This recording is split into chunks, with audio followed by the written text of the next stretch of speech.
Hey, Z Opposer, Krios. Yeah, I know that feeling. Oh, wait, what the hell? Hold on. Come on. The fuck? Okay, there we go. I was like, wait, what the hell?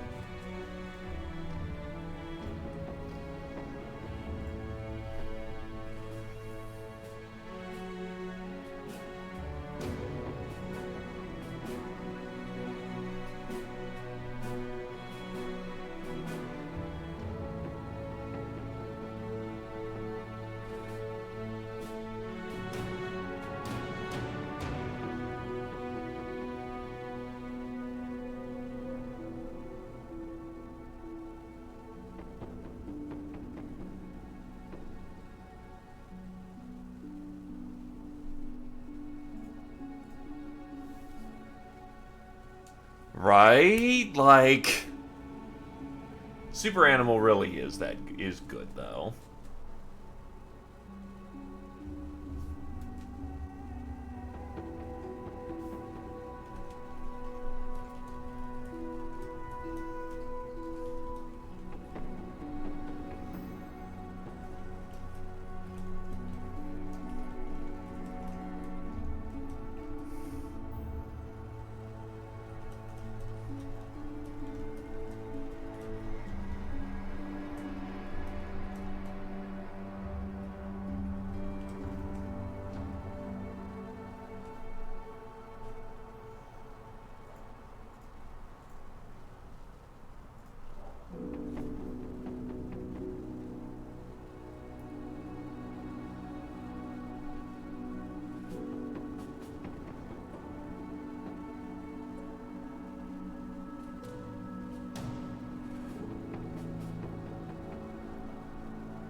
Speaking of, I should probably throw this over to,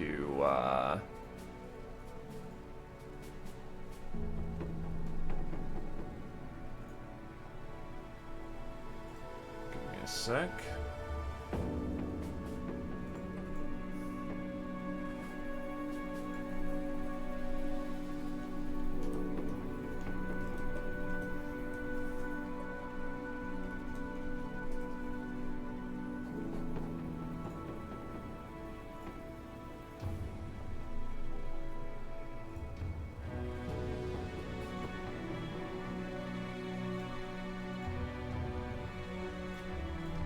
Alrighty. So, oh wow, that is some weirdly shaky bit right there for a minute. Either case. What the fuck? A minute? I just updated to 0.14, but I'm gonna guess it's not loading it correctly, so I'm gonna quickly go grab the actual 14 then, rather than it's like, oh, use this one. Now I'm gonna go get like the previous version, because apparently it just broke my saves, and if it doesn't work that bad, I'll just go back to 13. It's not that bad. I have everything on hand.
So we'll just quick switch this so that it actually lets me load my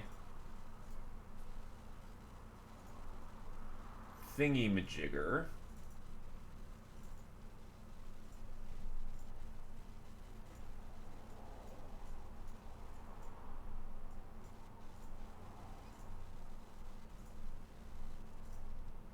And that should do it.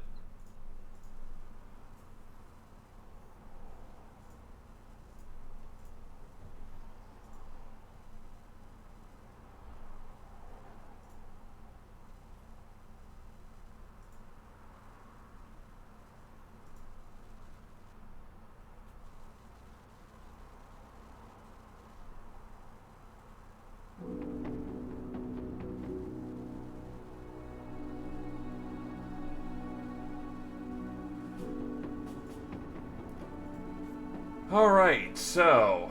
Yep, that works. I guess it just didn't load correctly also. What the hell? Why do I have an autosave right there?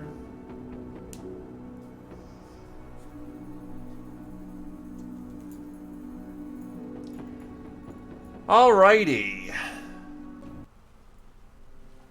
Where are we? Why did it point us all the way over there? So, right, I just picked up this,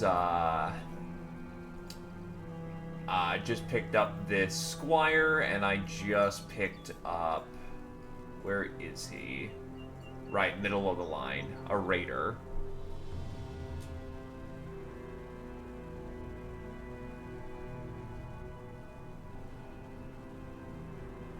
I could see him being exceptionally deadly with some time. The fact he starts with a 15 melee defense is very good.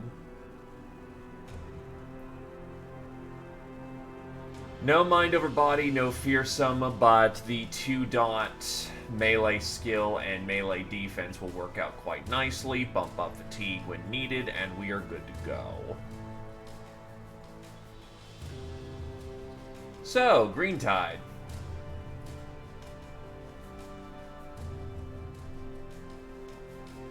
We gotta go do some more work.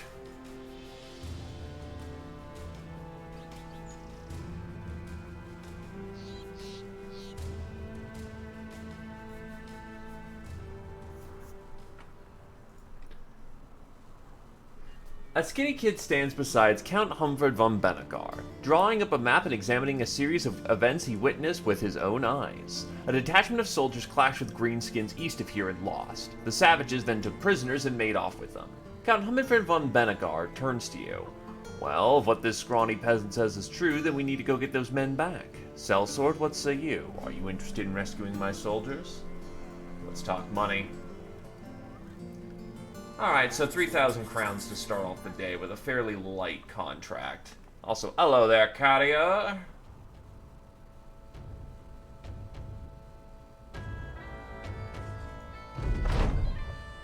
Oh, shit. Brickhead of Oxfordshire looks at the battlefield. Damn. You found the remnants of a fight, a bunch of ruined greenskins and men bundled together in twisting, bloody ceremony.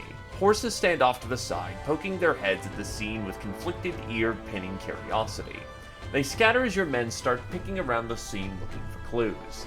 You bark an order out. Remember, the greenskins took prisoners. Let's look for tracks, men. A Lothavo snake in the eye crouches low to the earth and beckons you over. He points at some impressions in the ground. What do these look like, sir? You see sets of much smaller boot prints and much larger footprints. There's also a series of little prints that dot along the side. You point to sets each in turn. Human, orc, goblin. Say if we follow these, we may just find our prisoners yet. Let's get moving. Retinue reminder. That's exactly the way we came. What the shit? They walked through town!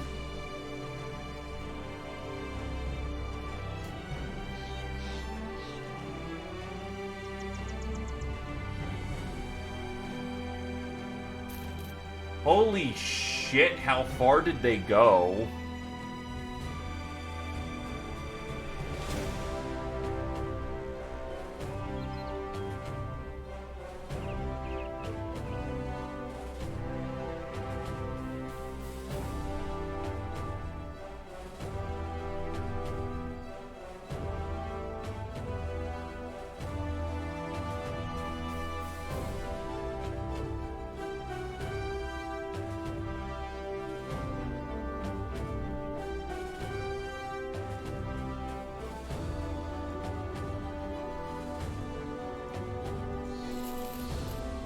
considering that they went fucking cross-country...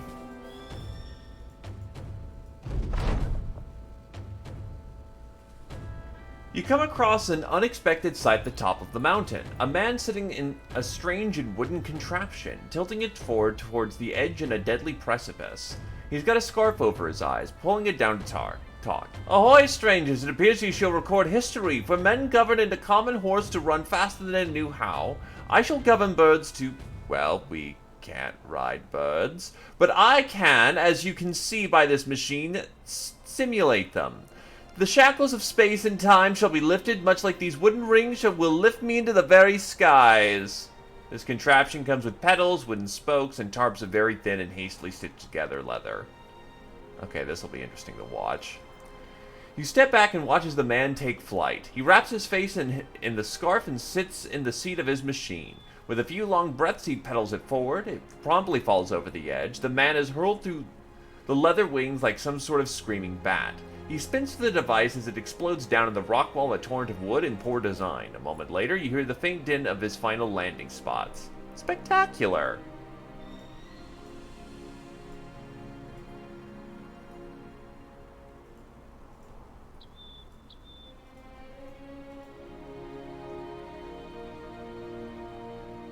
Anyway, because it threw me cross-country and literally, yeah, I'll take the mulligan on the fact that it literally threw cross-country and there's no fucking way I'll find those guys, ever. Just because of crappy, how that threw out. And how unfortunate that was. Oh, Jesus, okay, that's texture loading glitch. I swear we'll get started sometime today.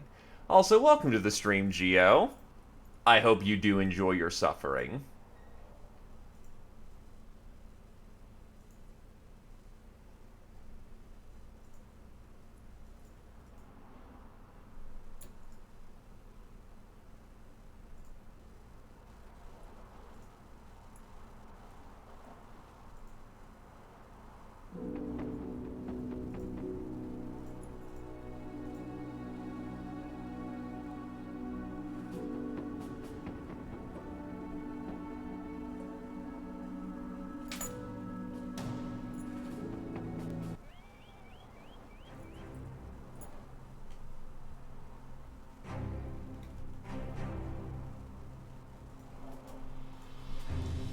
Just be aware that there is no shame on playing Legends on easier difficulty to start off with, because I believe the easy difficulty for Legends is the equivalent of Veteran Normal.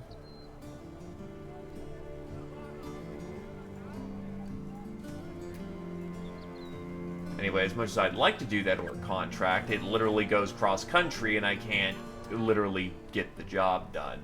So, that's not happening.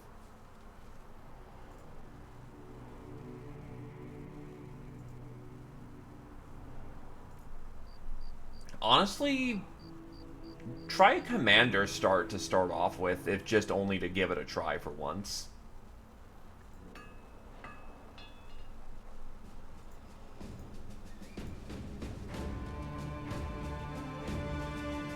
You find Count Gunnisbog von Sommerwein stalking through his garden. He seems particularly taken to the plant stalks. It's odd, isn't it? Here we have these things which are so green, yet those green-skinned bastards are green too, and I don't think they've eaten a goddamn vegetable in all their lives. You want to say this is a pretty stupid observation, but hold your tongue. Instead, you ask what the issue is with the greenskins. That does seem to be the implied problem. Count Gaspard von Sommerwein nods. Right, of course. My scouts have spotted a warlord in the region. The problem is, we don't know where it is or where it goes. The scouts can't really stick with it for long, or else they'll get killed in hopefully obvious reasons. I believe killing this warlord would help us move us one step closer to ending this goddamn war, but I've got no clue how to do this. Do you? You nod and respond. What has you wanting to kill the warlord? The fact he's killing your people, right? So what would get him to personally want to kill us? You kill as many of his bastards as you can. The nobleman claps and tosses you a bright red tomato. That right there is good thinking, mercenary. Let's talk business. 7,800 crowns to go kill another warlord.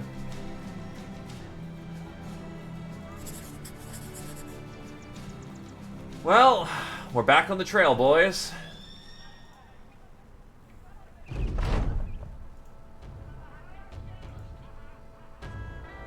Was 4 warlords not enough?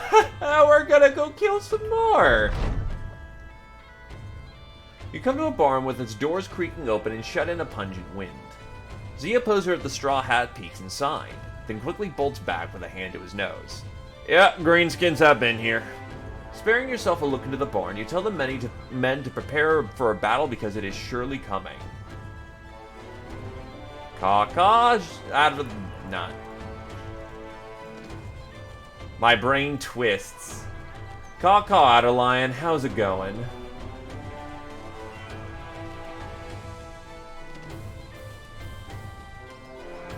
Hyenas. A lot of them.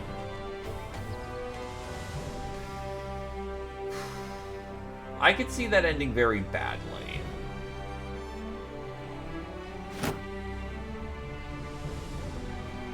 I don't need to fight them.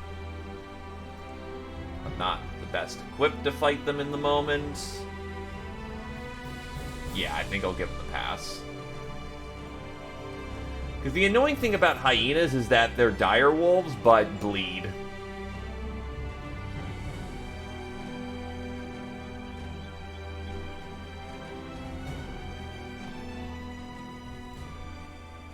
Oh, actually, they're hurting for... Alright. Ah, you managed to beat past the glitching, I see. And how was the affair?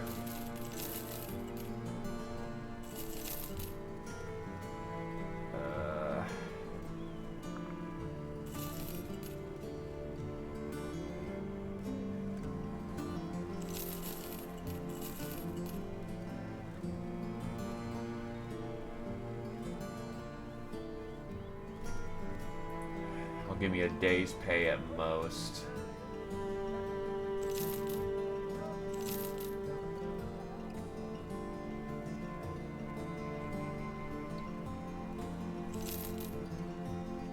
I'll give me 2 days of pay, which is enough to go range out, go find the orc, and then come back with stuff.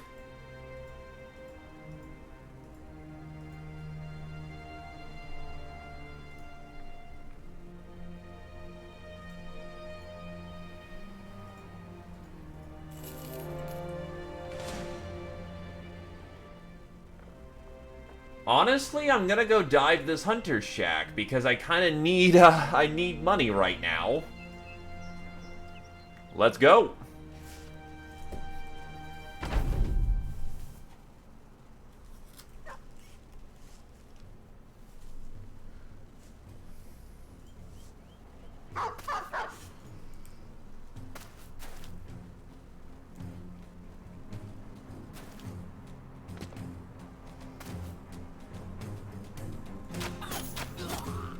Two clips to his head.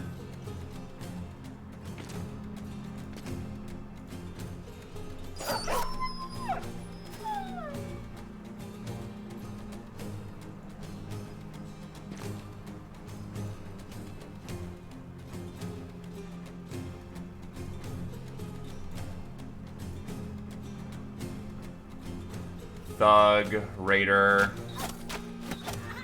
Goodbye, Mr. Miner. Shit.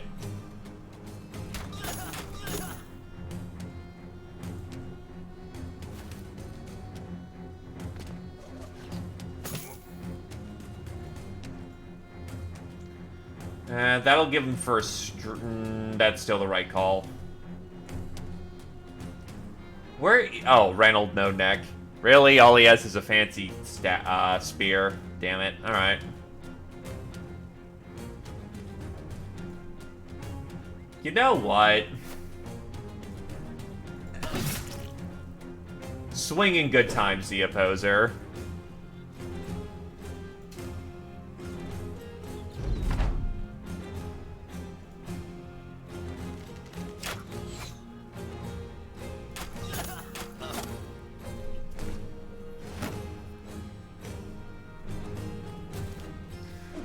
Look, there was just some, There's some bastards along the way, and, you know, reducing the green skin population in any regard, right?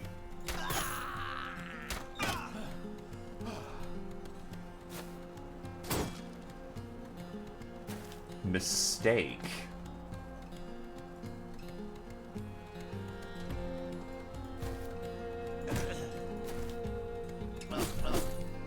Oh, there goes all his nice armor.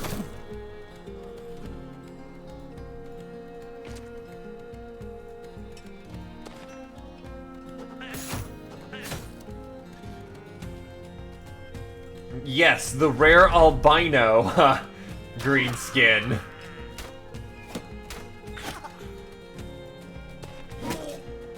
There goes his ribcage.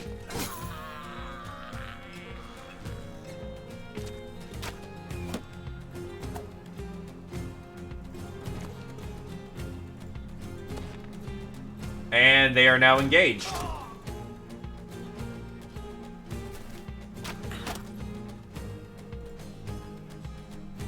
Hold back.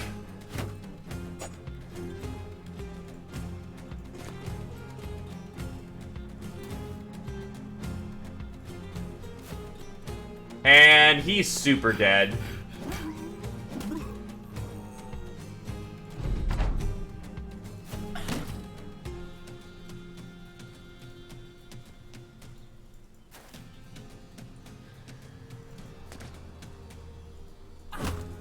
Bap. No real knife specialists. But his helmet's perfectly fine. Alright. Food. We managed to get his fighting spear. And his helmet apparently gets damaged for no good reason, despite the fact I didn't even touch it, but whatever.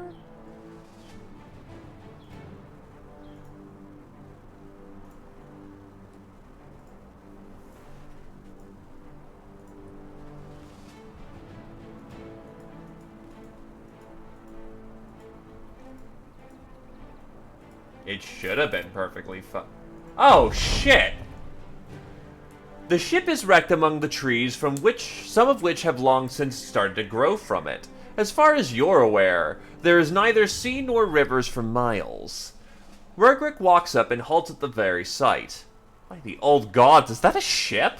You sigh and tell the company to stay here while you and the very observant sellsword go to take a look.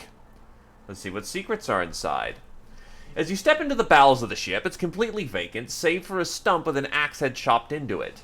Wergrick looks at it. There's an axe head.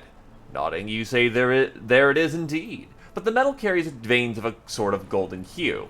Getting closer to the stump, you can see embers flitting upward from the wedge. Wergrick taps your shoulder and you find him pointing into the dark of the ship. Skeleton, dead one. Just faintly you can see the pale bones. As you draw near, the clothing becomes apparent and readily obvious as royal attire. There is a cracked ale horn in one hand and a molded loaf of bread in the other. His jacket is blown open and shredded by splinters. Upon closer inspection, some of the wood is embedded in his brain pan. Inspect the stump. Seeing how the skeleton and his beer and bread aren't going anywhere, you leave it be. The axe head, however, draws your eye again. Waldrick walks over to the stump and to the glowing wedge. He tries to take it out. Finding no luck there, he steps back and kicks it further in. The trunk cracks in twain, and the sellsword suddenly flies upside down, and the axe head shoots through the roof of the boat, and you can hear it clunk and clatter down its sides outside. Debris and smoke drift lazily about. The sellsword gets up and pats himself off. What in all the hells was that? You shush him and point. A little goose squats where the stump's base used to be. The sheen of its metal glows and swirls. You've heard stories of a golden goose, but never thought they were anything beyond that. Is it real? Werdrick stumbles forward. Sir, what are you doing? You wave him off and pick the golden goose up. Holding it in both hands, it feels oddly warm. It isn't exploding or melting near your face. You can feel its metal rippling ever slightly against your fingers. It might even be growing? With the treasure safely huddled beneath your elbow, you wonder why the skeleton didn't fare better. Waldrick walks up and touches the golden goose on the head, but quickly recoils. You asked if it burned him. The sellsword purses his lips. Really, sir? Was it not obvious? He sticks his finger in his mouth. You tell him to not be so snappy with his commander, or you'll throw the goose at him and see if it makes short work of him as it does the skeleton.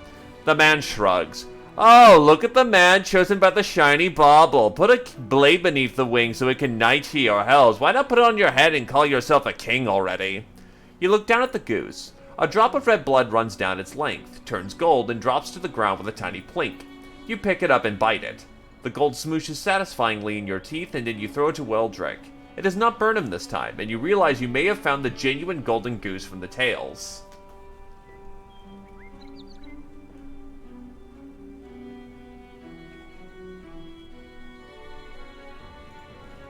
So yes, this is the golden goose. The golden goose gives you 30 crowns a day. It's not a terrible lot, but it does keep costs down.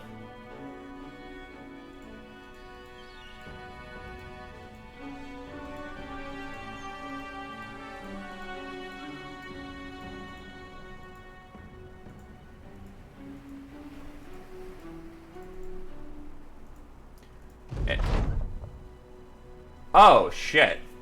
You find a Lativo snake in the eye nursing a rather large tankard next to a fire. In fact, it's not a tankard at all, but a wooden bucket filled with ale.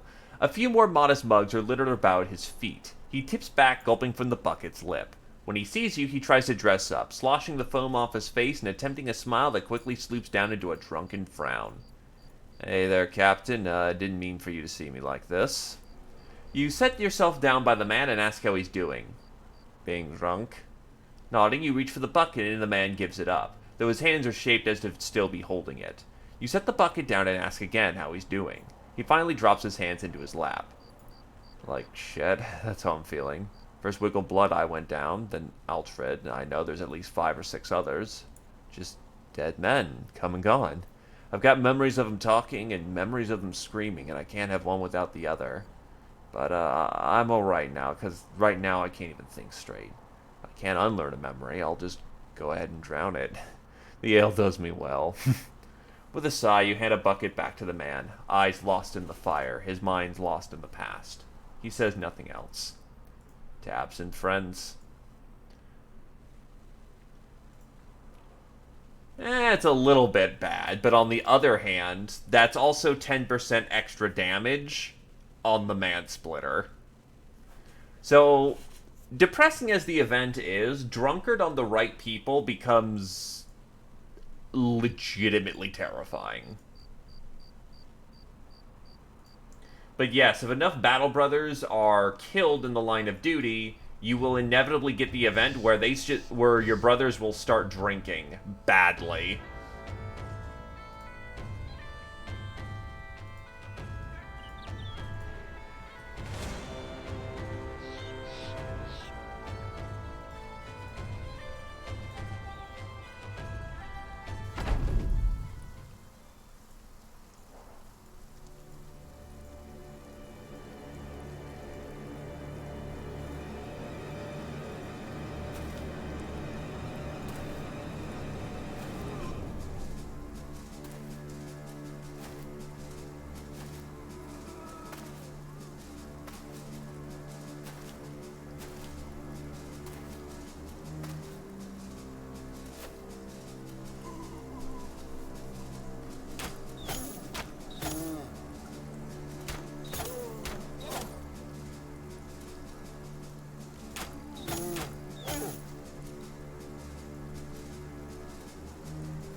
This one won't be particularly difficult.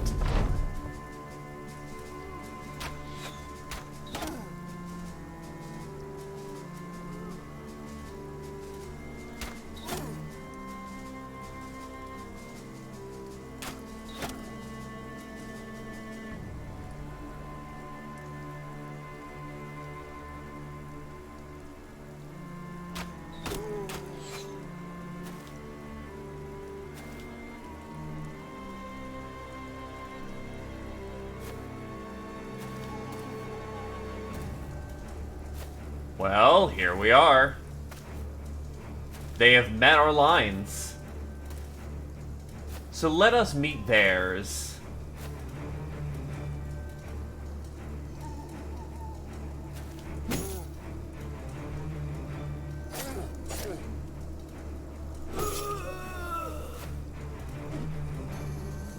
Needless to say, cleavers are the ideal counter in this situation.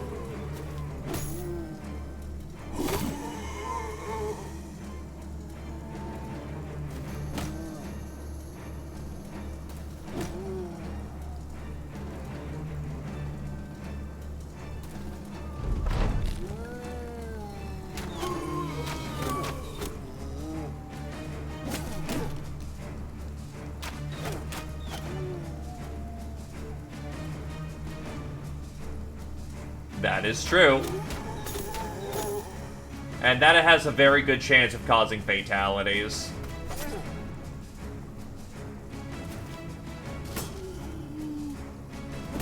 Boink.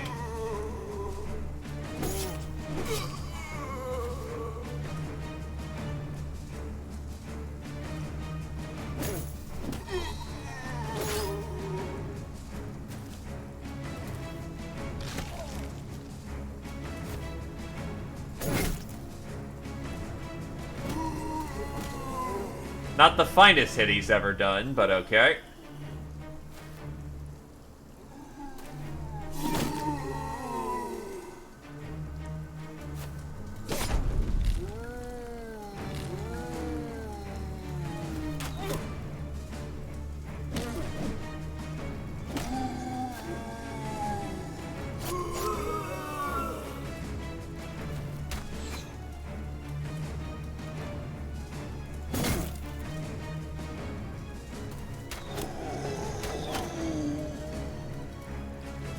As one would say, this is not going well for the bad guys.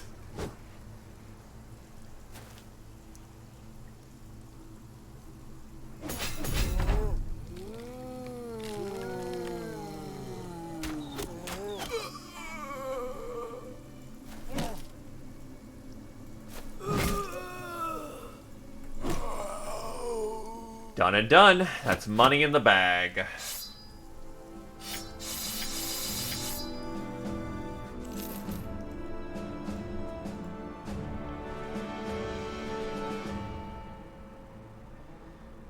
Yeah, fuck that. You know what? I'm gonna try this cultist lair. So, sacrifices, fanatics, man-catchers, and a prophet.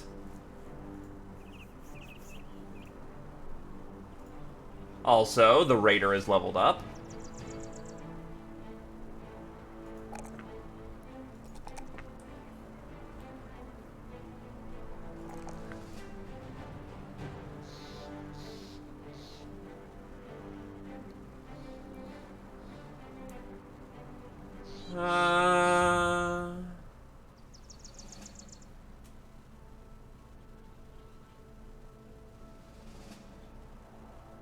I really don't have a good idea of what I want him to do, so he's probably just gonna go tank.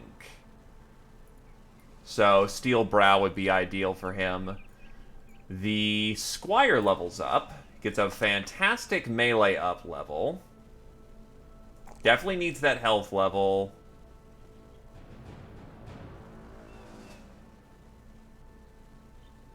And honestly, go with Resolve for this one. Give him Student. Then I'm going to substitute out the Raider for this one and get you back on the field.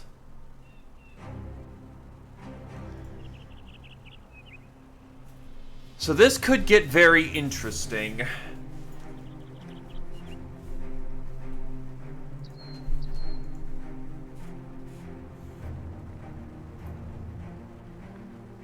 As far as I remember, Fanatics are mid-tier troops, so let's hope this doesn't go badly.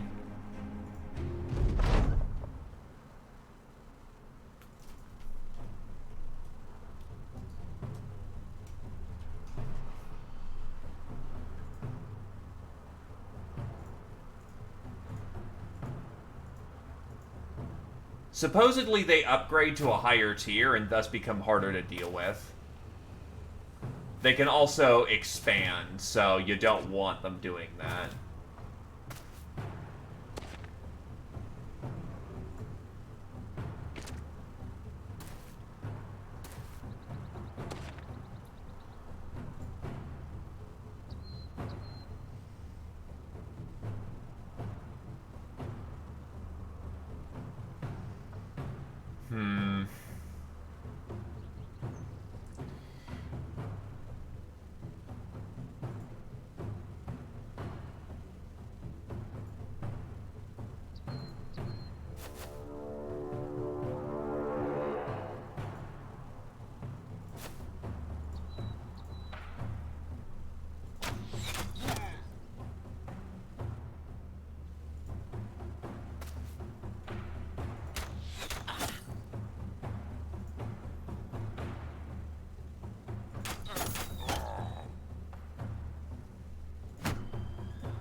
Those man catchers will probably get into position once we're actually properly engaged.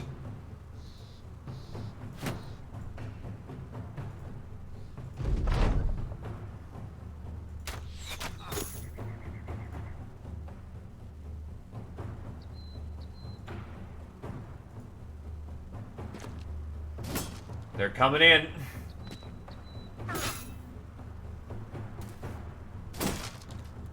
Oh, don't break my heater, you jackass.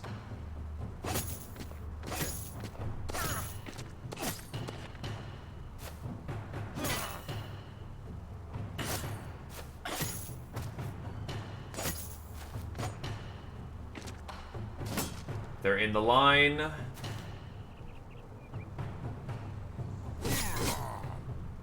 Good solid hits for effect. They're trying to go around the flanks.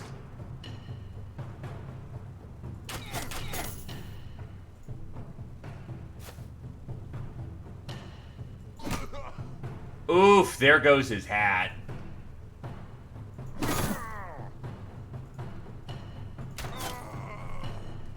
Kill secure that one.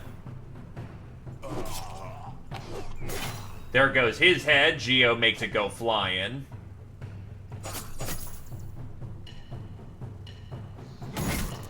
Oof, there goes his head.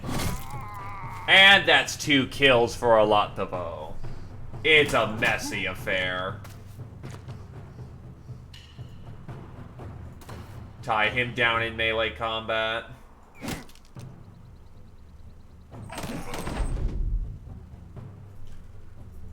Keep the ranged weapons firing on the flanks, because otherwise that could be a problem.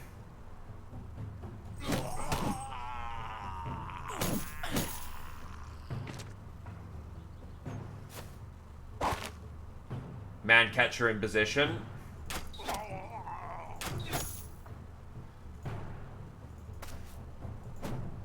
Oof, that's a miss. Carrier is without shield again.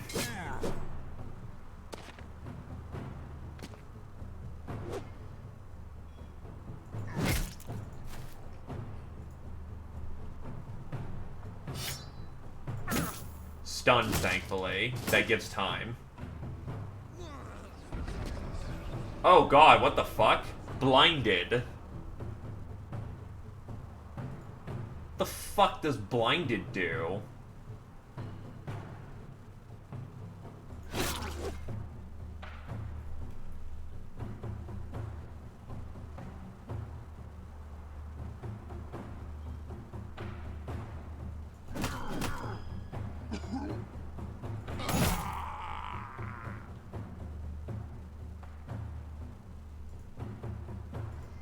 Got a line break.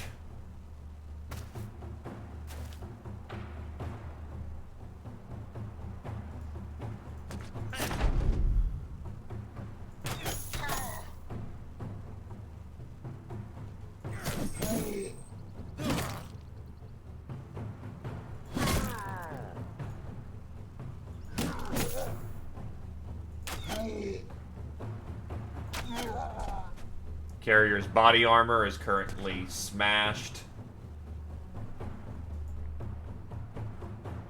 Oh, you only have 1 tile of range. That's the problem. And I will admit, that's a pretty big fucking problem.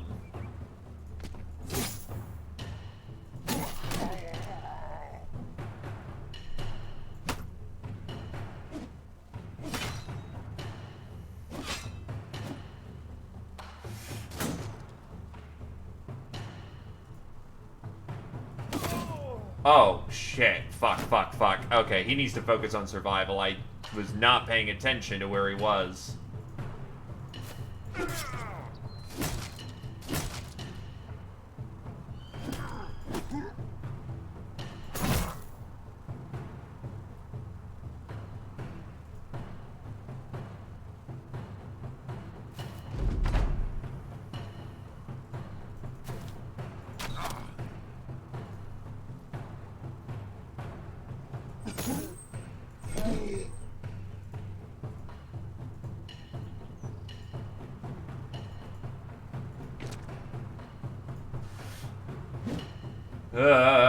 Yeah, carrier not in a good place.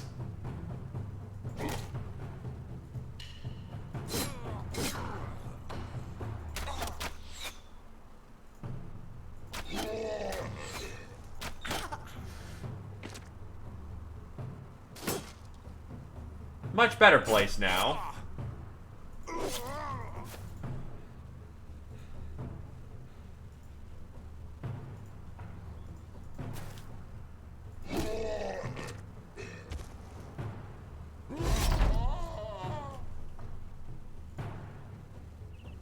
Alright, let's get these people saved.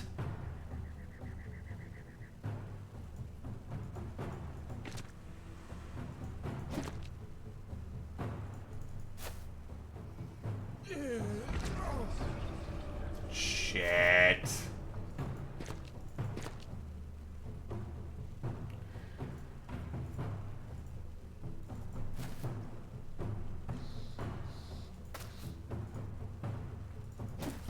Time to make peace with your god.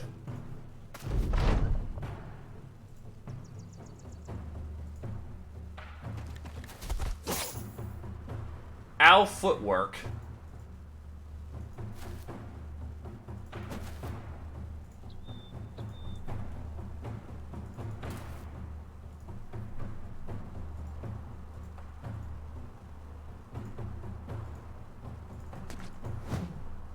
Oof, that's a miss.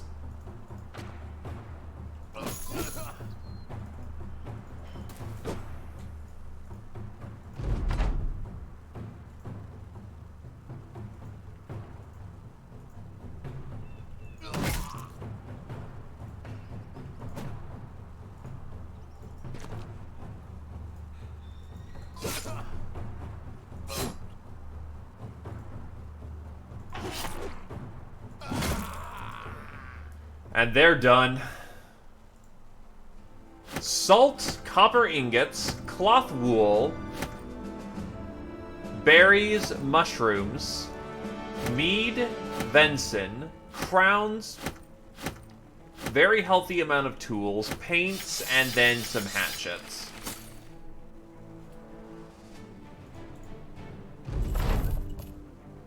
The lone survivor sacrifice stirs from where he was struck down. He is grateful that you freed him and gives you all the crowns he managed to retrieve from his possessions. That was not bad at all.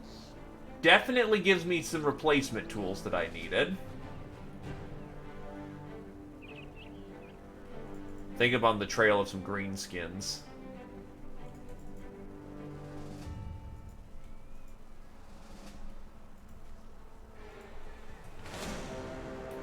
Oh, God. That's kind of fucky, ain't it?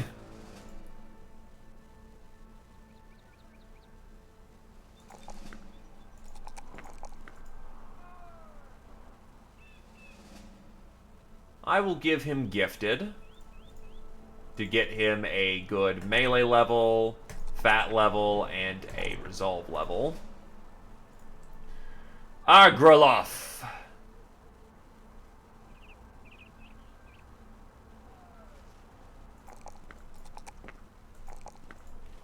I will get him rally the troops. No, it said 40 plus goblins. Welcome to Legends. How may I help you? Geo is now battle forged. Oh my god, you have no melee defense whatsoever.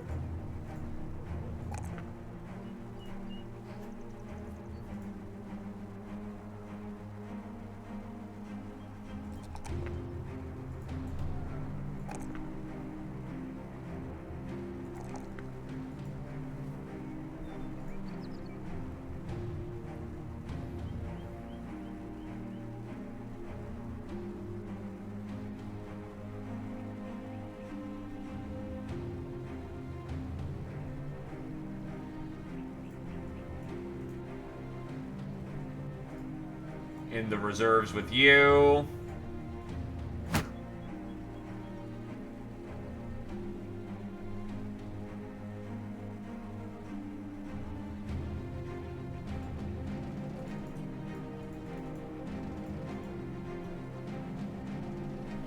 And the worst part is they both have Goblin Shaman compliments.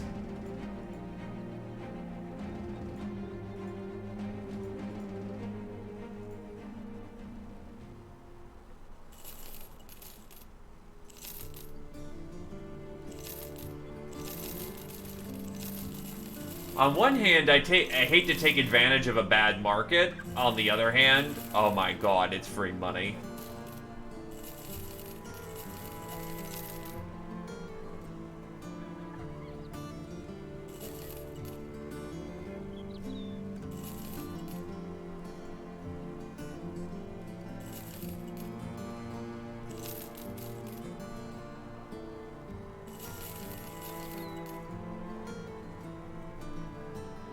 It's unfortunate, but getting back on top of our funding allows us to do a lot more. We got it from a warlord, actually. Specifically when we had to fight 3 at the same fucking time.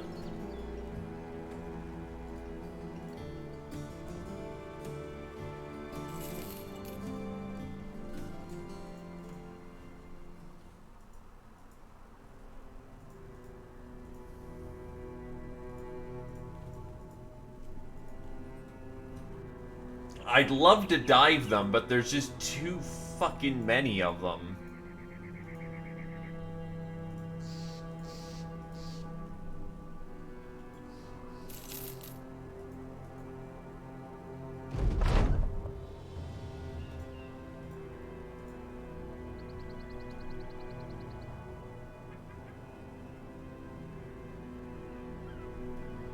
What I wouldn't give for a greenskin fight.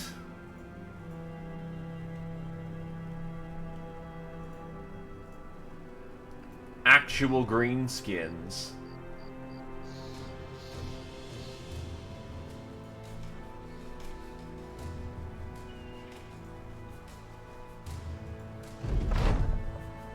Oh shit, yeah. While marching, a man crosses paths with the Thracian Crusade. He wears light armor and carries a fine bow. He looks aloof and distant at first, as if staring off at something you can't see. Evening, sellswords. The warrior waves. There's an uncanny air to this man, as though you can barely see him while he's standing right in front of you. He nods and continues speaking. You seem to be the green-skinned sort, and that's the sort of company I'd be most agreeable to joining. Agreluf exchanges a glance with you and shrugs. He whispers his indifference. If he's a problem, we can handle him. The man shakes his head. Oh, I'll be no problem. I just want to kill orcs and goblins. What more do you need to know? Once those greenskins are taken care of, I'll be right out of your hair. Oh, you may as well join us. This is a ranger. Rangers are commanders. And unlike in Legends, where the Goblin Slayer will quote-unquote leave the company after all's said and done, the Ranger won't. Lazy bastard, but loyal and just wants to fight some fucking greenskins.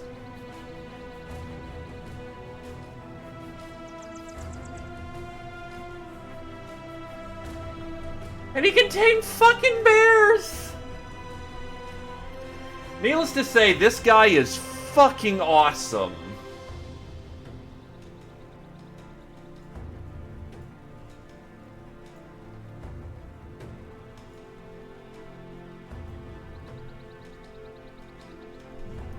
He specifically has a perk that allows him to tame bears, specifically.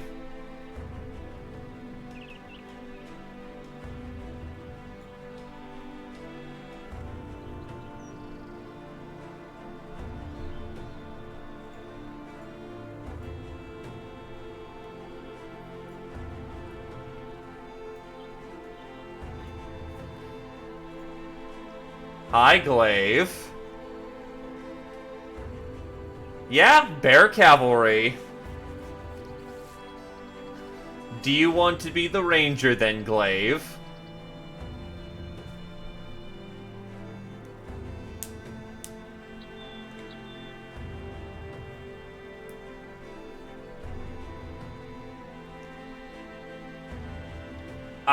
I mean, I've got several free slots. This is just the newest man in the company, and the ranger is the He is a Legends exclusive heroic class. Then give me a name. Glaive the Silver, Glaive Silver True Shot. What do we got the name?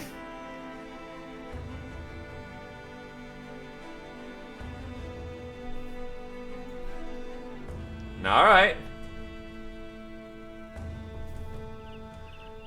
Beyond Hedge Knights. Hedge Knights are Apex classes. Rangers, on the other hand, are part of a unique bunch that come with unique skills. They get more perks than the average character. They're practically unique in that you just can't get more of them. And are typically extremely deadly and well curated. The problem is, I think the best archer you can hire is a master archer. The Rangers like the Vala. Getting more is a goddamn nightmare.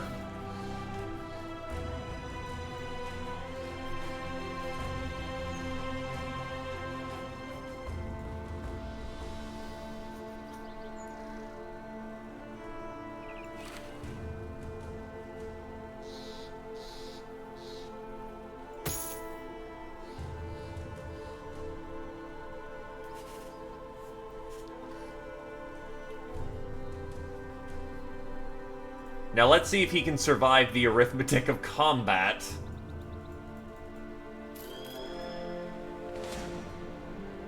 Wolf Riders, Ambusher, Skirmisher, and an Overseer. Well, we gotta get bashing greenskins at some point, so let's get to... Oh, hello. Goblin Pack. We can chase them afterwards.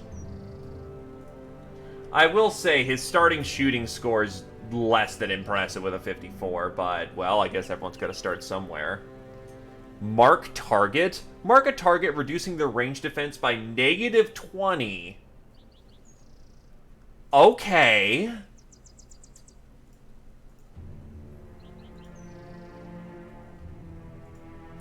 There's a lot of perks we can bag in here.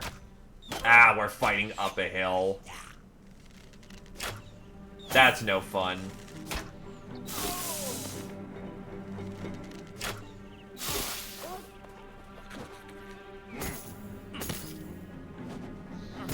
Yeah, if he takes the perk for it.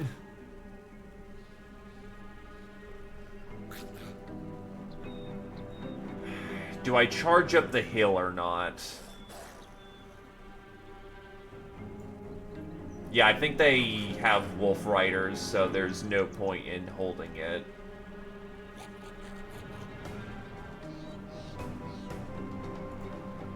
No. Fall back. Bad engagement, bad engagement.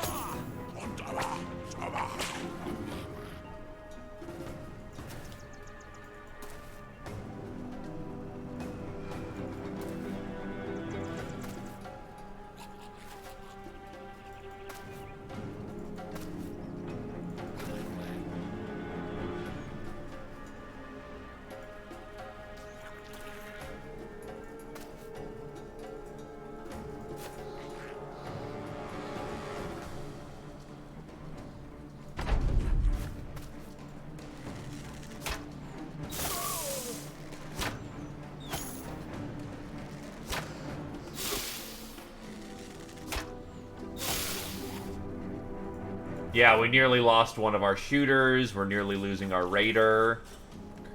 Charging up that hill would have guaranteed some casualties.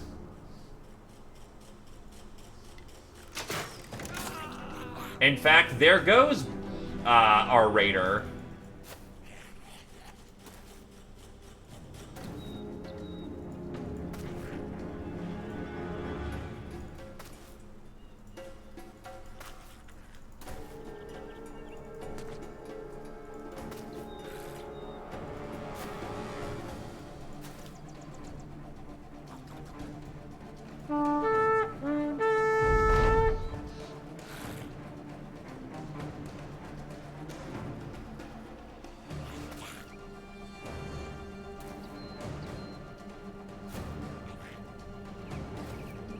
So not the best of starts.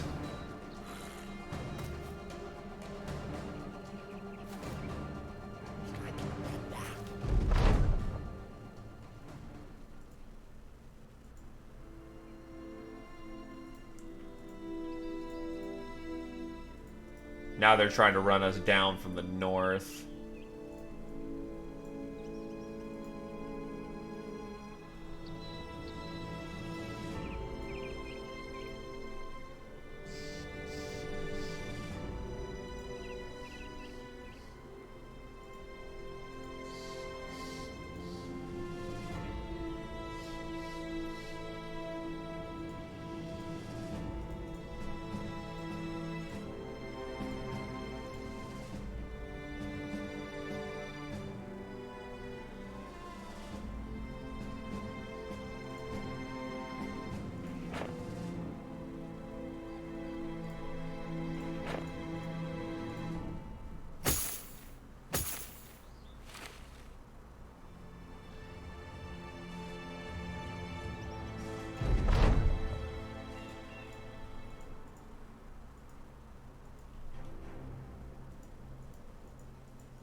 Give this another attempt.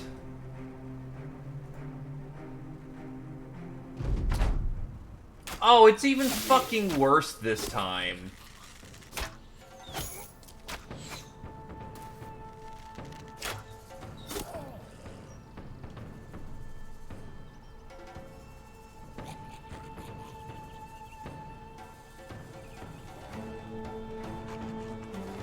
Yeah, but there's a difference between getting the absolute apex of the hill for the enemy and you on ground floor, and you being on somewhat equal terrain.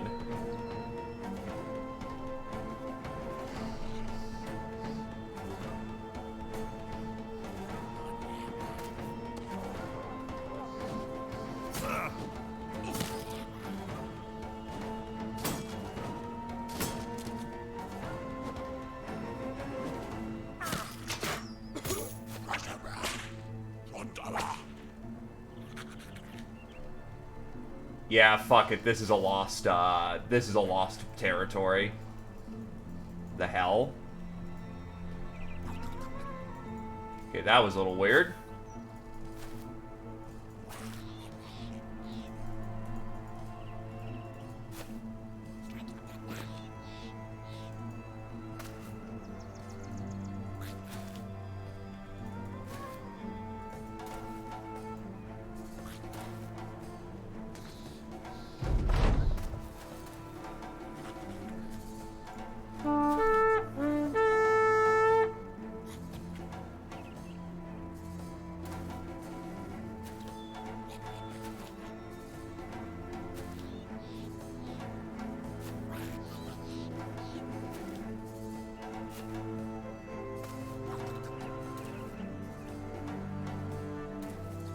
Nah, I'm just going to abandon this fortification. It's too defensively oriented for this task group to be able to handle it.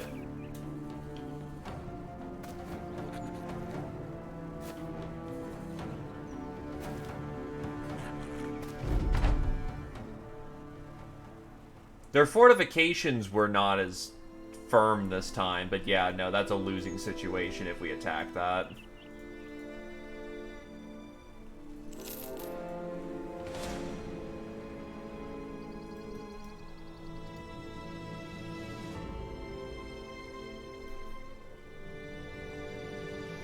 Though I am curious about this real quick, so I'm going to try a test. So first, I'm not going to dive it, but Hargoff the Charred, which means champion. Fanatics, Hunters, Defilers, Mancatchers, High Priest. I wonder what the event is here. As you approach the grand ritual site unseen, you can feel an oppressive dark presence in the air. You can feel a plethora of figures clad in makeshift armor made of ragged human skin. In their midst is a figure in resplendent armor. See a poster of the Straw Hat closes in with you and reports.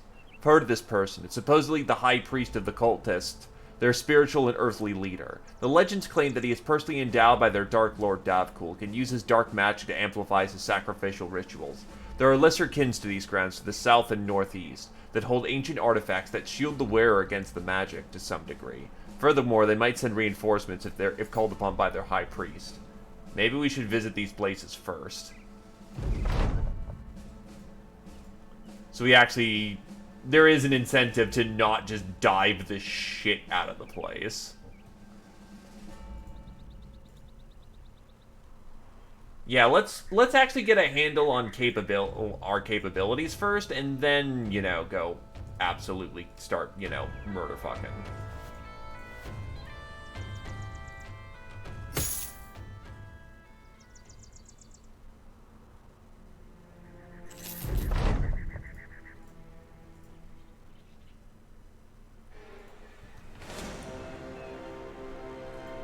Small little group of goblins, we can easily take them. Let's go.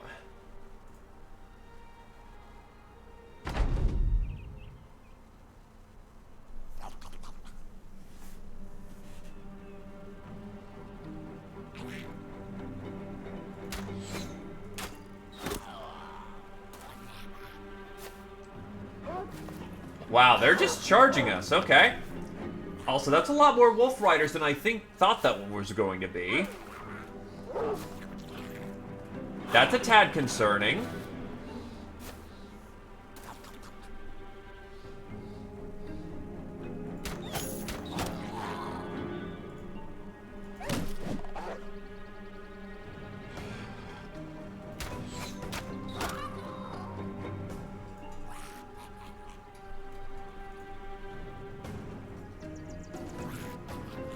Hold it steady, Azure. I mean, that's not Azure, that's Zeo.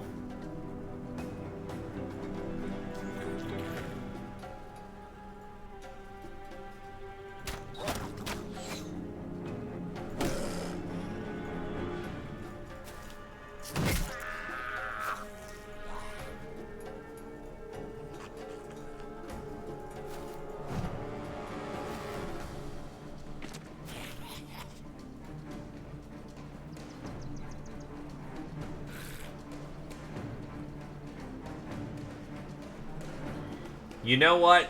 Let them in center.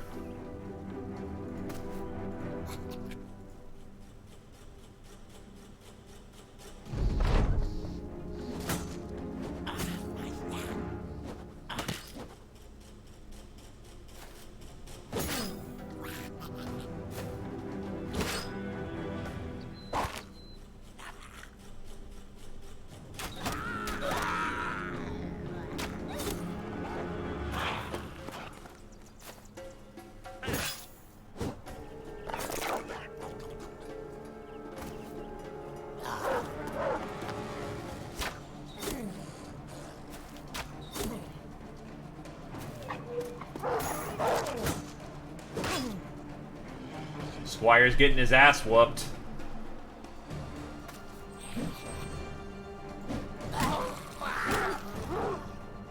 That could have been dangerous.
Unsurprisingly, he's going for the, you know,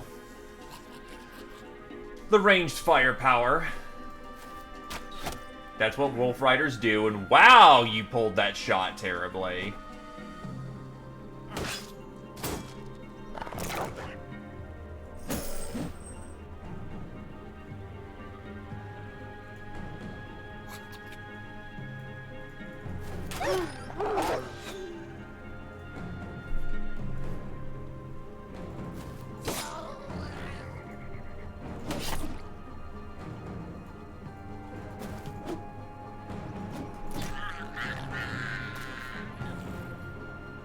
Oh, you have no fat.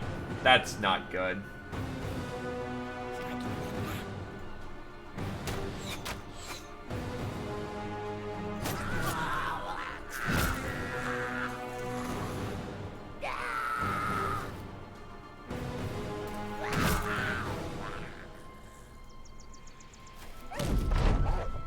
And he's stunned, so he's locked down.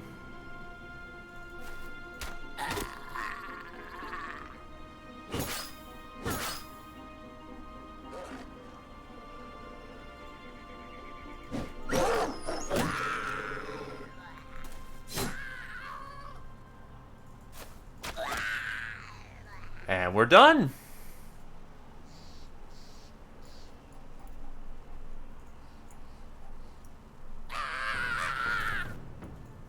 Ah, little screamy bastard.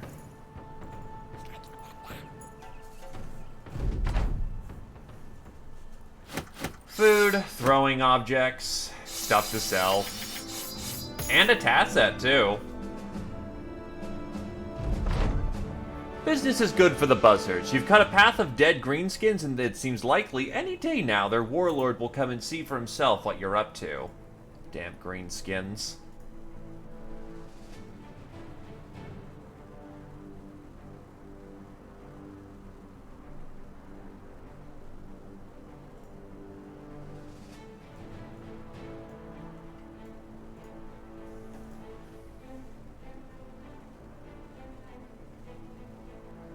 He needs to go in the back to rest.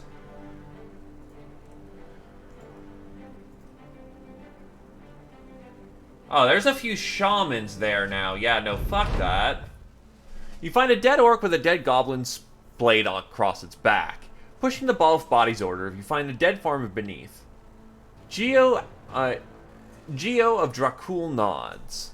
Well, he gave a hell of a fight. Shame we couldn't have gotten here sooner. You point to running of fresh tracks in the mud. He was outnumbered and the rest of them ain't far off. Tell the men to prepare for battle.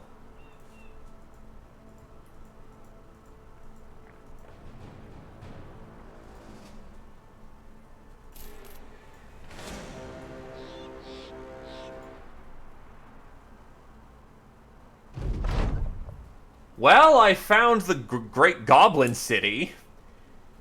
Geo Falajo of Dracul shakes his head. May the old gods have mercy upon us for allowing such a sight.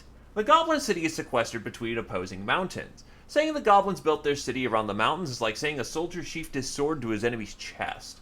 The gibbering greenskins didn't add to the terrain, they desecrated the place whole, putting mines where trees used to be, constructing a maze of rusted shanties and lean-tos, raising cultish totems and digging primitive sacrificial pits, piling unused timber as though the mutilation of the mountain was not truly finished without blatant waste. But beyond the goblin rubbish does stand the central core of the city, a number of towers unambiguously set apart from the riffraff. These are clearly ancient requisitions, the stonework being unlike anything you've ever seen and surely beyond the greenskin scope of construct. The goblins walking among the walls are upright and boastful, as though invigorated by being allowed to stride in such hallowed grounds. Nestled inside the fortress, there seems to be some sort of higher nobility. Well-dressed goblins with servants mucking about, which means the same thing it does when it comes to humans. There's good loot to be had. A rare sight of the little ones running about. Families, if that's what greenskins truly have, will mean that the fight here will be a vicious one. Little maggots will have more to protect than just their savageness and greed, which must extend itself to beyond its own vices, which it also has been weakened. What's the plan? After observing the city for a time, you know you can't simply assault it head-on. There are far too many to take on, with the numbers already on their side, and even the families of the goblins will partake in your slaughter, and you only have enshrined the city whole with further experience in slaughtering humans. So, you wait, and think, and then the man approaches. He's bound in light armor with a leafy hood used to camouflage the metal beneath it, and a multitude of swords clank from his hip, and his spear yokes across his back one way and an axe the other, and a bandolier of potions chime as he comes to a halt. You can't see his face, much less his eyes, and he's dripping with the blood of recent action. Despite their cruelties, and cruel appearance, the goblins are in a way a civilized group. They respond to violence that is at its base nothing more than senseless savagery. If you wish to draw them out, then you must do as the orcs do. My plan was to slaughter as many as I could find in the fields, raiding parties, scouts, the like. But it's just as well that their encampments are destroyed in great number. Together the carnage will be a pincer upon their fears, for they fear reckless orcs more than anything, and will seek to preemptively snuff them out. The man nods as though you've already agreed to something. So, traveler, in the manner of which you wish to have this city laid flat, slaughter their raiding parties and scouts or burn their forward posts. Whatever you do, I'll do the other alone, and we shall meet here and then when the summary of our actions is obvious. This time I'll say let's go for the forward scouting parties.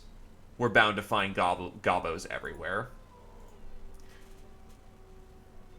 You tell him that the Thracian Crusade will slaughter the goblins in the fields. The man nods.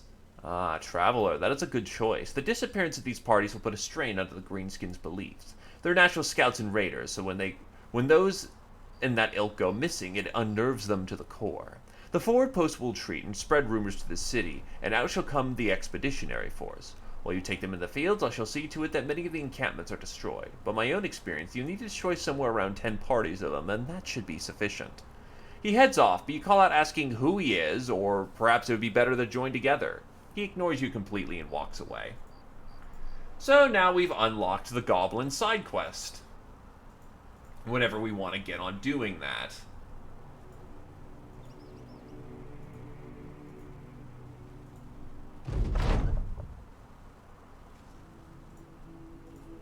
More saying, hey, you're in Goblin Land, don't do things stupid.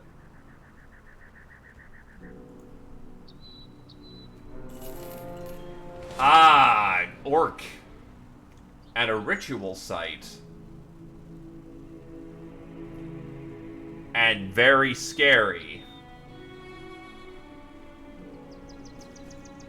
12 orcs, some young berserker warriors, and a warlord. I failed to see how this can possibly go wrong.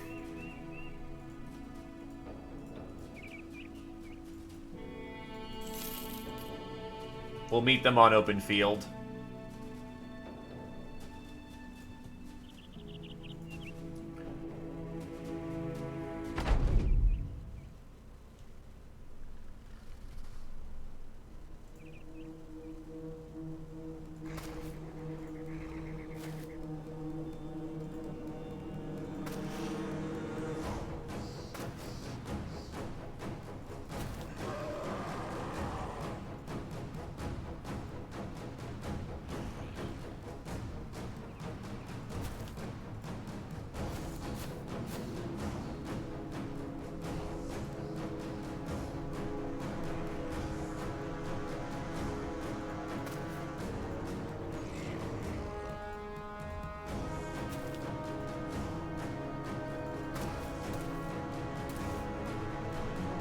Yeah, so much for that open field idea.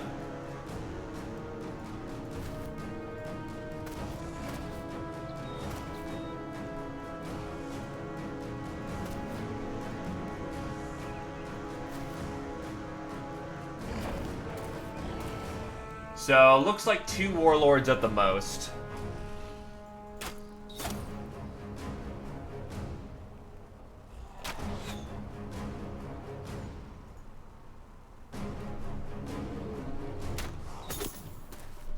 Wow, that orc is really failing his checks right now, which is great.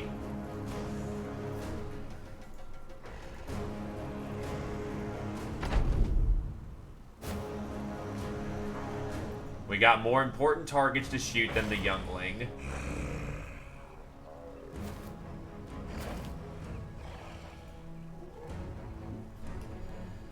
Though if that berserker is just gonna stay way in the fucking back, I mean, might as well light him up.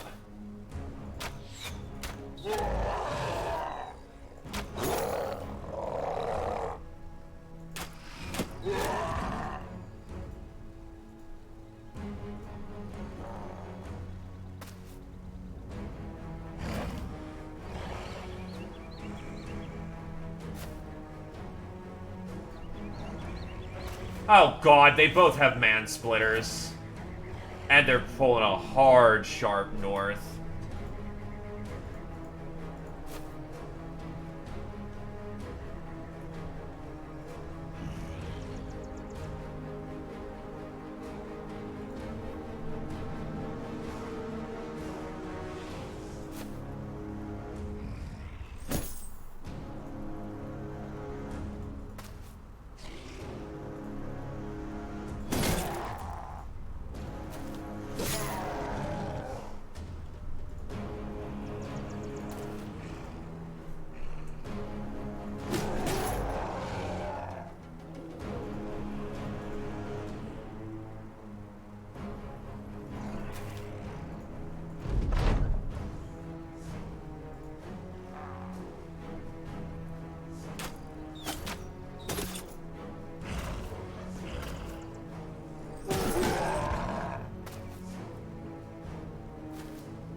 Oh god, Geo is... I did not mean to isolate him that badly. He needs support badly.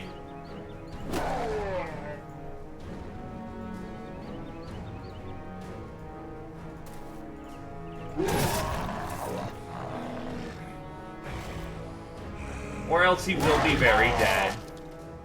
And Carrier's shield is now broken again. Happens every time, I swear.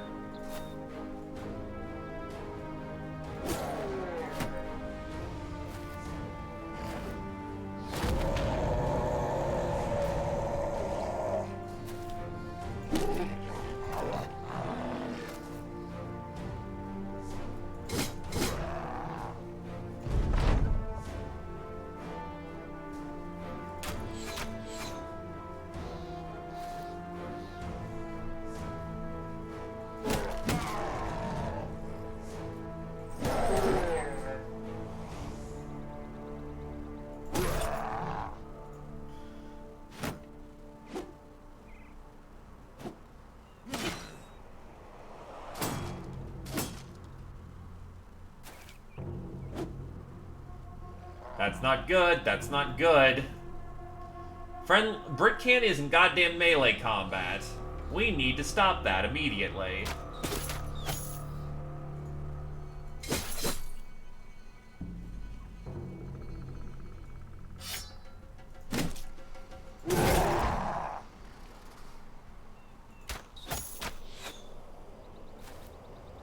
And Carrier is now exposed to the ass end of a fucking Zerker who has morale boosts.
Oh god, Eclipse fucking shit.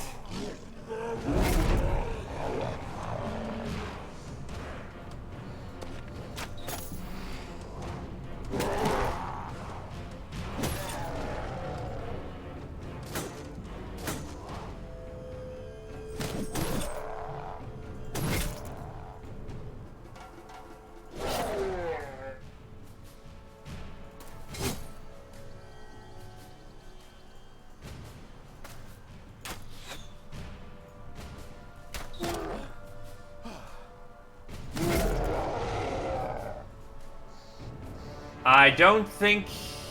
It's either going to be Krios or it's going to be fucking Carrier who doesn't make it through this one.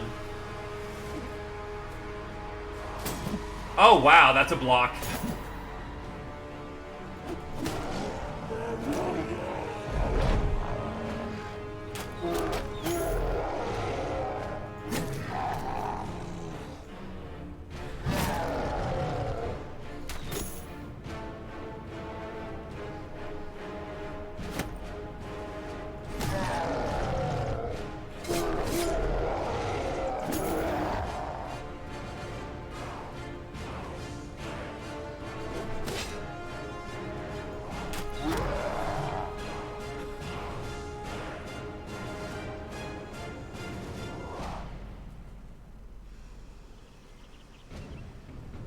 That was spicy, but thank God he decided to round twist instead of actually fight.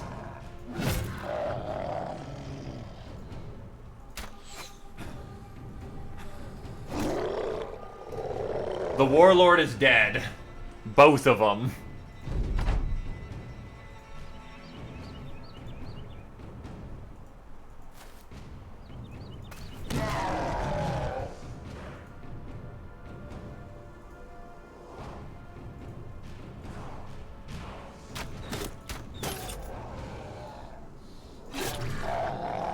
No casualties, though it came damn close.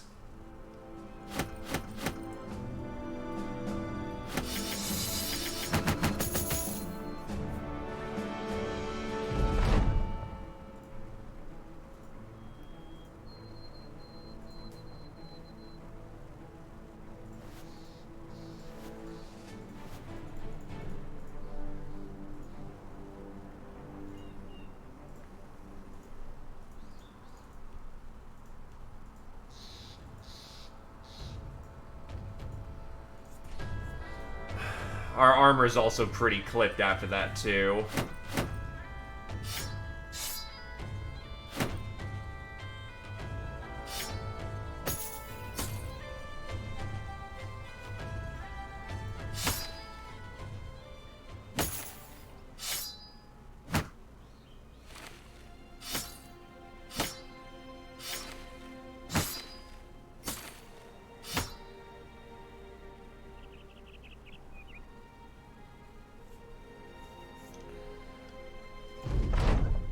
And we'll get moving.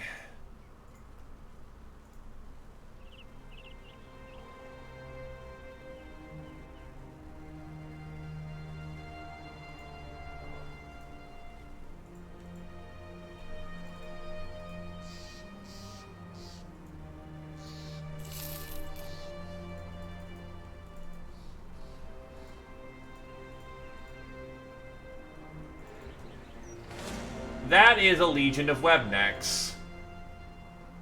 Also, Glaive hits level 2.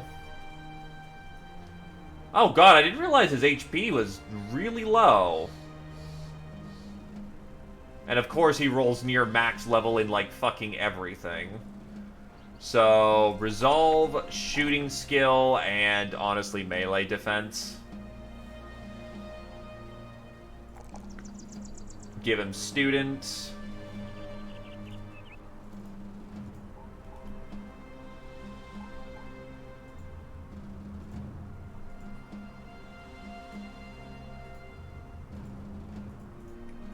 How are food supplies looking? Food supplies are still looking good for the time being, so we are able to still continue this expedition.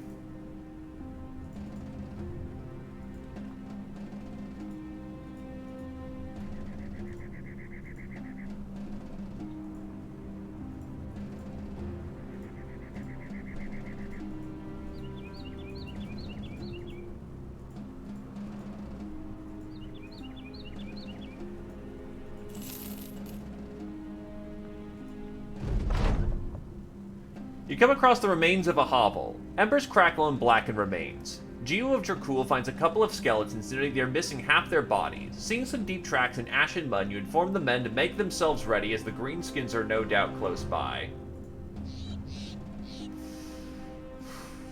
Yeah, those webnecks are not happy about fighting us, and I'm not happy about fighting them.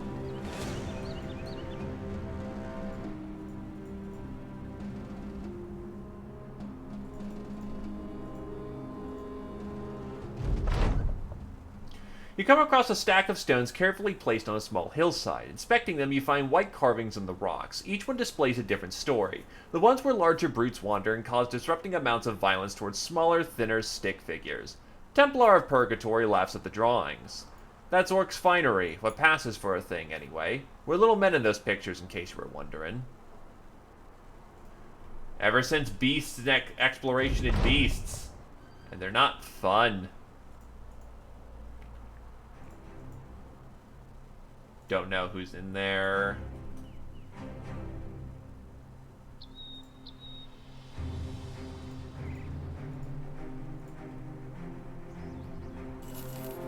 There's a camp. Oh god. Lots of young, some berserkers, warrior, warlord, elite, and behemoth. Behemoths aren't terrible. The elite has like 500 in both armor stacks. I don't think we can take it. Hey, regular ass brigands. A stack of 40 goblins, because let's fucking not.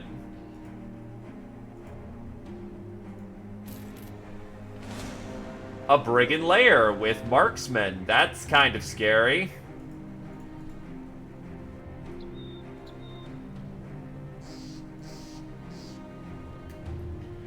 Goblin crew.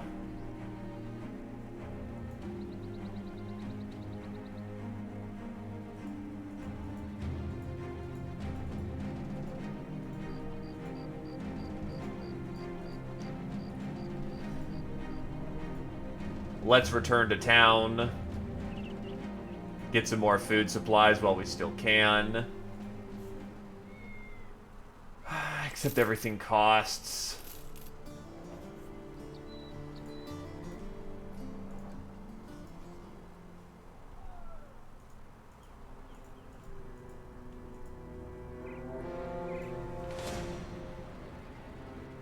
Oh god.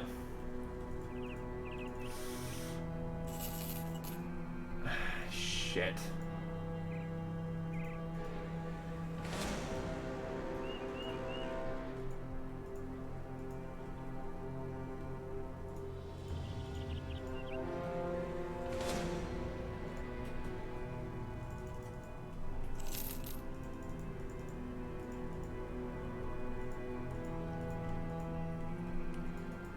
These are some particularly nasty doom stacks.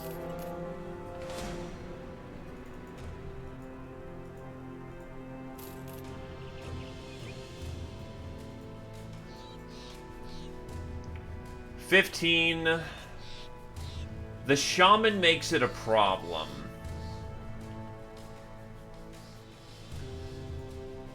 Because that will reliably tie down troops.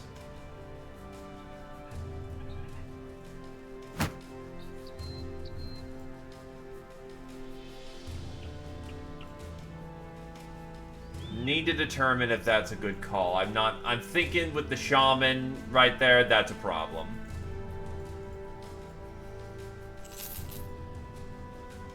We'll need to lose them over the mountains. Yeah, I know I'm not doing my job awfully well, but on the other hand, these are some particularly nasty stacks.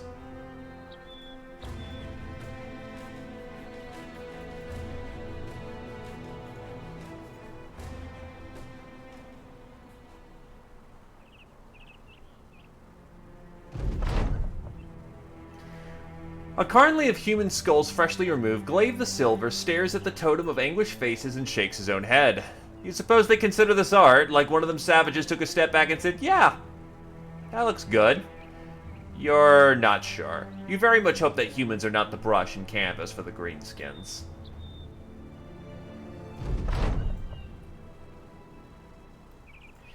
Yeah, this little encampment right here we can take.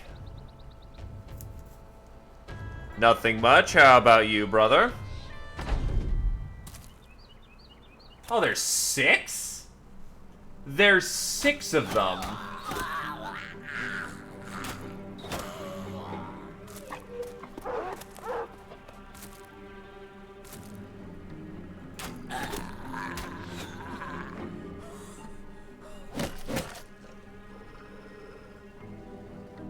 Oh, God forbid, dude.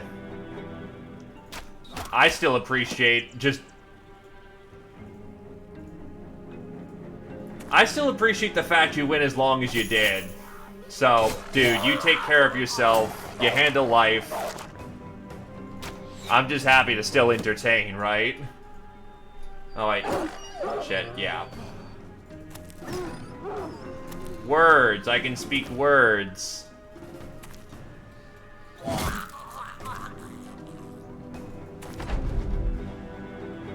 Yeah, unsurprisingly, he wants to fucking run. Point being, you are still as welcome here as you have always been, my good sir.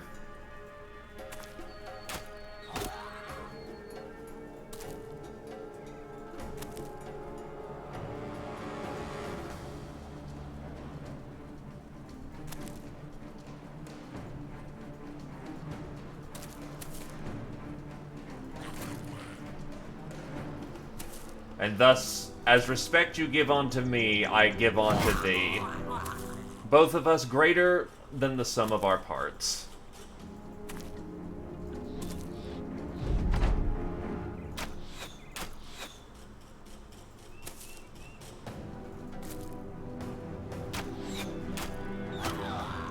Also, get back here, you weaselly fuck. Well, they're dead. And that is loot. Well, I mean, Garmot, I think, literally took out half the... he killed one. But hey, he dinged.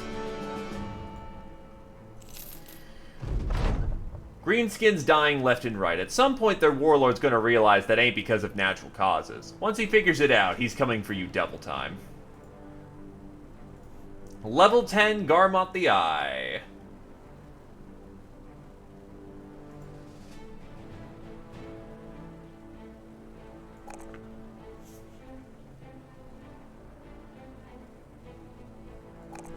I'll actually give you a health level and start patching that up. Well, he's near Apex. Move with off-putting speed, feinting, poking, battering, and catching your opponents off guard. Grants a 50% chance to apply baffled on every hit with any weapon when your initiative is higher of that than your opponent. Fuck yeah, my dude! Considering your main stat is goddamn initiative, that's yes, yes, yes. Please give me that. Meanwhile, Glaive hits level 3.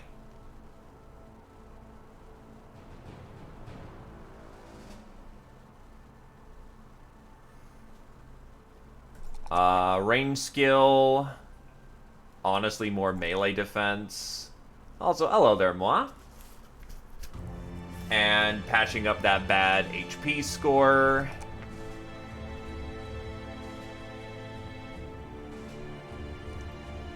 Night vision. Use your superior vision and training to spot targets in the gloom and grant that vision to allies. Yeah, I think I'll go for that.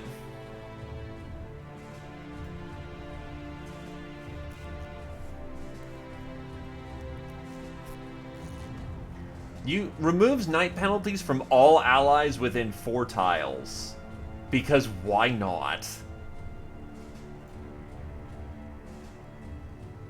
Oh yeah, I do need to give you freedom of movement.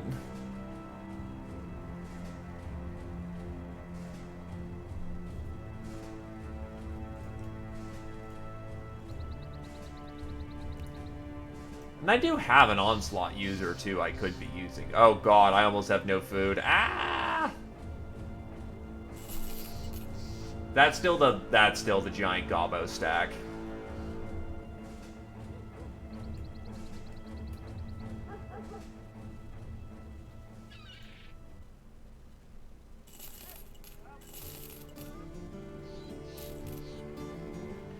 Night raids will become easier is the important thing.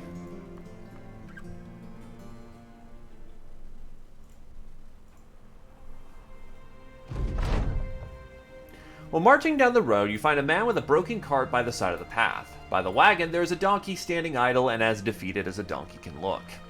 The trader looks a little better than that, and your appearance seems to have scared him. He rears up, backing up momentarily. If you come to take my things, if so, you needn't kill me. Take what you want.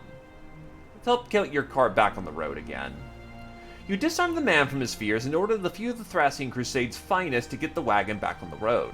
They make short work of it, with Trader looking rather impressed by their efficiency. With his wares right back on the road, he offers a few tokens of gratitude right off the wagon itself. These provisions will be useful in the days to come. Yeah, the tools are really nice. The food is also really nice.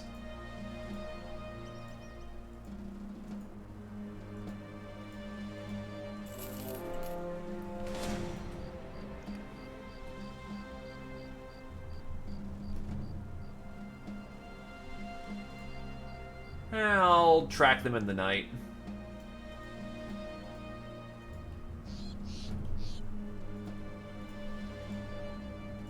And there we go. This will be an easy picking.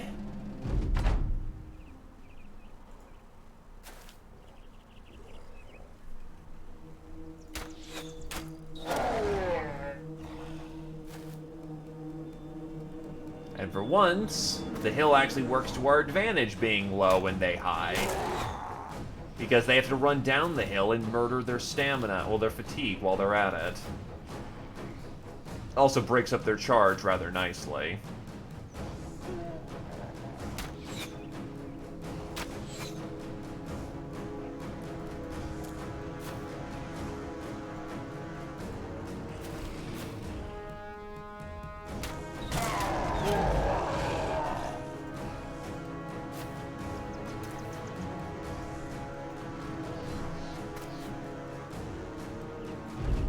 Alright.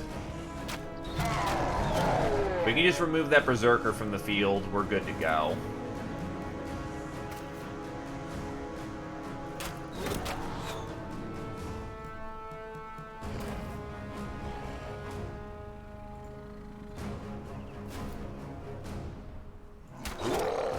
He's gone. He's done.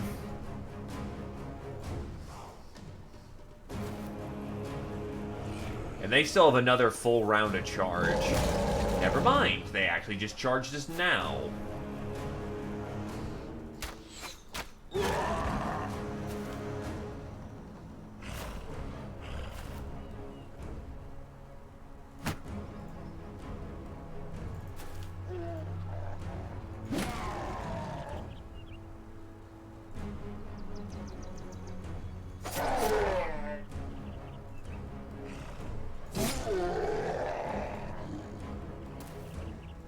The best way to inspire the men. Kill shit.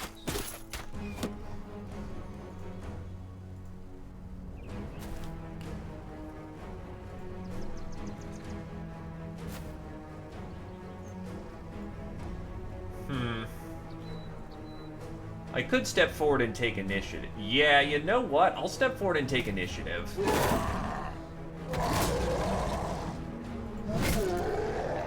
Who else wants to march into my loving grasp?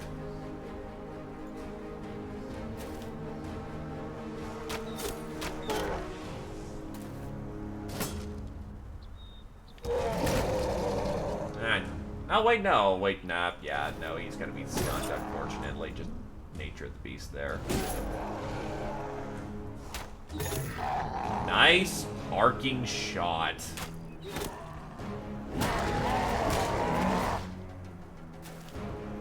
Well, aren't you just a rude asshole?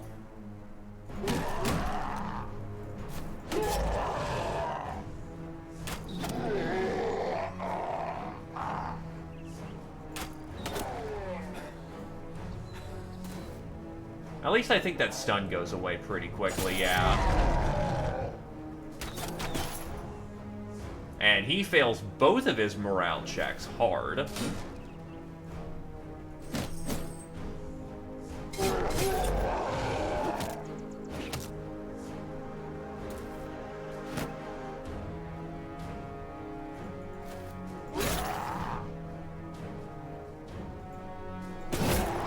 Bap.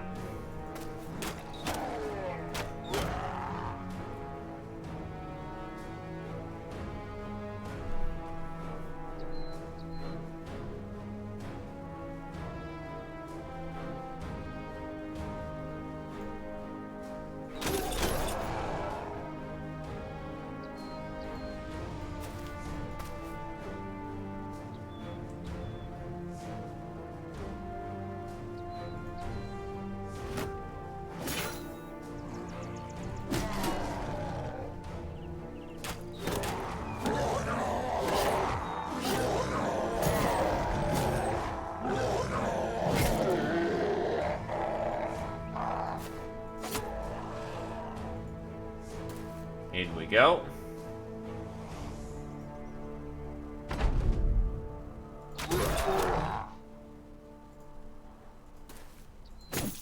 Oh, wait, you can... I did that accidentally, but I didn't realize you could stun the young. That's actually awesome. It's niche when that situation will ever come up, because, you know, majority... Well, and they're all broken at this point. Don't get me wrong, these battle lines look stupid as fuck.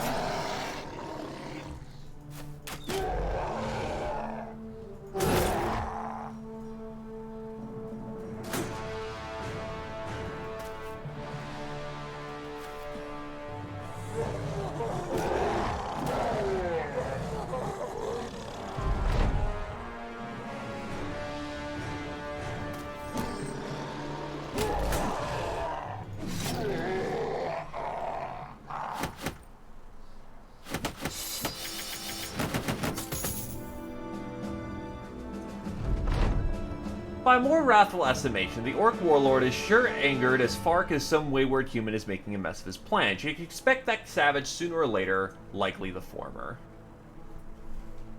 Okay, so now that we've taken care of that, we'll head over to this Forester's hideout, grab whatever we can, kill that, go run down south to Brunnenstrat.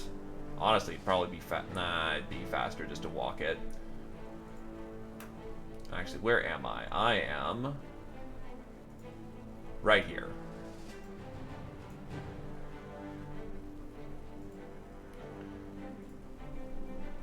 Rogier is now level 4.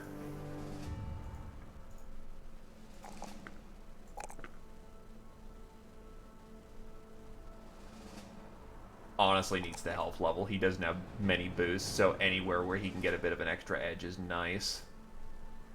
He also needs to be considering when he gets some heavier armor.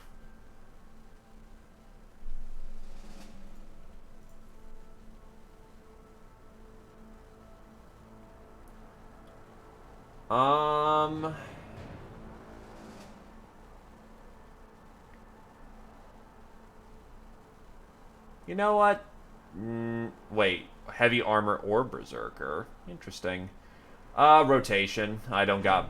Brawny would be nice, but, he doesn't have... We don't have the best access to heavy armor in the moment, so not the biggest concern. Anyway, as Z-Opposer is one of the starting characters, he gets a free perk. And we will go with Unstoppable Force. Oh, that's the... Okay, that's why that happened. Wait, does that mean that removed... I'm gonna need to go into Predator later and fix that up.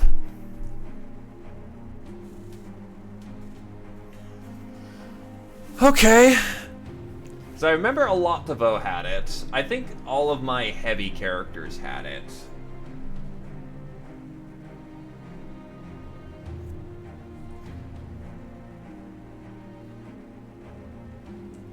So let's see, what would be another good punchy bit of... I could go Perfect Focus, but...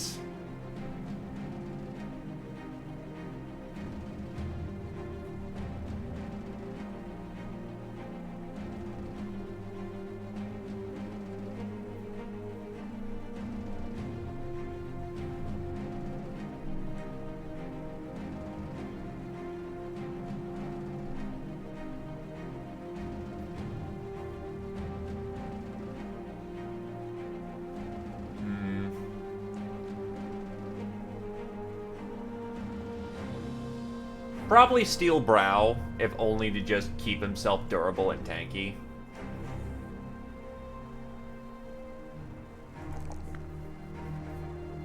Melee skill, melee defense.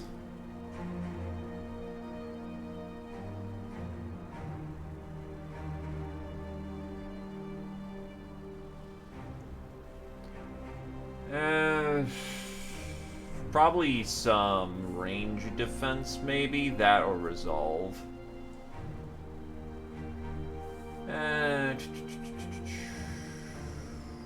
Range defense, that's his greatest weakness. Grenadier!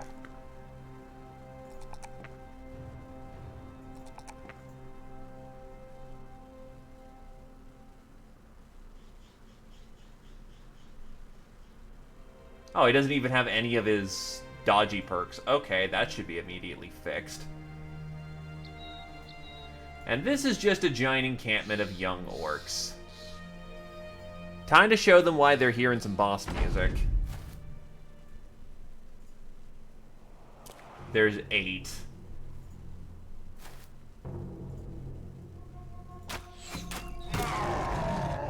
There's 8 of them. I almost feel bad.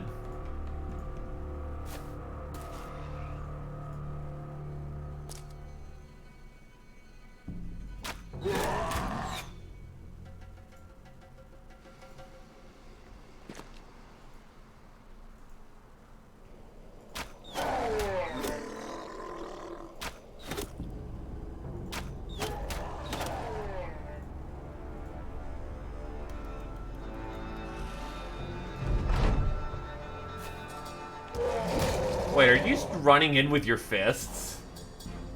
Okay, I will admit, that is pretty damn metal.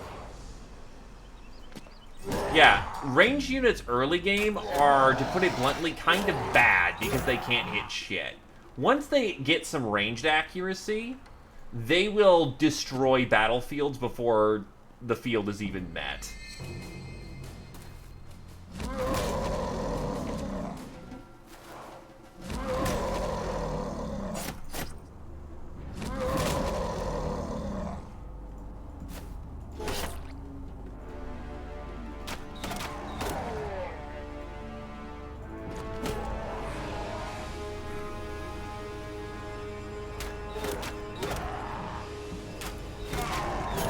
It also doesn't help that orcs have an intrinsic penalty to their ranged defense as well. So our range boys are getting a lot more shots than they normally would because we have a plus 10 to all of them. It's great.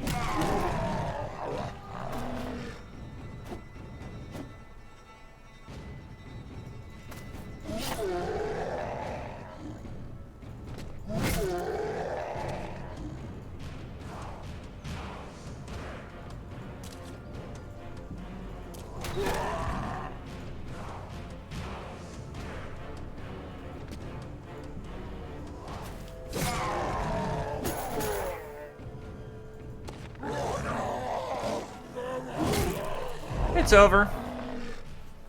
I mean, there wasn't really that much to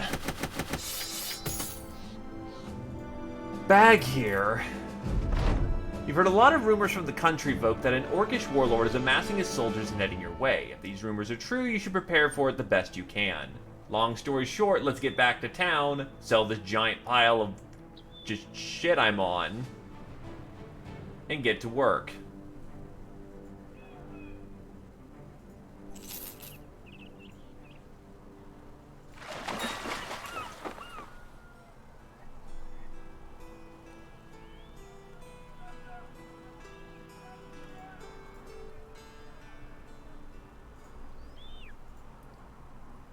I prefer to get to Brunnenstrat if I can, but I know... Oh, what the hell? Oh, Raider Party. But I know I physically can't, so I just need to get to the closest market I can.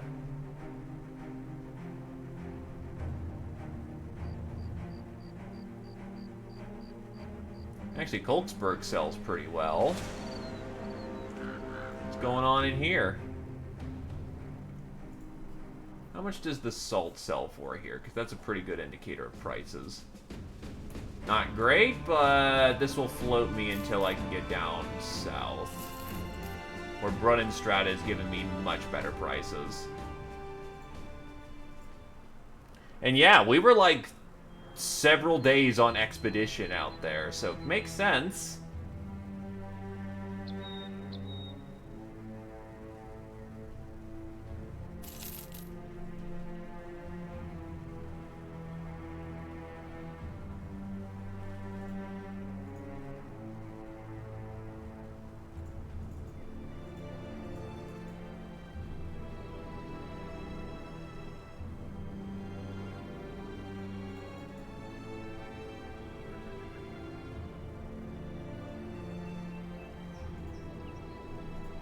Okay.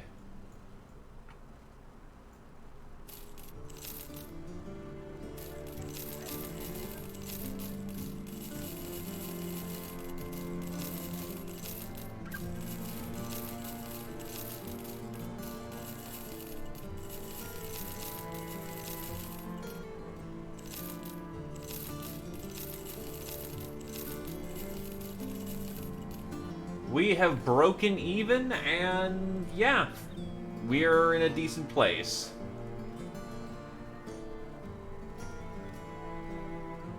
That puts us just about where we were at exploration amounts of money before we dove the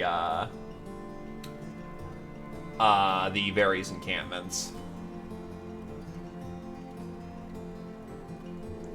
So now we need to retool up because we're kind of low.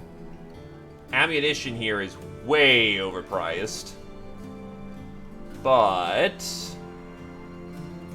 We don't have a doggo. Oh, we do have a doggo. Shit, when do we get him? I forgot that we had him for a while. That should be a decent variety. Oh, wait, did I get the venison? No, I didn't. That should be a very healthy variety of food.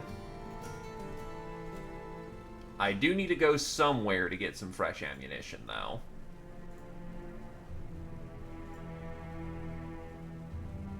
If I'm not mistaken, there's a Fletcher nearby.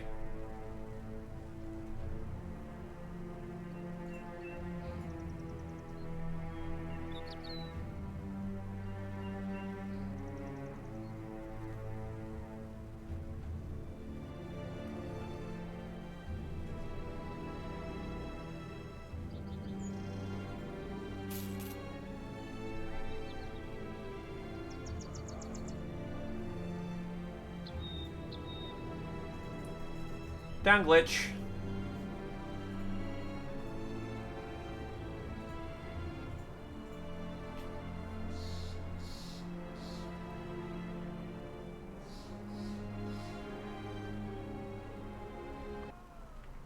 And we gotta reset.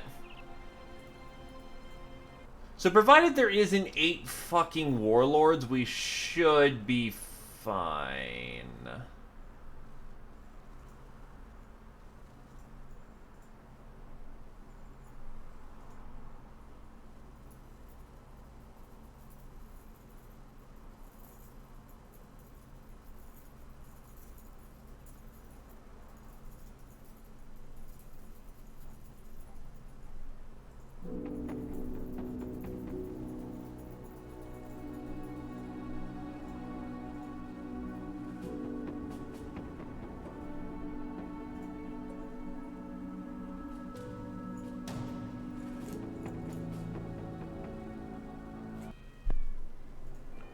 Alright, so actually getting into... There's no recruits, wow.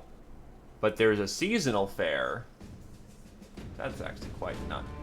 Ooh, that's a nice crossbow that we'll never get to touch. God damn it, I just... Okay.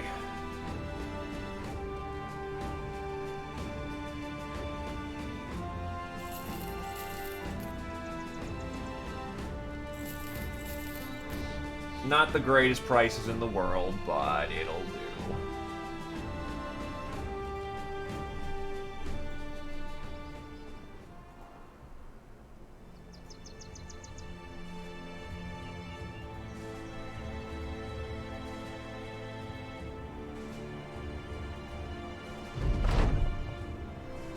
During a short rest, you manage to catch a thief that managed to try to make off with some of your supplies. The villain's clothes are but rags and looks more skeleton than human. What are you going to do with the crook? Give the poor soul some food and water. Feeling bad for the feeble cutpurse, you decide to offer some food and water. The withered person almost snatches the meal away from you and drives a famished bite into it.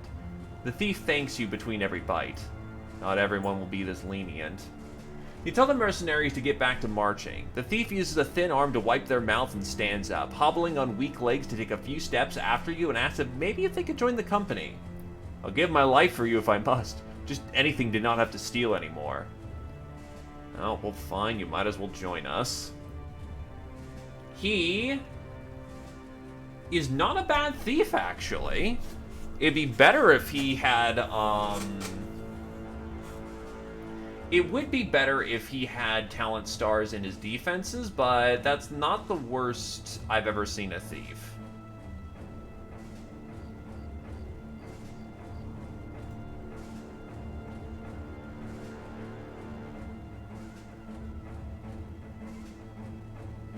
God, he rolled great.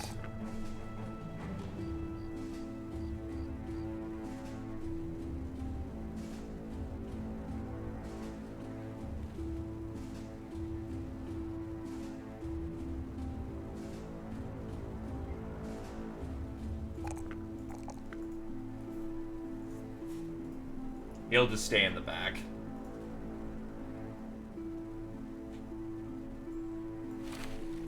I mean, if I really wanted to, I could Battleforge this thief, but that completely plays against what a thief is supposed to do.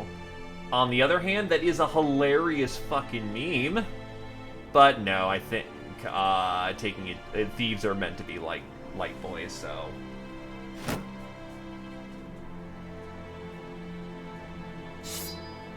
He'll stand bodyguard for the ranger for the time being.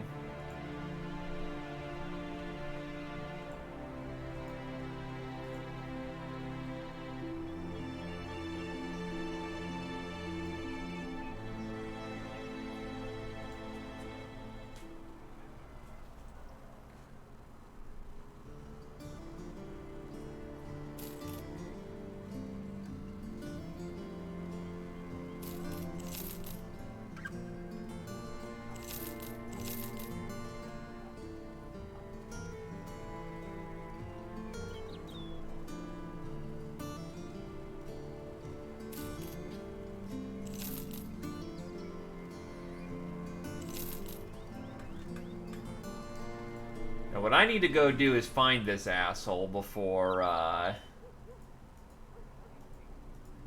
actually go broke. The problem is he's probably spawned up here, so there he is. That works. Young warriors, orc warlord, ambushers, skirmishers. The shaman's the fucking problem. This is honestly not a bad battle group, but that shaman can absolutely fuck us. So, let's see.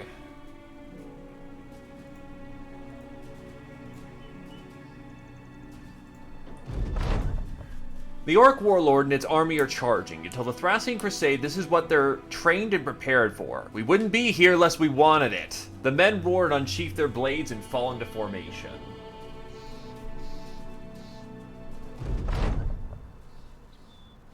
Well, the problem is they just have disables, and that absolutely can shut down a strategy if you can't move.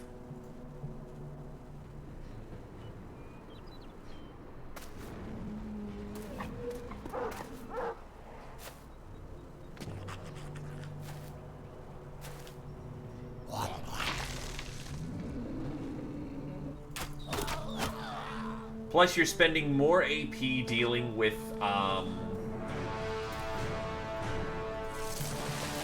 people being tied up.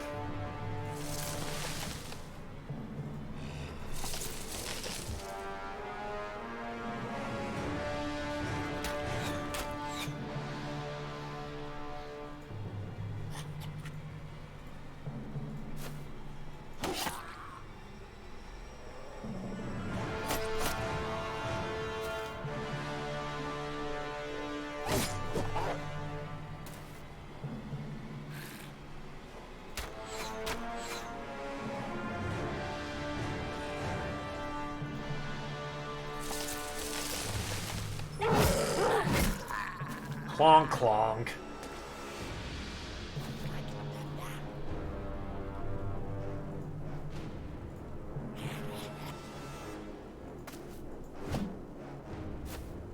No man splitter on that guy.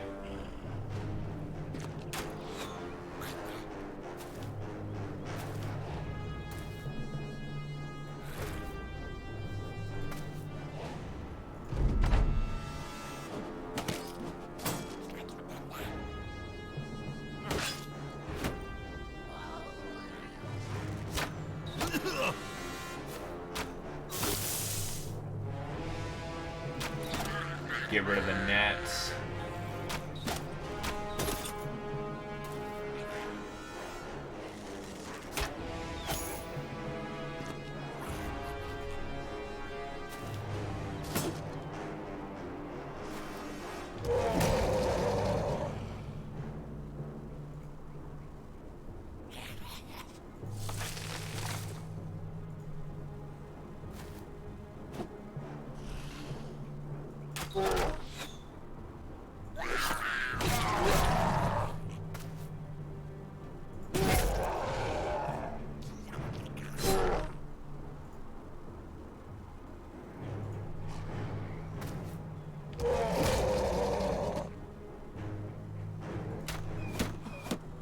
Oof, 2 shots, no good.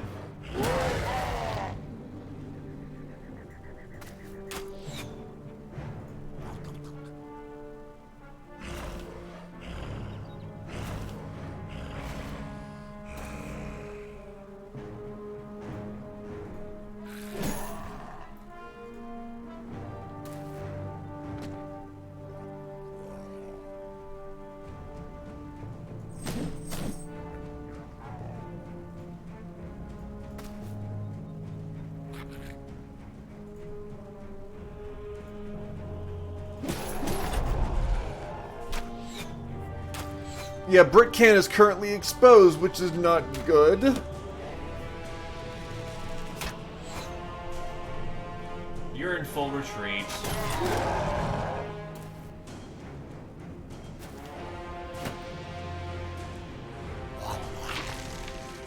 Honestly, that's not in a bad place. Get rid of the fucking gobby. Stun you. Oh, shit. That was a misclick.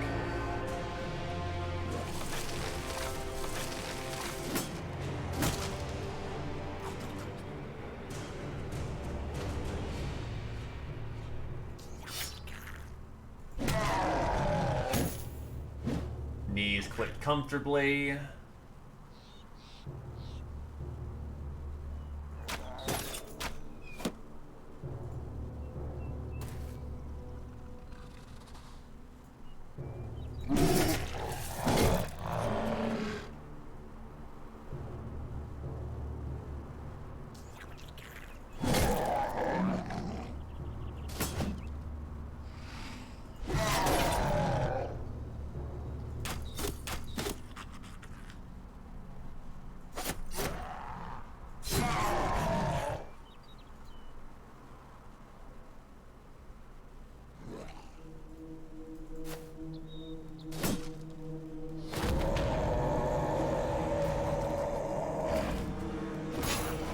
Oh god, ow, there goes Brick Can's head. But he's not dead yet.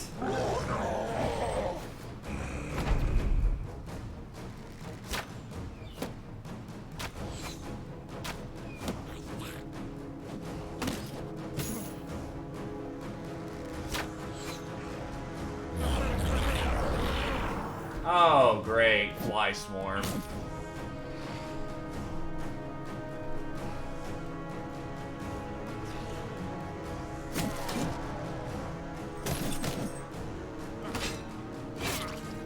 And Carrier takes 2 hits. Not the best, but still alive. Alright, you've now surrendered.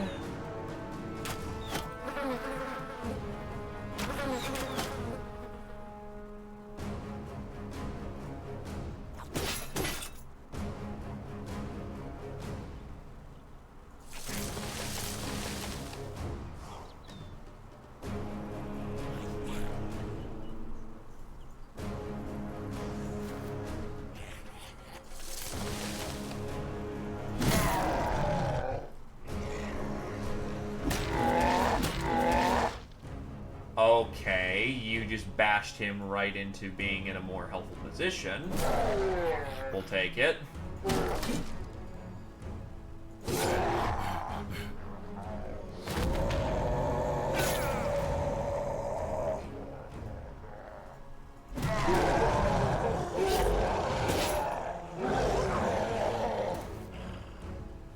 Oh shit, right, he's right. Brick Can might not be me. Oh wow, he actually went for someone else. That's very useful, actually.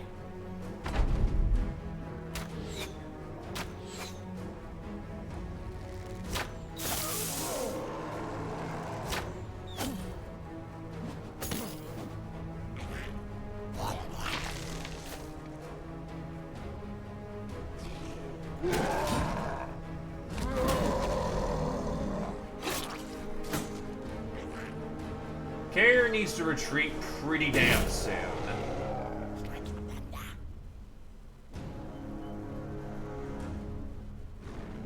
Yeah, another hit and Carrier just dies. So what we need to do is try and get that situation taken care of, but I don't see how we do that without someone to rotate.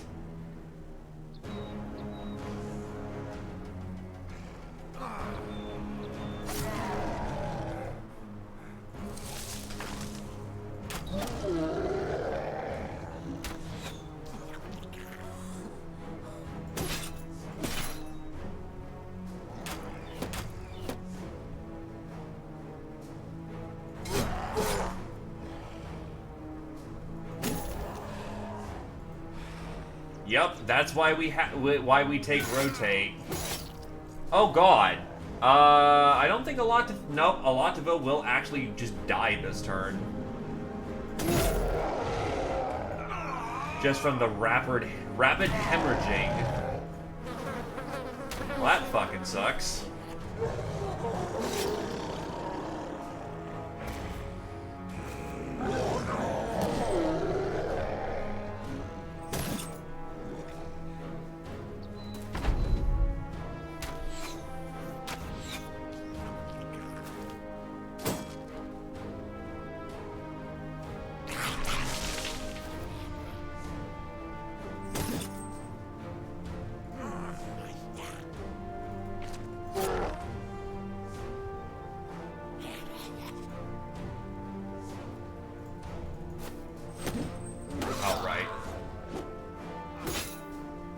Well, that hit your helmet this time, so that saves you from dying this round.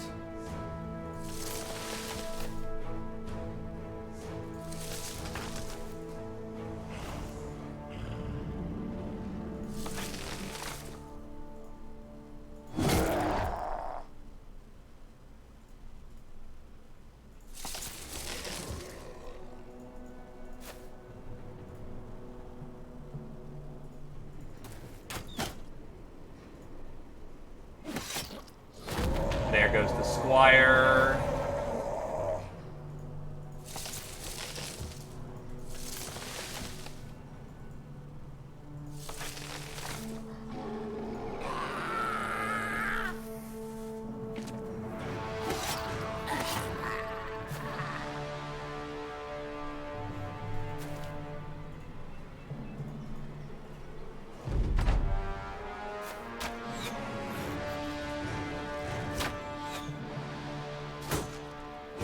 And Carrier is killed.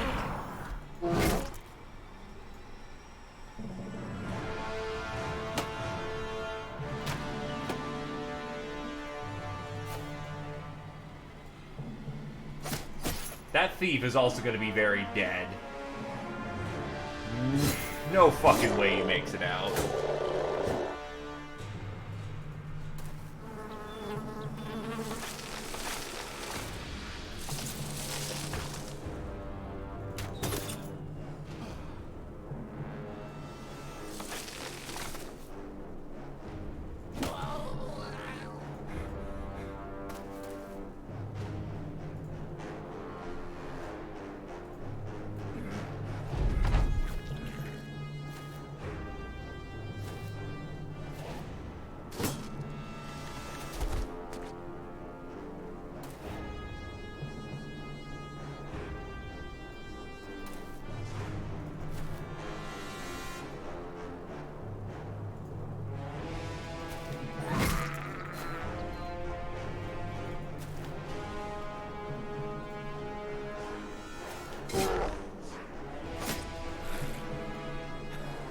I think that's the end of combat, though.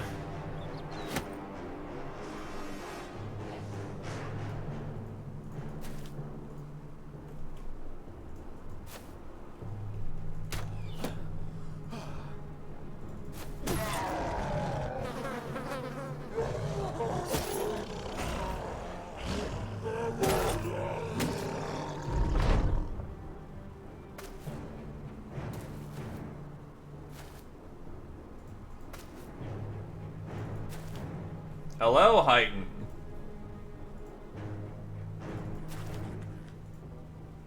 You did not have a brother yet.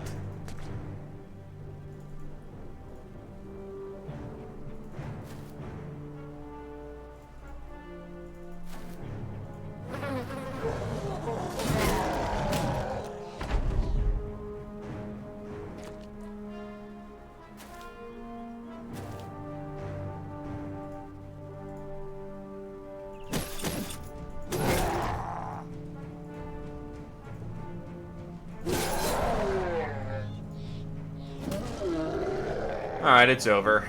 Alright, who's still among us? We lost Alativo, Carrier, and Rangier. So the Squire, Big Fuckboy, Axeboy, and Carrier. I can do that, Heighton.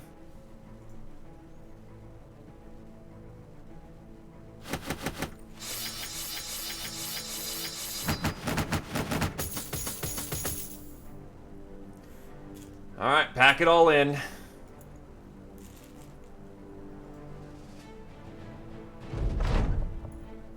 You watch as the greenskins scatter like rats. Wergrick the sergeant looks ready to give chase, but you stop him.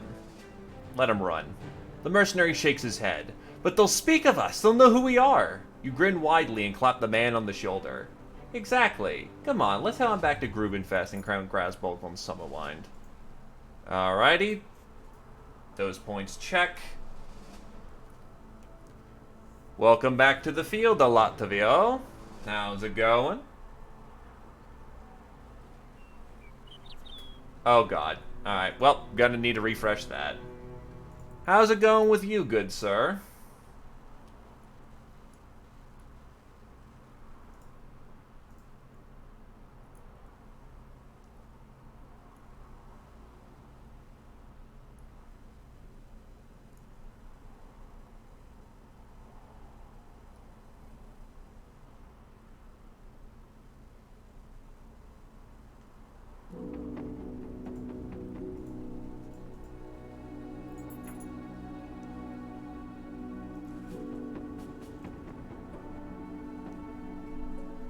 This is good to hear.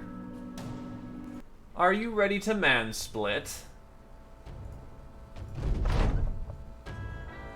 You watch as the Greenskins charge forward with their warlord leading the way. Drawing out your sword, you yell at the men. A good night to any who takes a savage's head. Who sleeps well tonight? Metal rattle as the men draw their weapons and shout. The Thracian Crusade!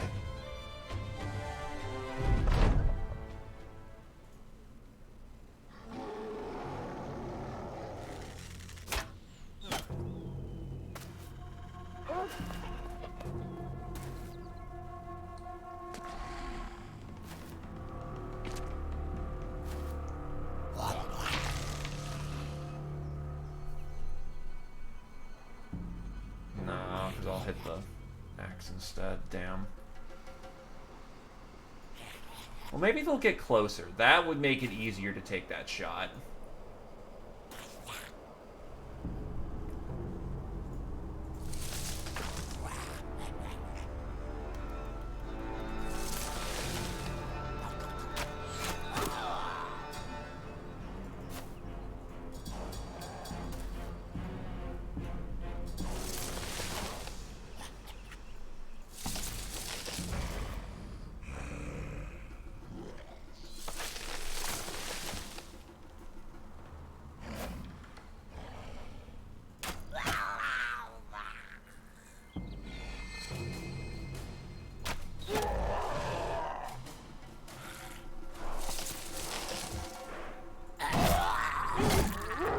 Goodbye, Mr. Wolf Rider. Hello, Morale Bomb.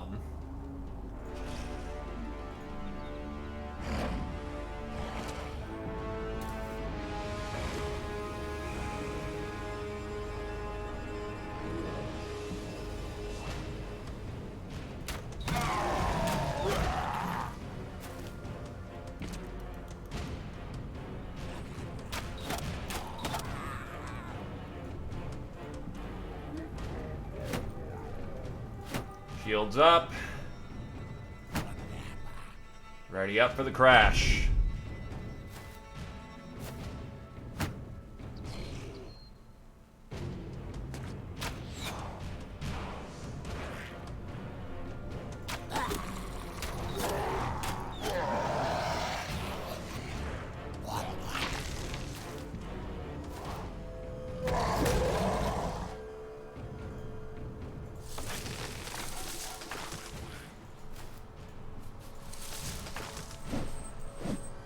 Damn.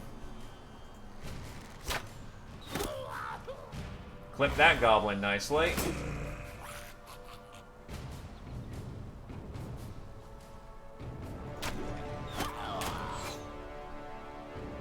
No dice, unfortunately, but almost got the goblin down, which is nice.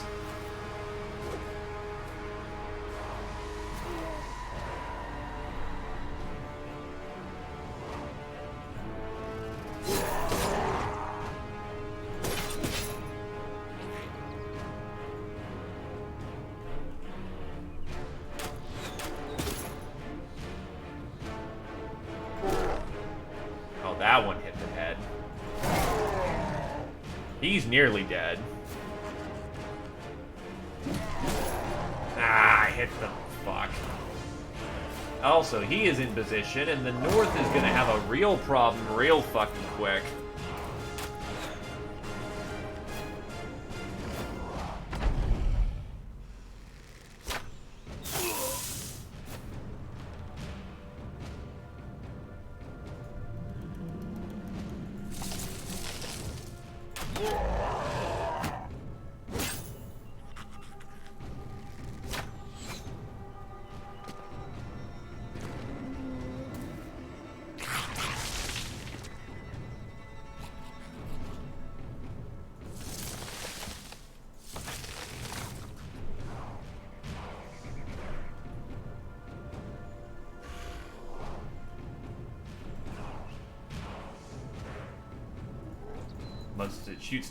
Sucks to not be able to shoot this round. Right, you never got out. Yeah, you do have underdog, right? Yes, you do. So you don't get surrounded to death.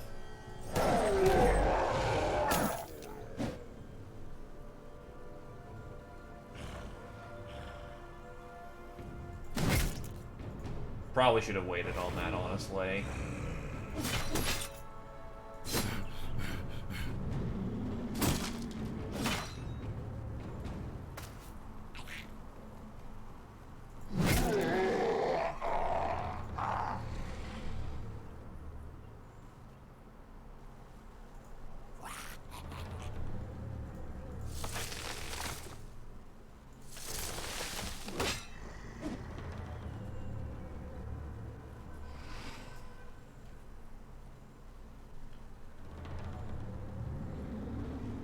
Something changes very rapidly, Glaive is in for a very, very, very bad time.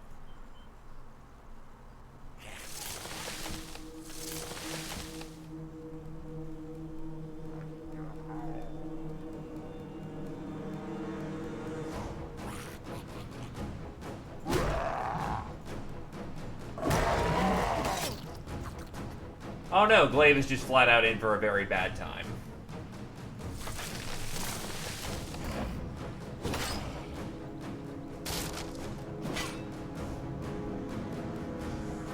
And Carrier is now super dead.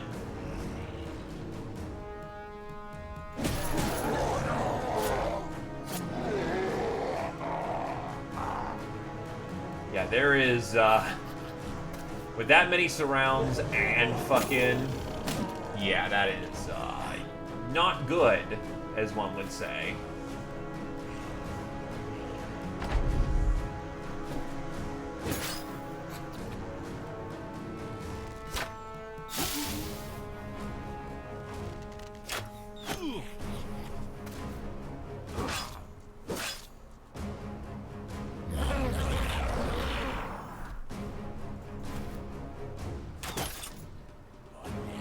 Hi there, Ike-chan. Oh no, that Warlord's not dying anytime soon. Not remotely close enough for it to have that morale bomb to save Carrier's life. Carrier is pretty fucking dead in this circumstance.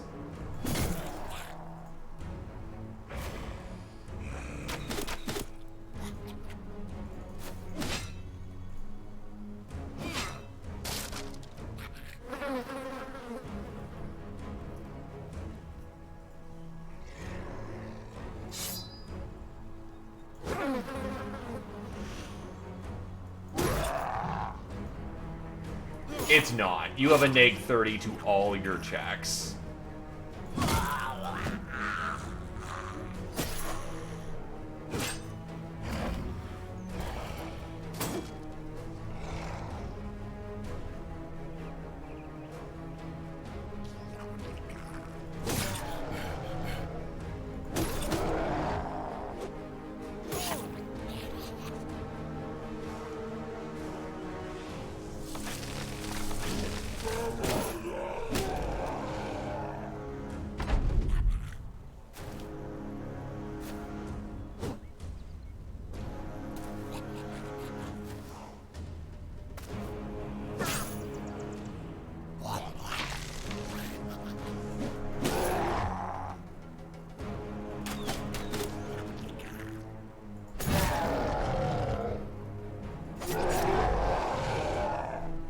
there's some rapid morale failure.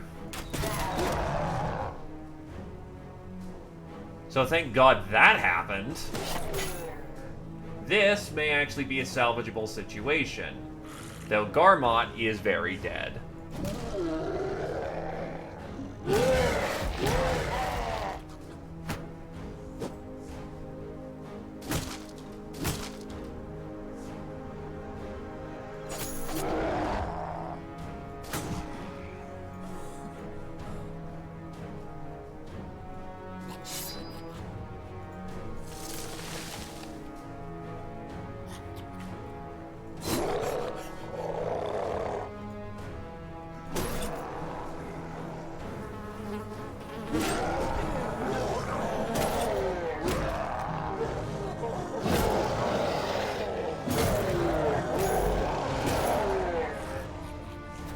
Alrighty.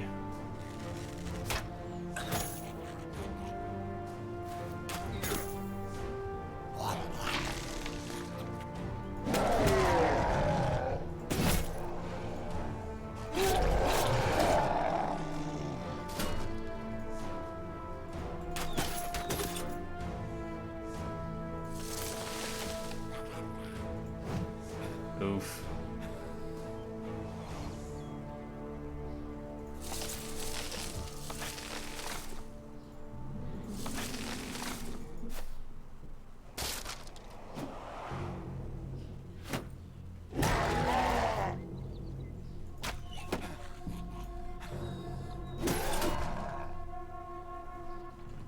Whip out the bow and take a shot to his hip. He gets on by with some lucky degree of luck.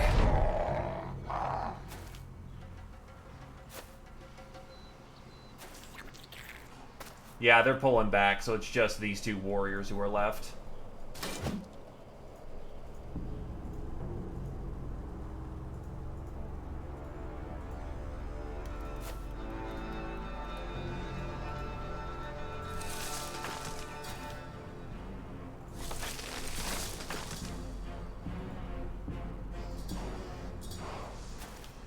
Fingers crossed.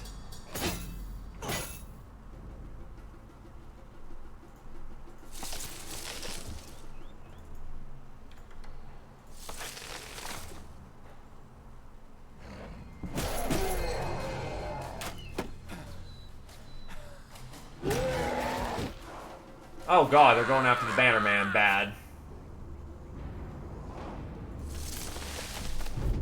That nearly just gacked him, but thankfully, orcs are slow, so I have a chance to respond.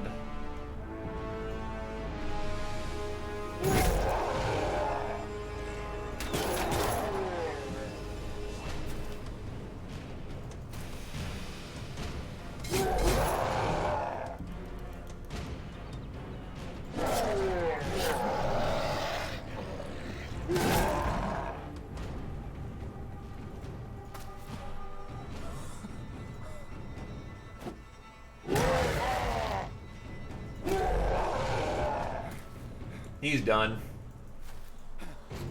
Poke him till he's down.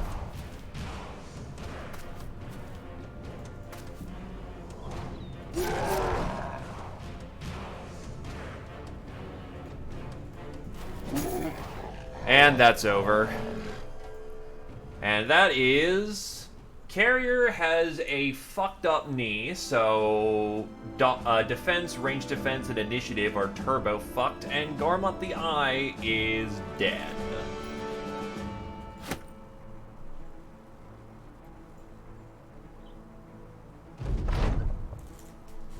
The Orc Warlord is dead, and its army scattered. You take a look around and yell to your men. Men, my friend wants to kill his worst enemy. Who should he call upon? They raise their fists. The Thracian Crusade! You laugh and continue. An old woman wants us to kill all the rats in her attic. Who should she call upon? The men quieter this time.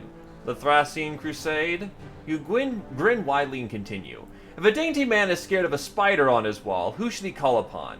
Grenadier spits. Let's just get back to Grubenfest and Count Gerasborg von Stein won already.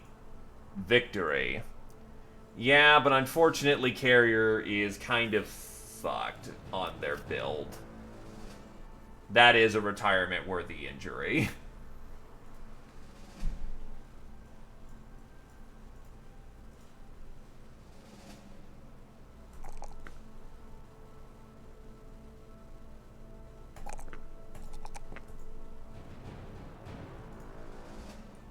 The Inventor can heal him, but I don't have the Inventor. And that's still at least a good 8, 9 levels of work that needs to be done.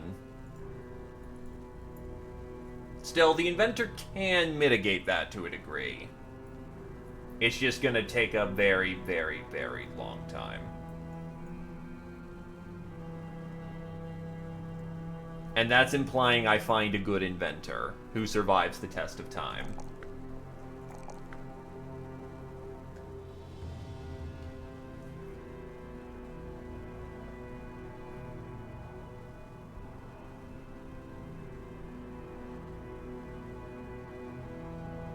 So yeah, that's 7th tier, that's 8 levels in.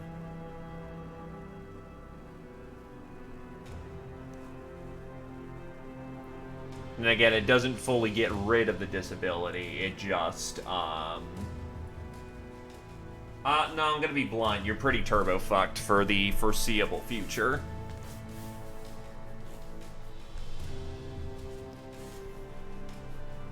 Healing or armor?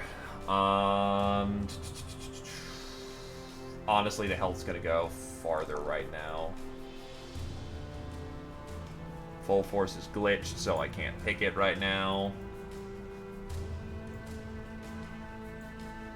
Killing Frenzy is gonna be useful. And no, not as useful.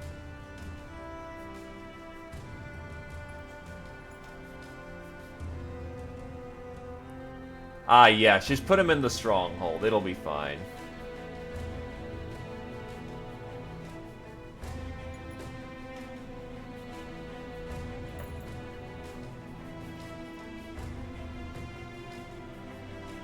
Honestly, Templar's almost ready to take the front field. Thiefy Boy levels up. It's really all his supplemental stats that are boosting hard, and honestly, that's a good thing. Dodge. Glaive gets his perk. Ammunition binding. Expertise in making ammunition lets you strip it back down and pack the parts for storage. It also lets you draw out arrows faster. Increases maximum ammo storage by 10 and range skill by 5. All damage increased by 10% for any weapon used. Summon Falcon.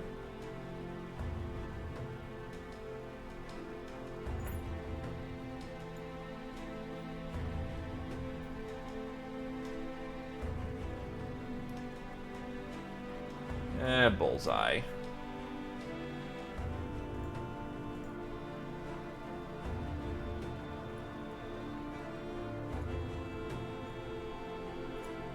I'll go with Underdog. And start putting him on the front.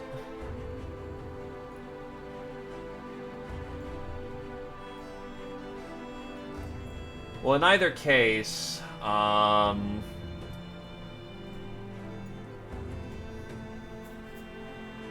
for now, you are just fucked.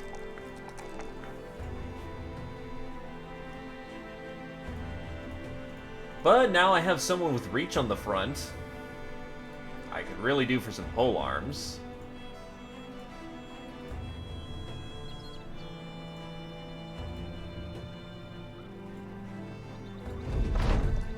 Count Gaspard von Sommerwein welcomes you into his room. My little birds have been chirping a lot these days, telling me the stories of a sellsword that slew an orc warlord and scattered his army, and I thought to myself, hey, I think I know that guy. The nobleman grins and hands over a satchel of crowns. Good work, mercenary.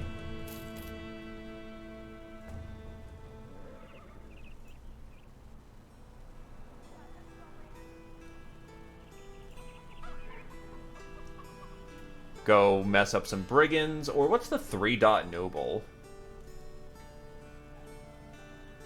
Oh, God. That's just a noble contract. Fuck me. That's just cultist. Their brain bad. How much is it if I was to go do this? Oh, just casually 10,000 crowns.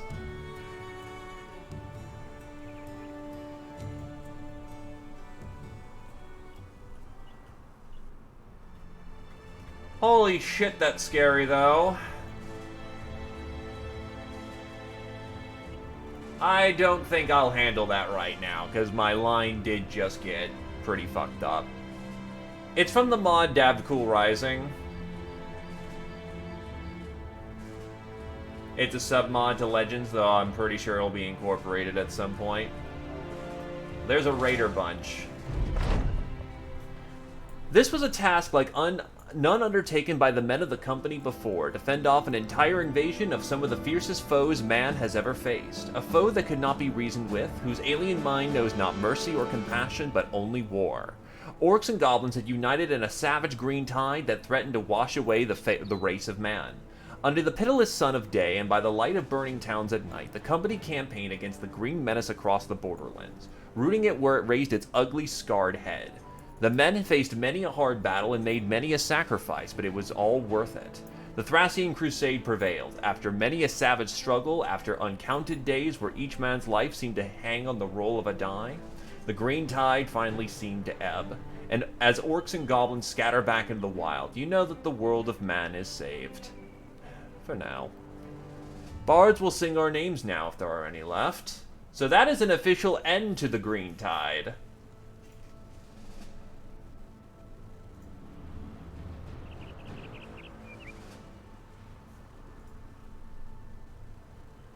Man-catchers, Defiler, and Fanatics.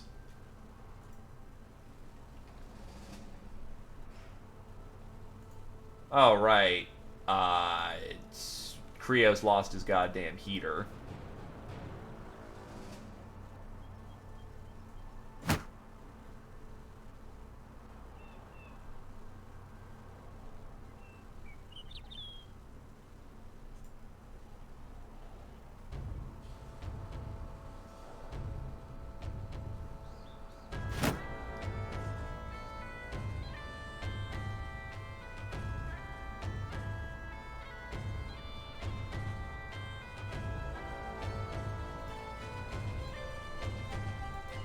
The Defiler is the equivalent of, like, a Chosen.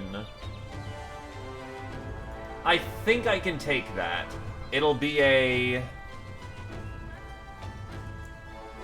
I think I can take that. Oh, wow, we have... Whoops, well, the caravan's helping us out too, I guess. You do you, Glads.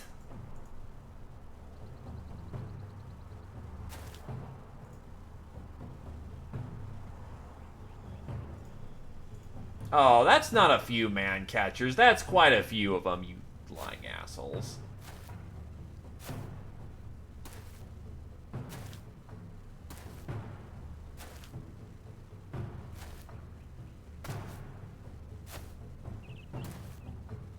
Oh, shit. Not Carrier. Alatovo does not have, Oh, this could be a bit more bad than I was thinking this was gonna be.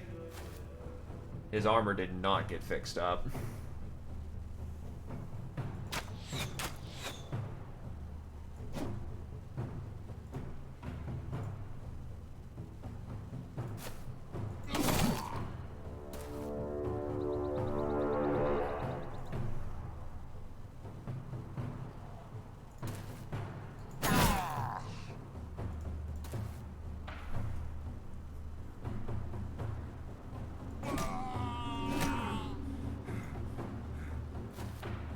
Oh wow, the Defiler's pulling back. Actually, I should have sent those air... that was not a smart thing to do.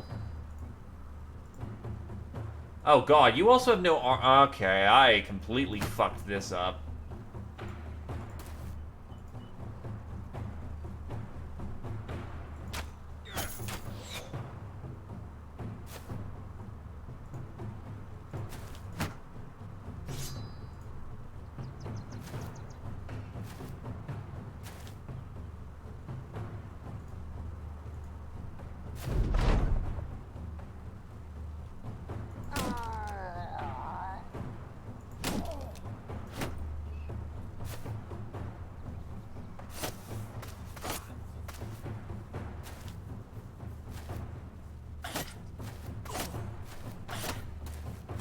That fucking spear boy doing the work.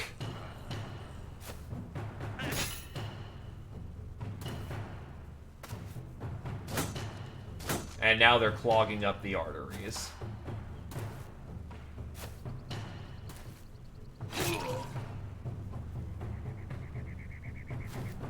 Oh, that's very bad.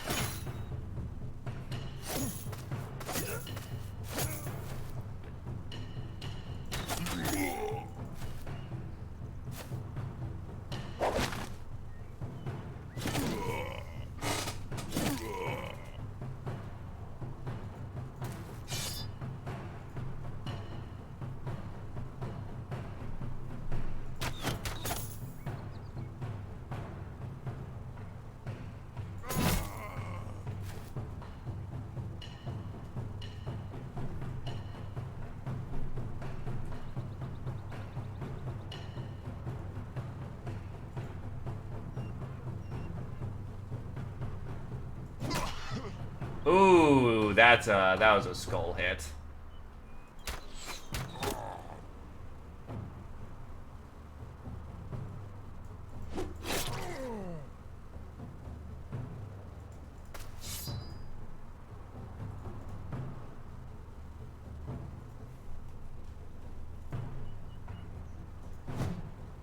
Wow, missed 84. Yeah, with Gavcool Rising,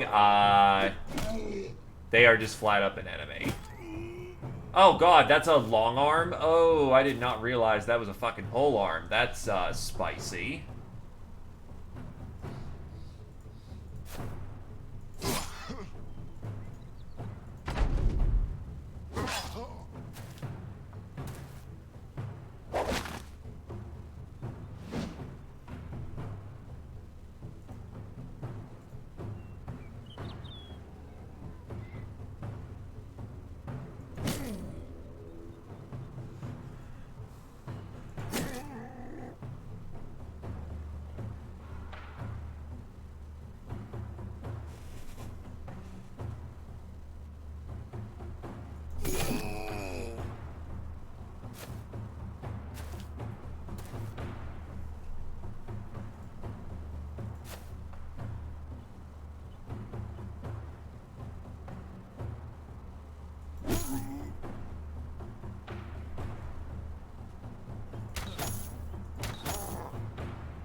That's a headshot.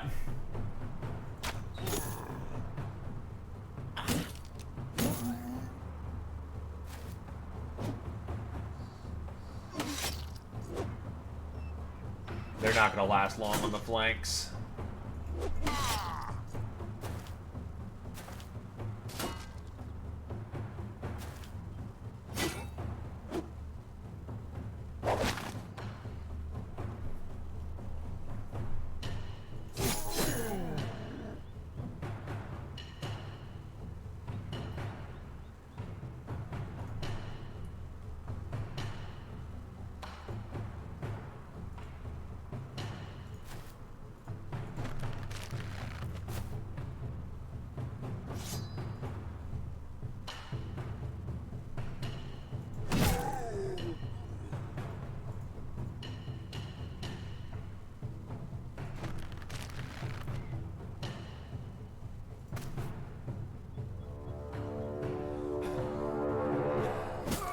Yeah, that's the concern I have. He'll just murder fuck his armor out of existence. And I can't get to him very quickly. They'll have to tie them down.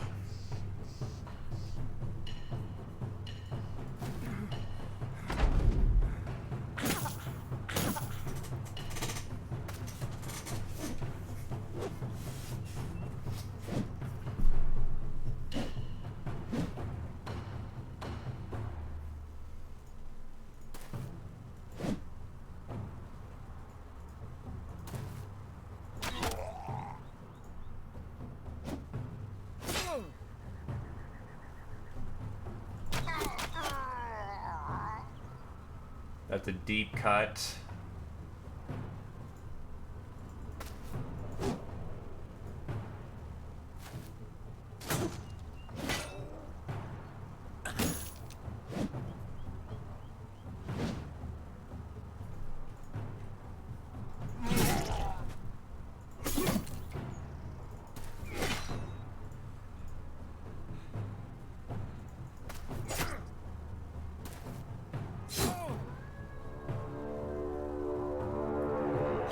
Zia Poser's probably not gonna make it at this rate.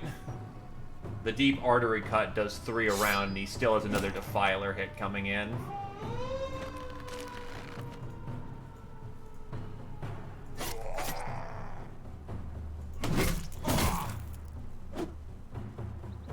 Not dead yet.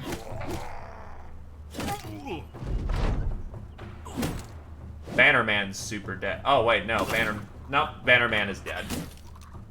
And yes, that was a fire. I live near the street, so I can't really control that.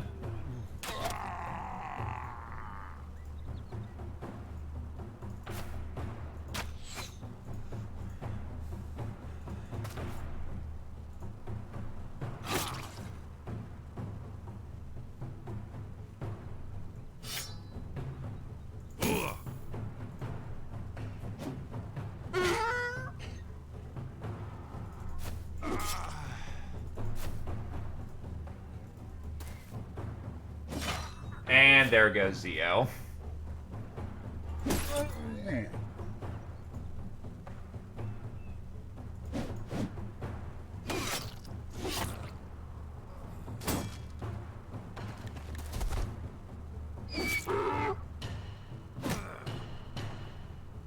Ow.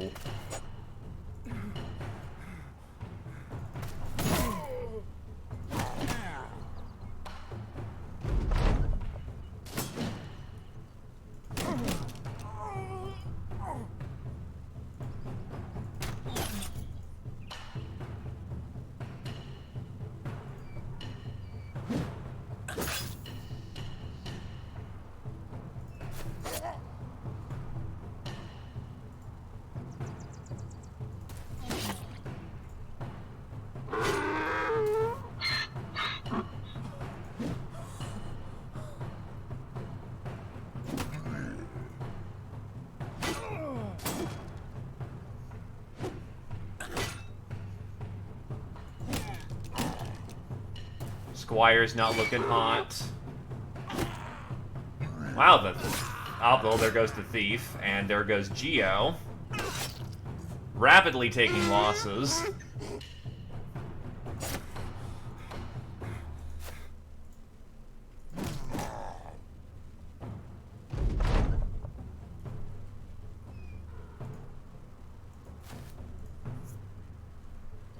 Welcome home from work, Britcan.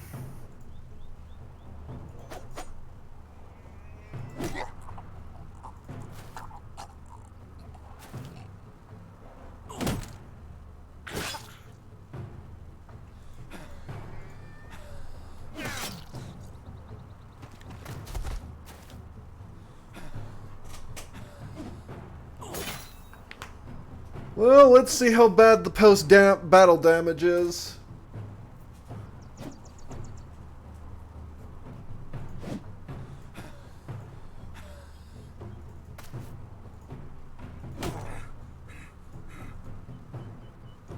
Or, never mind, I see a redemption. First things first, shot in his ass.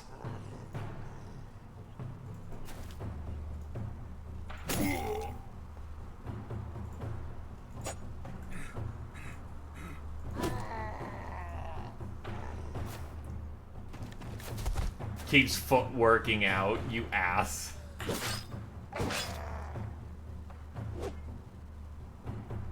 I will say, these fanatics aren't the most accurate. Grenadier's not the best melee fighter, and he's able to handle him with ease.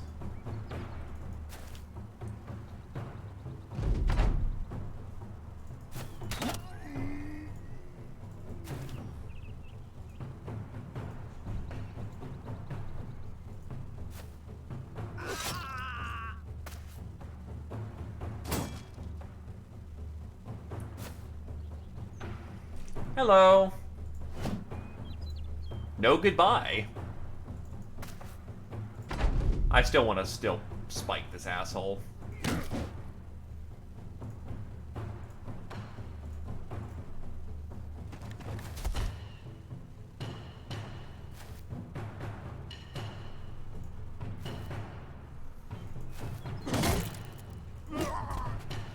And it's done. So, only Geo lived, and he also got his knee turbo fucked. The Sergeant, Zeoposer, and Gregors died. The amount of crowns and goodies they're packing, though, is quite significant. Alright. But I saw the Deus Ex. So I'll roll back that clock. And the map is once again screwed, so. Bark, bark, bark, bark, bark. Hi, puppy. Should probably close the window. Oh, shit, and then I bumped the mic, I'm sorry.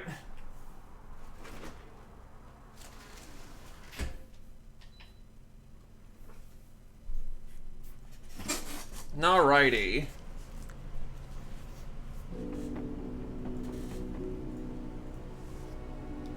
But yes, for those unfamiliar with Davkul Rising, the cultists are a little scary. The Defiler is the scariest one, honestly. So, now that I'm aware that my armor is a little on the bad side right now, I'm going to replace it as best as I can real quick, but I may just have to fight this without armor on some folks. Okay, so up and up. This time they are just engaging.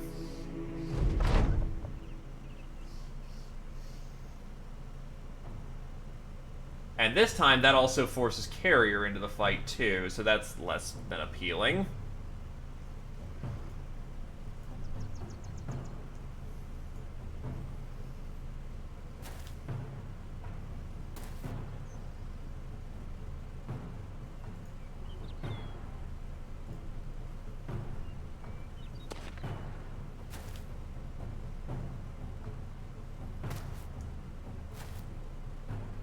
I will say their range defense is also surprisingly high for having no shield.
I do find their approach vector much more interesting this time around, though.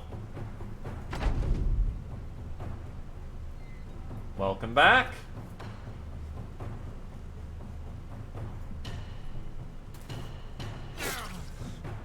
Shit.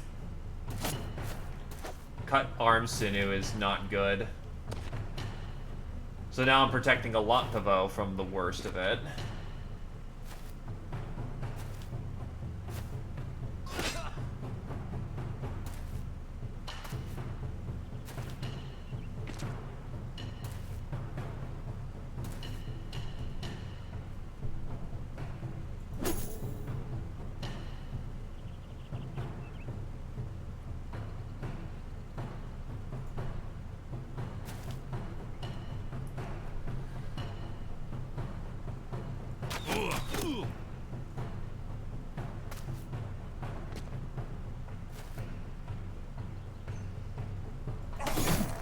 Try to get that damage spread around like butter.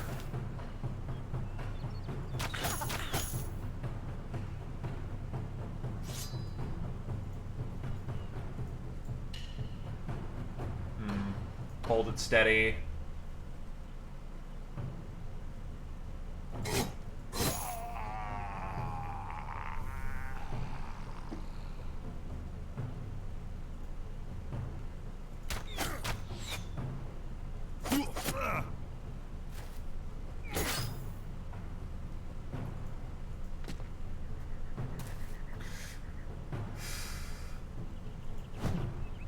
Fuck, that's bad, that's bad, that's bad.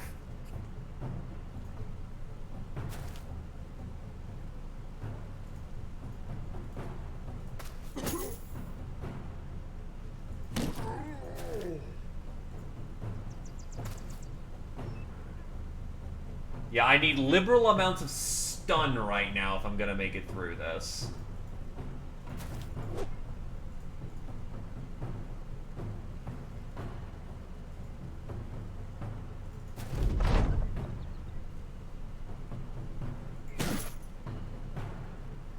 And all of his energy is going to be dedicated to keeping that fucking Great Hander just suppressed.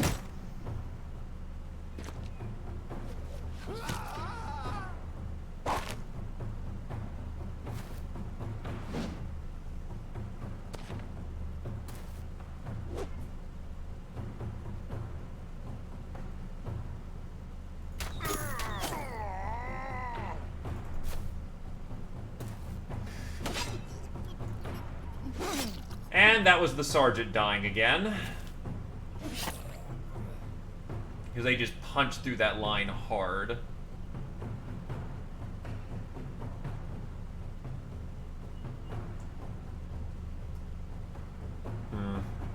No, punch through the center as quickly as we can.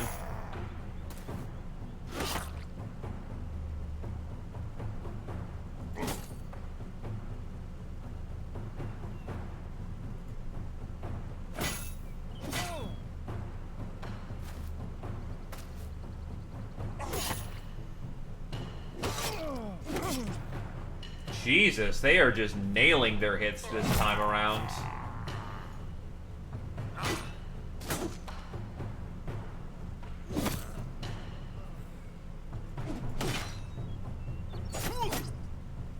The Squire is just fucking dead. There ain't no saving his ass.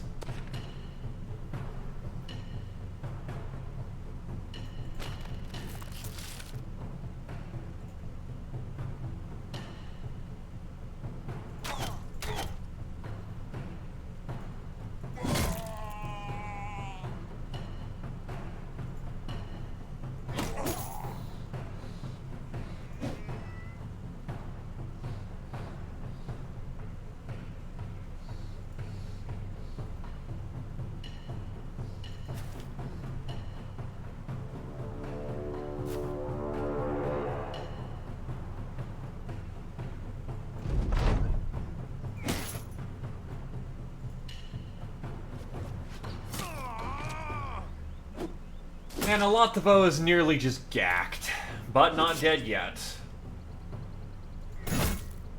Oof. Just kind of hoping that would do more, like, rapid slap kill. Thank God they still hold value on trying to kill the donkeys.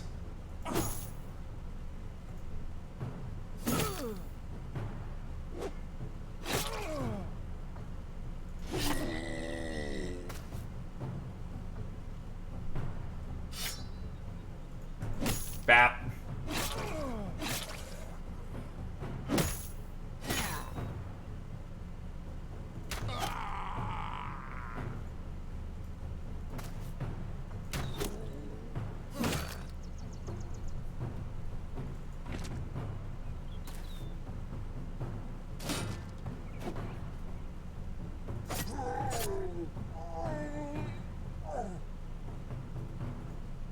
Is that fine? Oh, wow, no, he might actually live.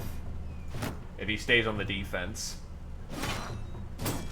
Well, to be fair, they're all armed with hand axes and Scaromaxes, or whatever the fuck you say it. Krios may be very well dead.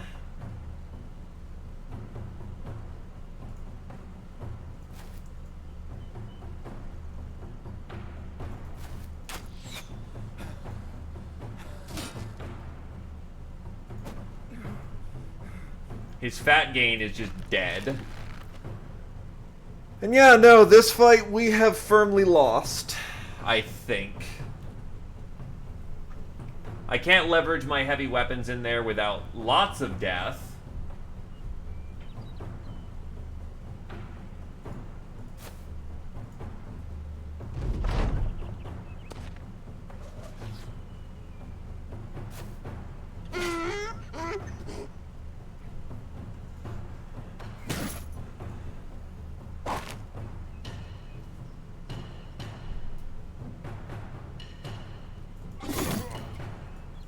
Oh, we can't avoid it at this point, Geo. I try to be a little finicky, and then, you know what? Let's walk away from the fight. Yeah, no, now they've jumped on us, so it is a fight we have to... No, I could actually just... No, wait, but I've got a caravan to my back, so that also fucks with my ability to run away. They're not super strong. Honestly, like, the guy was taking some feedback. I think that, honestly, they're in a good place, actually.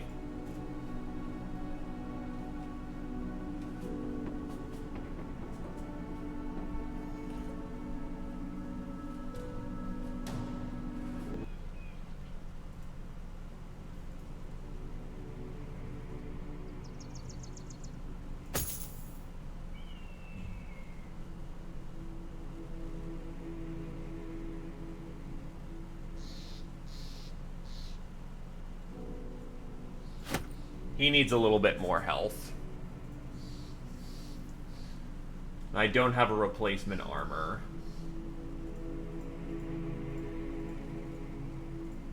Which is really the problem there. He either hits or gets hit.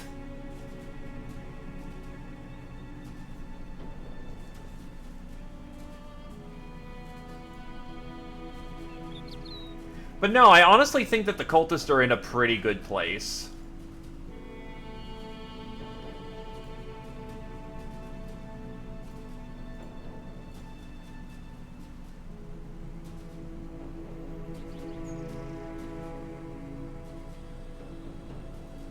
Yeah, if I go any lighter, it ain't gonna do anything.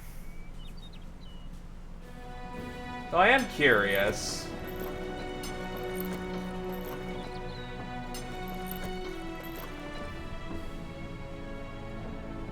Yeah, you know, I'm gonna set that that great orc helm to be repaired for the time being.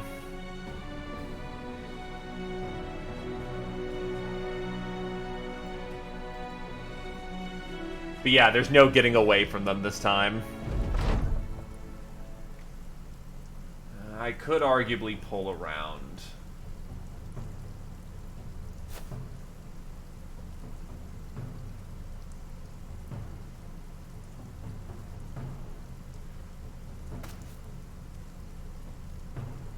They also pay a little too well for what they are as well, so...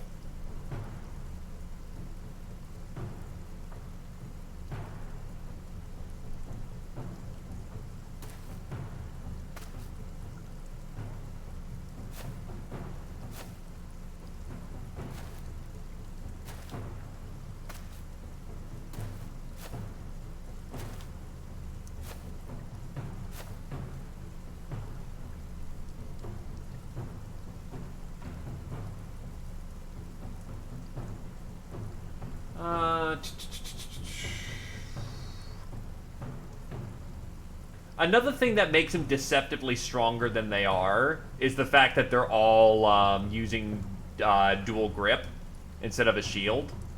Meow, hi cat. So that makes them hit harder than they normally would.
What also doesn't help is the fact of one of my great weapons is effectively out of action because his body armor's screwed.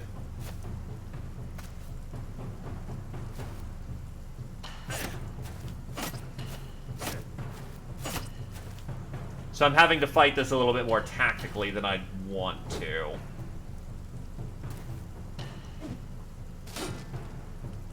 The margin for error a lot smaller. Even if I have disposable meat to throw at the enemy.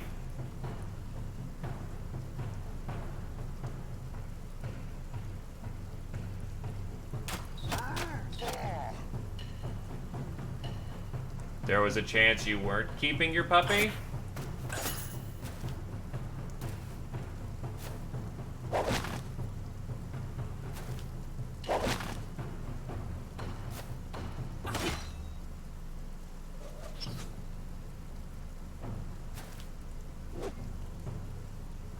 Ah.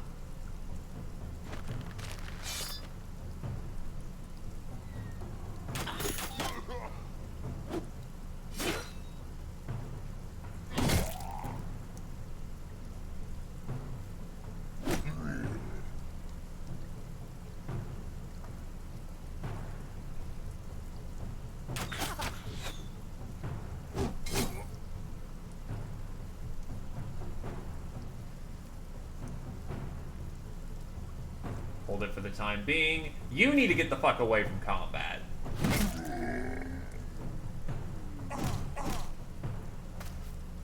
Yeah, that guy is the scariest one of them all. Risk! And reward. And that didn't connect, but that... we need to dive on him badly. If this guy dies quickly enough, we're in a good spot. If he doesn't die quickly, he decimates the field. Because, again, he's the chosen equivalent.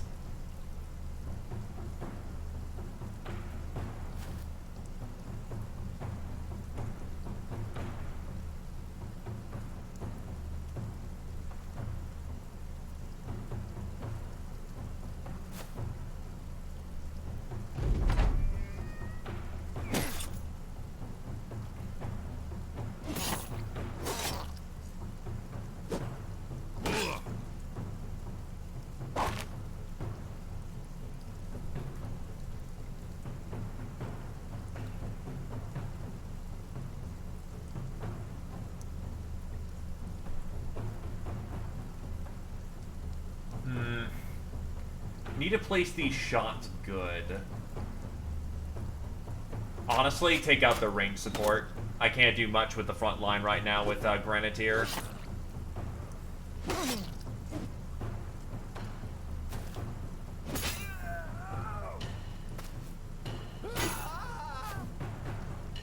Wait, who just gacked? Oh, another caravan hand.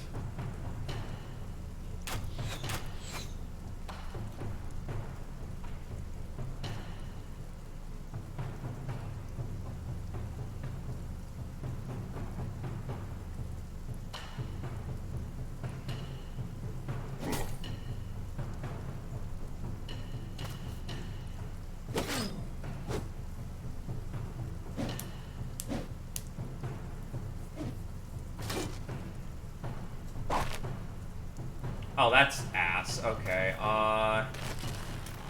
he's up.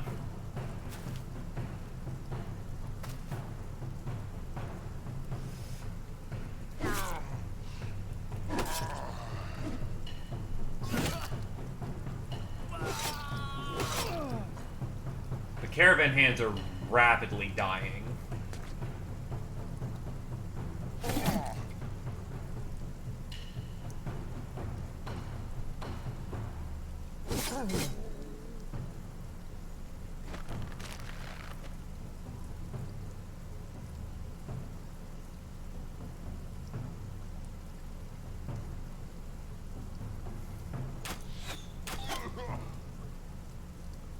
Oh, he didn't morale boost. Okay, that's very, very good.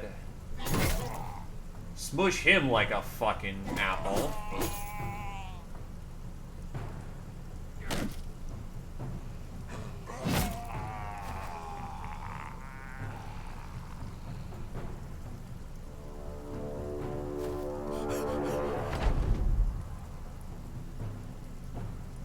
No, you have to stay stunning the big motherfucker or else we're dead.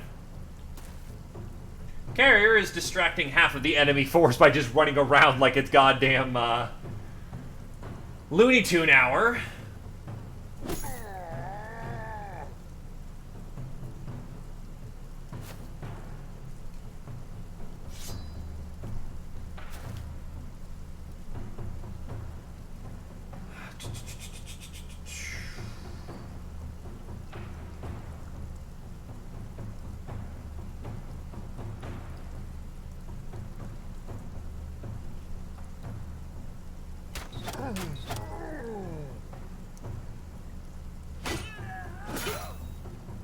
Oh, what the shit?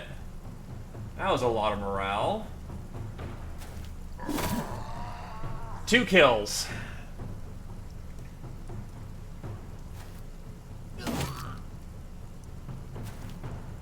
Oh my god! Ah, that's great. Look at you go.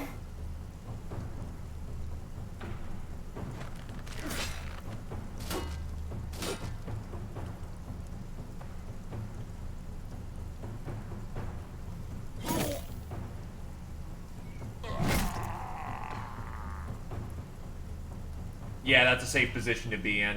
Safe-ish. Nowhere's really safe right now, but some positions are safer than others.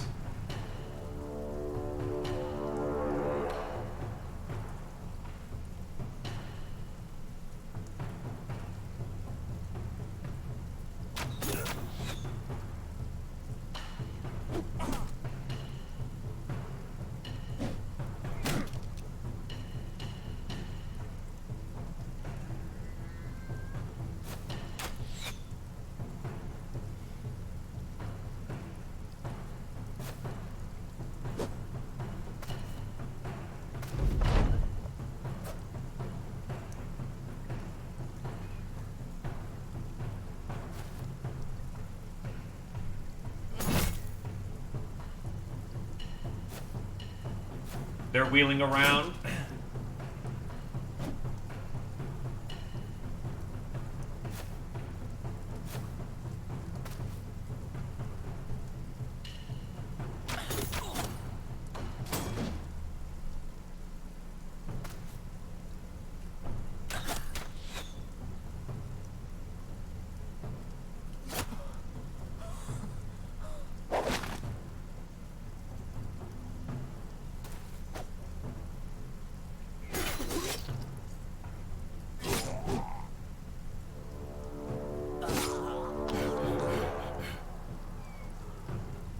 Ah, the thief's gone.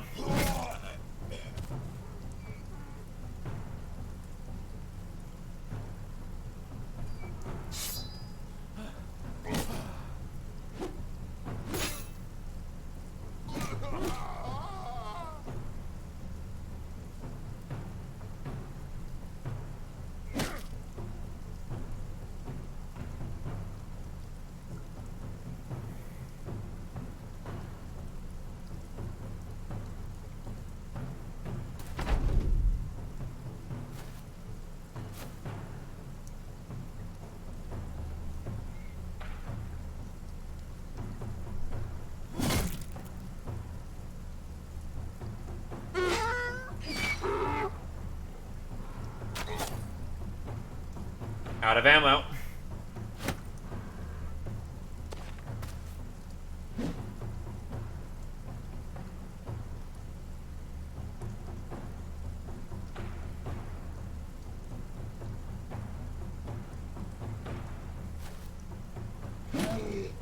That was actually incredibly lucky, and I only read the hit chance a little late there. So that was really bad of me, and I got away with literal murder.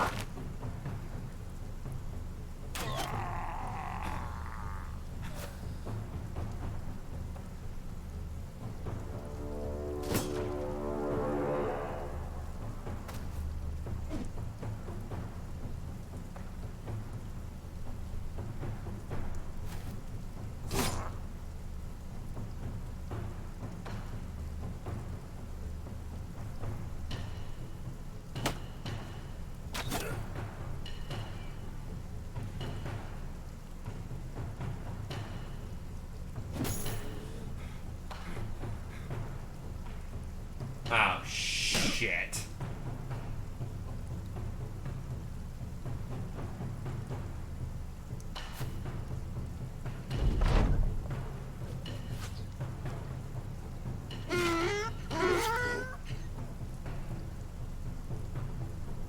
Oh, you're engaged in melee. Bat.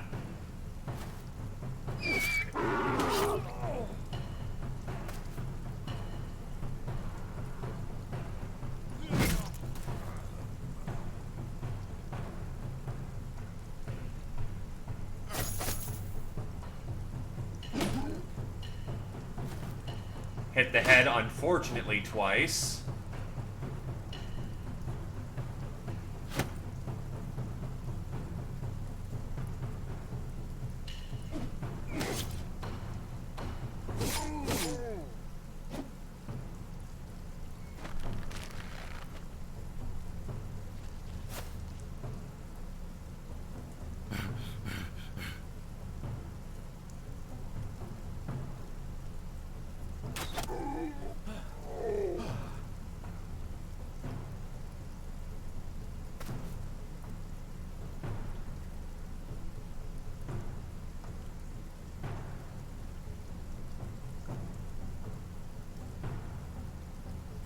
That thing will probably pulp Grenadier if he gets hit. But I don't really got a better position right now.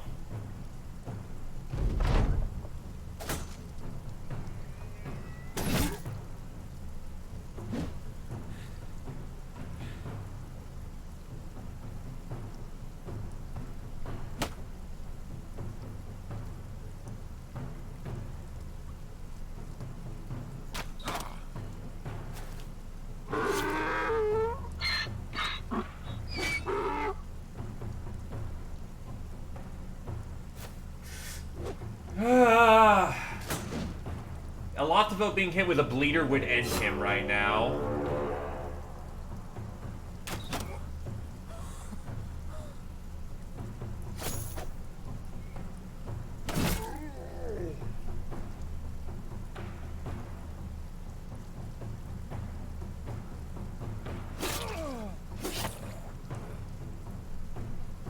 And you have no fatigue for rallies. That's not good. Well, the big fucker's gone. Rajier is dead, though. Herbalists. Mainly. Wait, why you had max fatigue? Okay. Oh, right, because you just beheaded that asshole.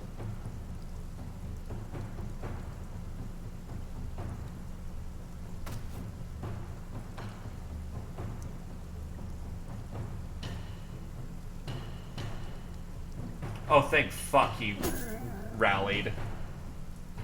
I really needed him to not have flipped his shit, and thankfully he didn't.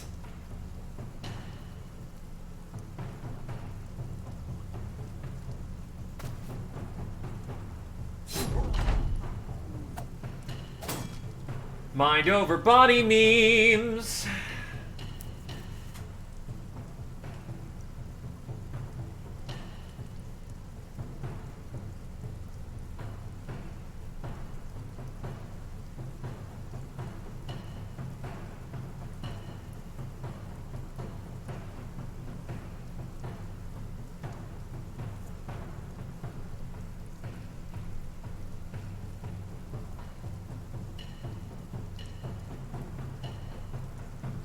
Not sure the best action to take with him. No, you need to get in there. Risky, but the prize.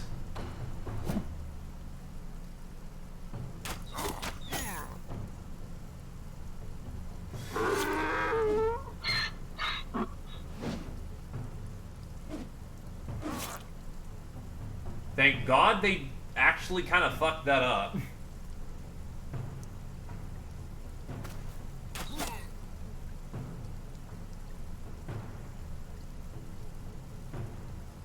Glaive has no more ammo. What he does have, however, is a mace.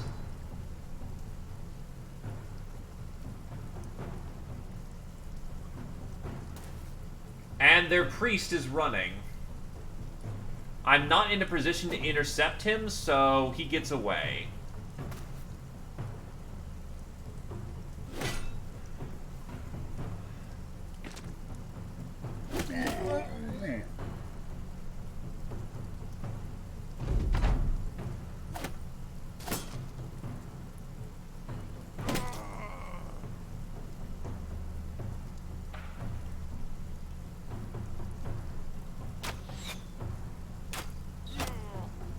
That's a body bag.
That's about as good as it gets.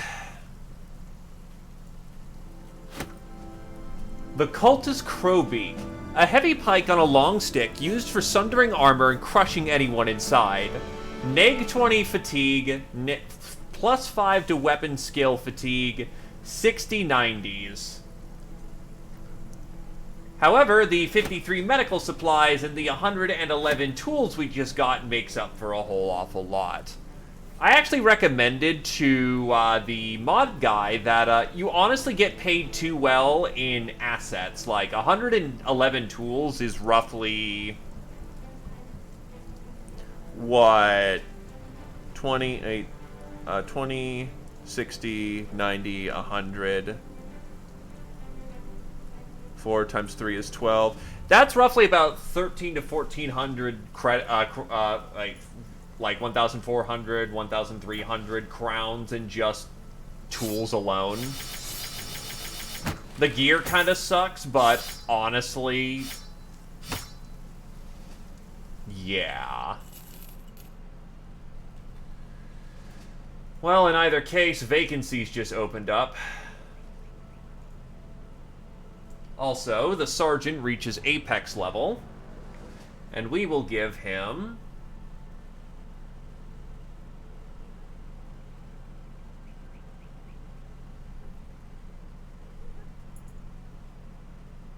field triage,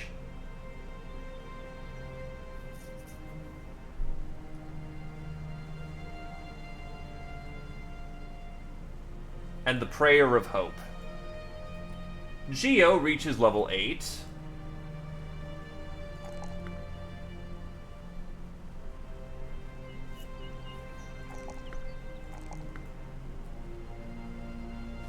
And gets...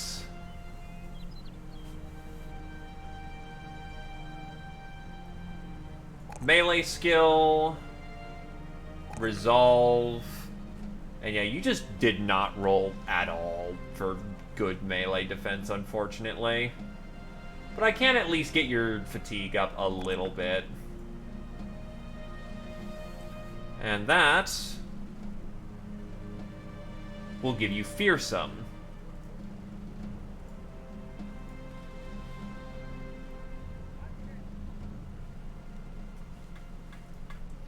So, new hires. Actually, first I'm going to liquidate my assets, and then we're going to see if we can't bring anyone new onto the team. Also, the man catcher is a basically long-range net that's 45 to 75. Quite effective, actually.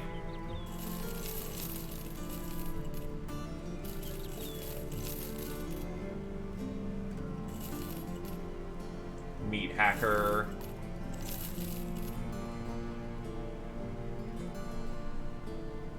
The cultist hoods, you reduce your resolve to gain that much, screw you resolve. But the Davkul Rising has not unfortunately made them layered armor yet, so its use in Legends is debatable.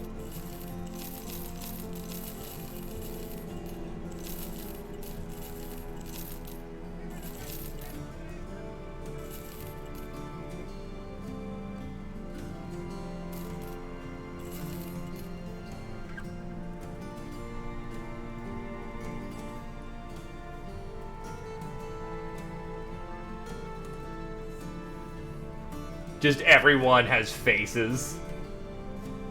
The faces of evil. Jacques.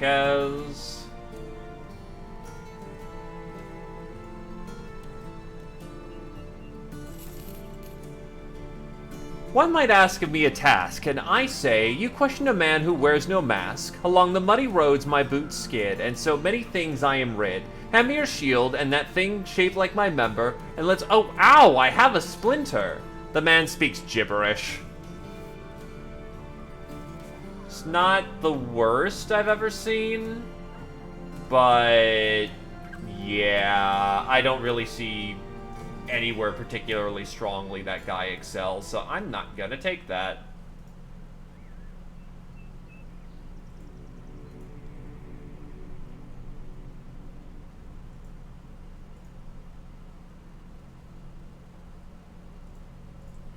Let's see.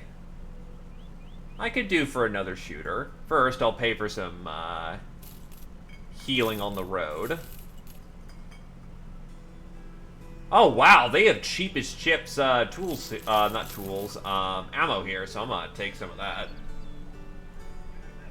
And then we have a— nope. Nope. I can do better.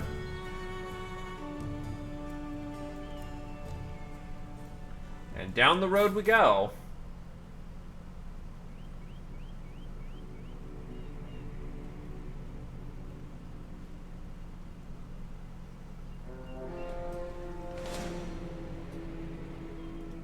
Oof, that pack of nomads just got destroyed. You come across a handful of soldiers from House Harkon. They tilt their caps at you. Evening, mercenaries. Not sure if they're about to attack, you make a subtle nod towards Glaive. He puts his weapon within hand's reach and nods back. You return to your attention to the soldiers, giving them a friendly wave. The lieutenant steps forward, grinning. Oi, mercenary, we have little use for you in this world now. Slowly, you lower your hand, hovering it above the pommel of your sword. You ask what the man means by that. He laughs. Haven't you heard? War's over. The Greenskins were routed from Hellevad just a few days ago. Scouts report seeing them bastards running for the hills every which way, fighting among themselves. The orcs killing the goblins, goblins killing the orcs, just full-on rout. So yeah, noble houses need not pay our sorry ass for nothing now, because us real soldiers got it under control. So why don't you go and your pathetic lot cleared out of the way? Us fighters got places to be, understand? You handle him, Glaive. The soldier's lieutenant glares at you. Do as I said, sellsword, or there will be trouble. Ignoring him, you give another nod to Glaive. He gets up, blade of his weapon loudly scraping off the dirt. The soldiers turn to the mercenary. He hefts his weapon into both hands and stares back. As the lieutenant starts to talk, Glaive bluntly interrupts. Shh, little man, I see softness in your skin. Not a scar to be seen, eyes as fresh as the day they were born, hands as smooth as untouched candles. If you was the fighting sort, you'd be out there in those battles you spoke of, not out here pissing into the wind. I'll give you two options because I'm feeling nice. First option, are you listening? First option is this. You go where you're going and don't say another goddamn word. He pauses to hold up two fingers. Option 2 is a mystery. Speak and ye shall learn of it. The lieutenant's eyes have gotten a bit wider, and his mouth infinitely quieter. He glances at you, but all you can do is shrug. After another moment, the soldiers hurry away with determined silence. Glaive laughs it up, but the incident has you wondering if it is perhaps finally time to retire. How many more of these cock-ups are in your future? How many more battles? How many more dead men will you have to bury? The company would do well standing on the foundations you've built for it. But on the other hand, if you retired now, what adventures would you miss?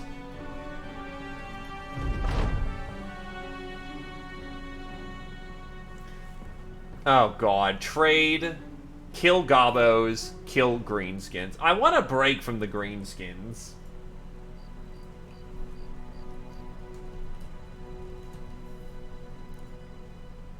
Put that as the winning, and then let's see if I can actually reload this without having to reload the game. Nope, it's all fucky.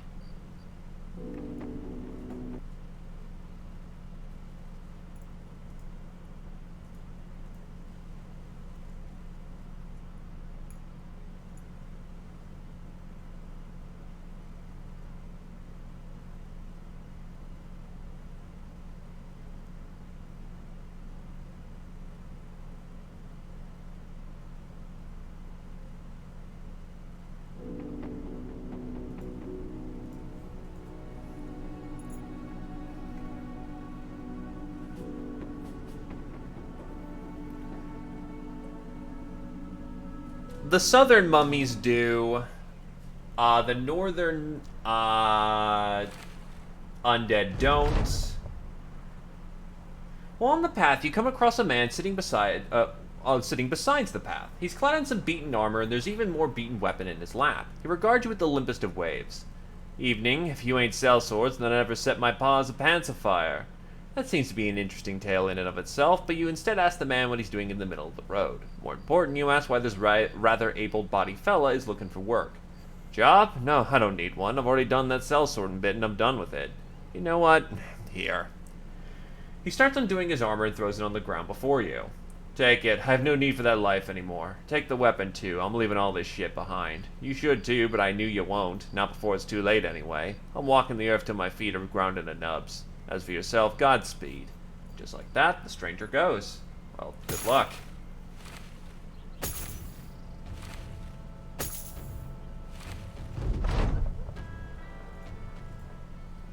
Oh, there's no one here to be recruited. Nice. Okay.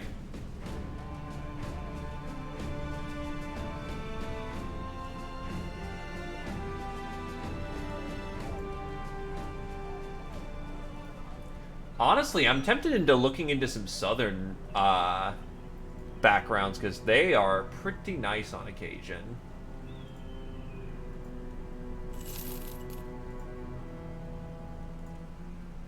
Alright, this guy's got some able-bodied individuals. This is an inventor, but the problem is that he doesn't really have any good combat stats, because inventors have the main problem of... And he has no peaceful, so he'll have to be on the battlefield. No, he's got peaceable. I can do better.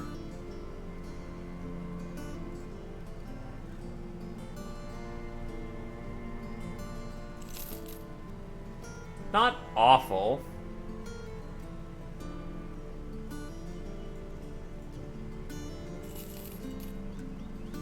Two-star shooter, all kills are fatalities, and tough. What's your nimble? Alright, I can do with this hunter. Not the best shooter in the world, but you don't always get exactly what you want. Oh god, his morale is terrible, though.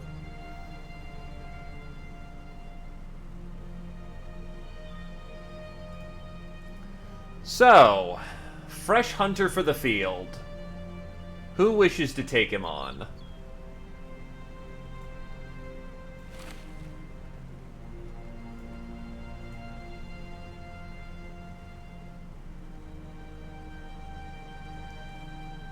Sleep well, good sir, Britcan. Alrighty then give me a name, Heighton.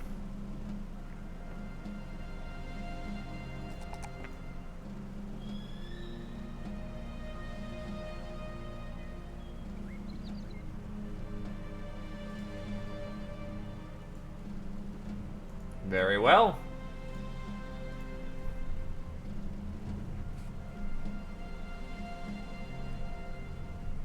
Kildarian Heighton the Hunter.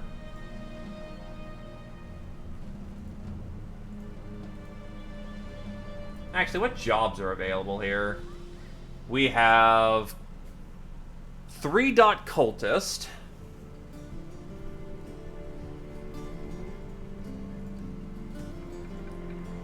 In Kallenberg. I don't even know where Kallenberg is, so it's probably over here somewhere. In either case... no thank you on the cultists right now. Brigand work. Simple, clean, tasty, good for the newbies. A bird is perched on Luger the Wise's window. The man, seated, points at it. I wonder if that's how they got in. The brigands, I mean. I think they must have snuck through a window, then right back out. That's how they got away with my demonic statuette. The man slowly rises and stalks across the room. He crouches, about ready to pounce on a bird, but the creature scatters before the man can so much as flinch. Damn. He returns to his seat, wiping his hands as if he worked up a sweat during his attempted avian ambush. My task is simple, Cell, so I bring my property back to me. Kill the brigands too, if you wouldn't mind. Alright. Nice handful of pocket change. Caravanning work. And delivery work. Bandit work it is. Also, now that you are ready to take back to front field carrier, a shield in hand.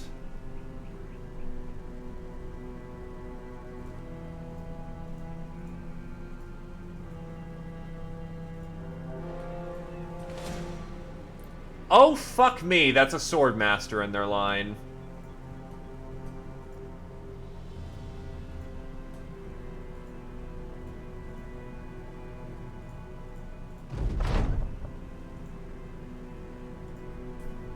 Guess who gets to die first? The swordmaster is using a... oh, God. Okay, yup. Shoot him to death. The 14% action. Okay. Shoot him a lot.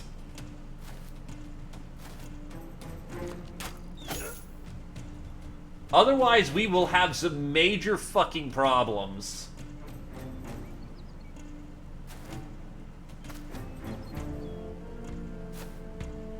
I don't care if you have to go through a shit ton of range penalty. He dies.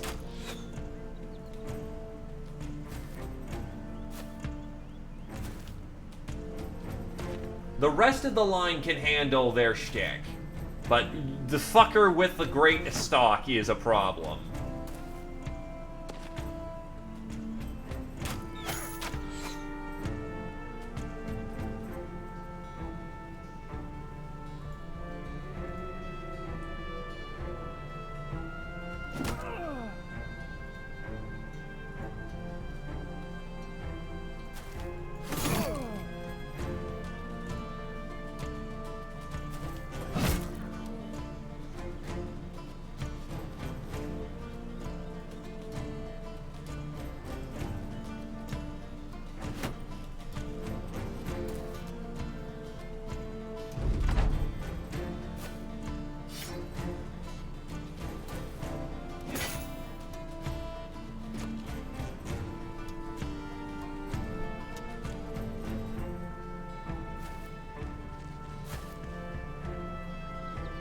Shoot him lots.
That'll do nicely.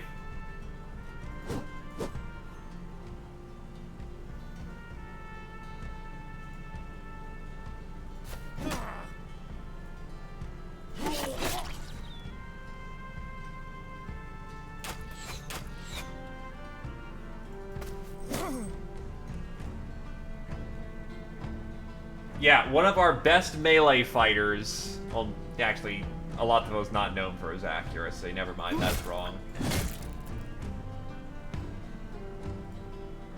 Okay, so you have a 93, and you have a chance of hitting him at 24.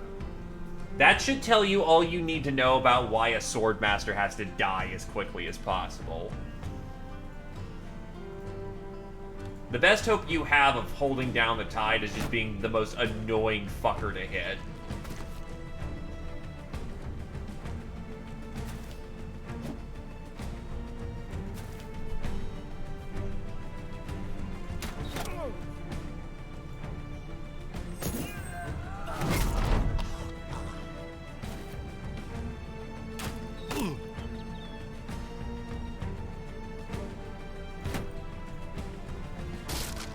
Oh, fuck.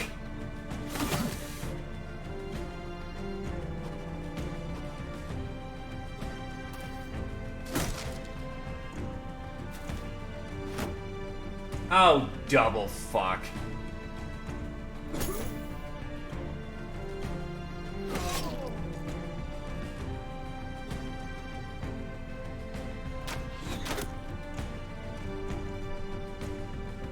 Oh, that's super bad.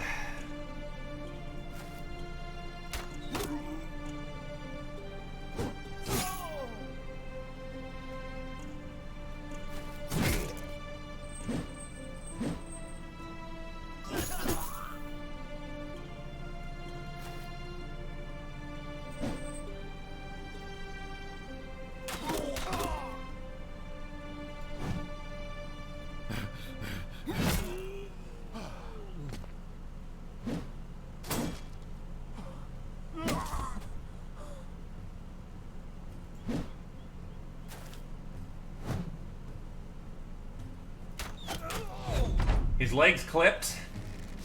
That's actually really good. Because that gives us actually realistic chances to clip him, and Agaloff is the one who drops his ass. Damn, son. Nicely done.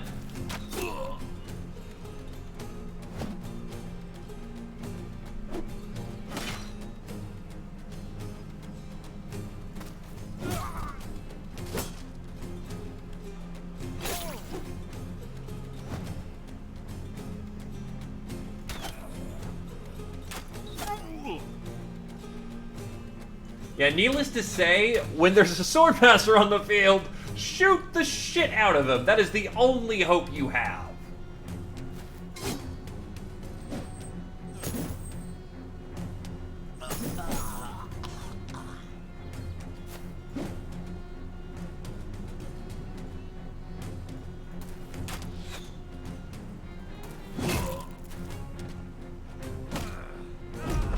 Nets are also nice to drop on his head, too, if you happen to have them.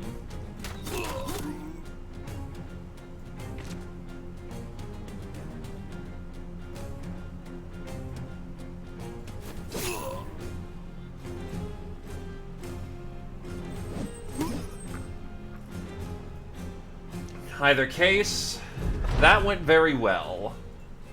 And now we are given his S-Stock. A light and elegant two-handed blade favoring a swift and mobile fighting style.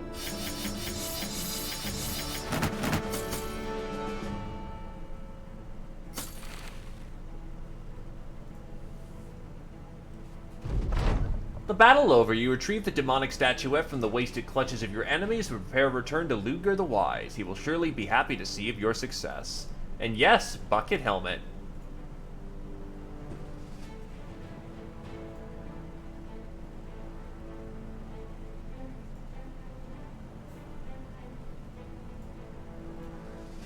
Speaking of, Alatovo can take off that faceplate and now wear an Orcish greatplate.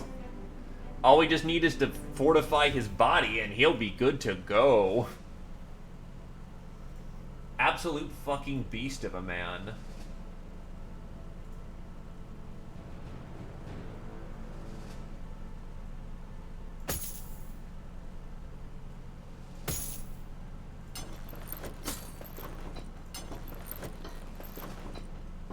That's an Tail, so you know what? Rip off the bear hat off of this. Chain. Bucket helmet. It's the Monovision Bear! I will admit, that looks kind of stupid, though.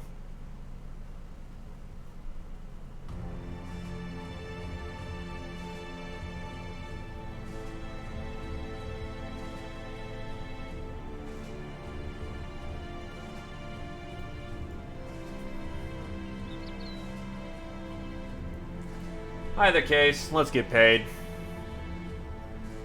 Cha-ching! Lucre the Wise grins as you enter. Sell sword, will you sell me word of your success? You take out the artifact and place it on his table. Sure.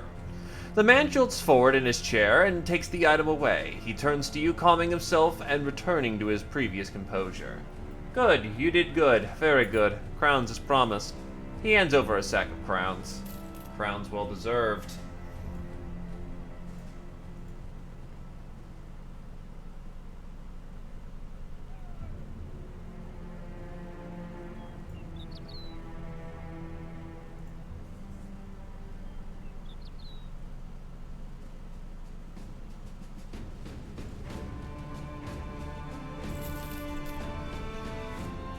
Three-dot range defense, 1-dot fatigue, 2-dot health, hatred nobles, and brave. I mean, don't get me wrong, the range defense is nice. That's not a bad hedge knight at all. But I'm not thinking to take him. Because range defense doesn't really build into hedges all that well, unless I want to dodge arrows, and the way hedges dodge arrows is by putting on enough bulk that they never get penetrated by arrows.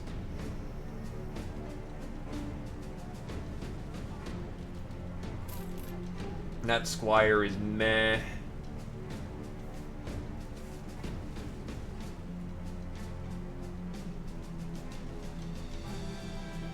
Oh, patrol type. Nice. Okay, yeah, I'll take that. 144 crowns, 30 heads. Good stuff.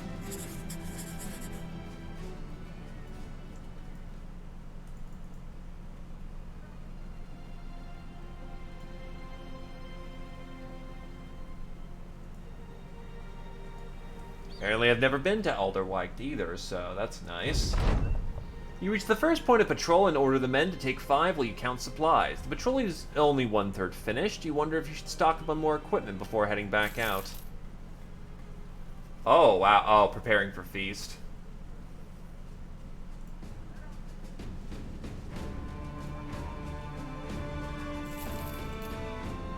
Greedy night owl.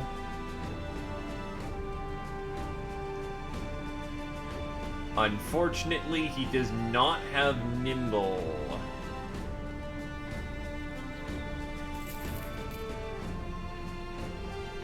Yeah, neither of those sergeants are doing it for me.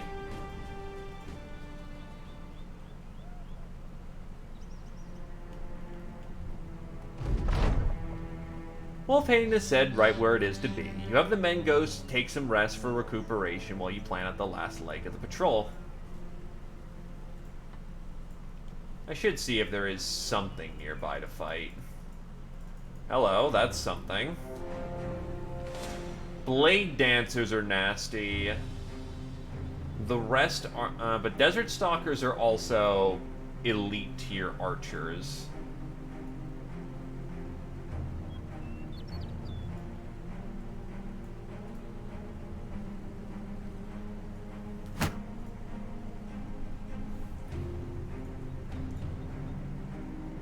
I don't think that's unwinnable, but the combination of the two is very potentially dead. Oh, wow. No, they're following me. That's... Actually, here's what I can do. fight them on a hill, use the ranger's power to night vision the crap out of things, and just get them from the dark. Yeah, we can make this work quite nicely.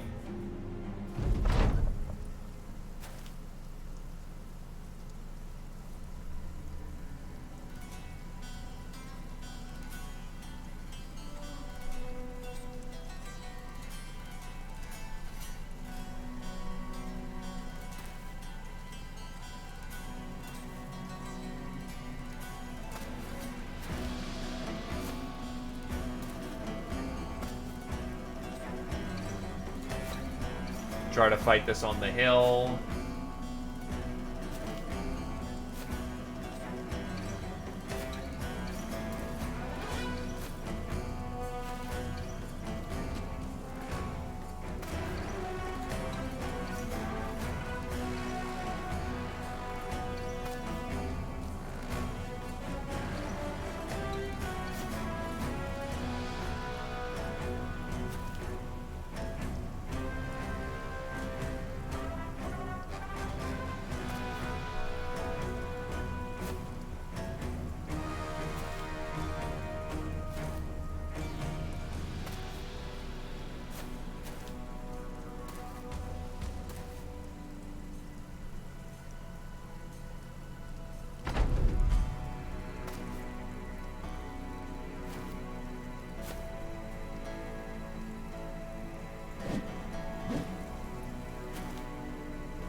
Jeez. Oh, wait, this is heightened.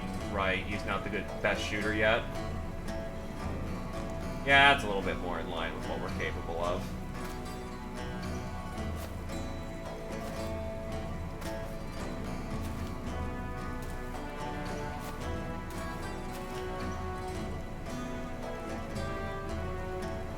Shooters hold.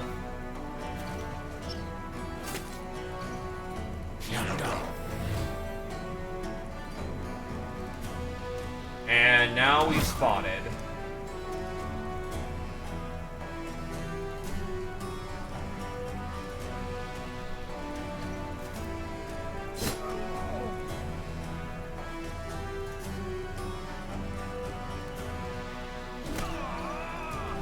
His arm is super fucked.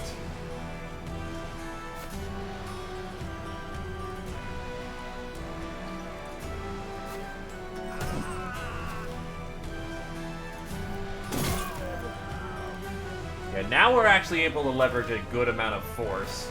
Plus, they're, well, again, we're no longer fighting in the dark, but they are, so big advantages here.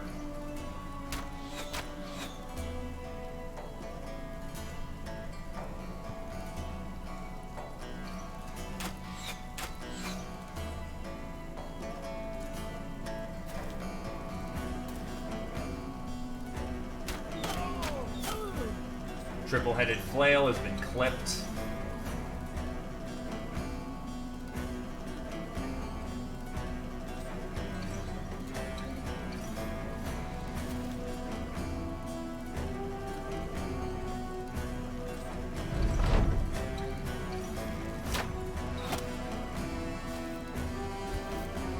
Ow, sand.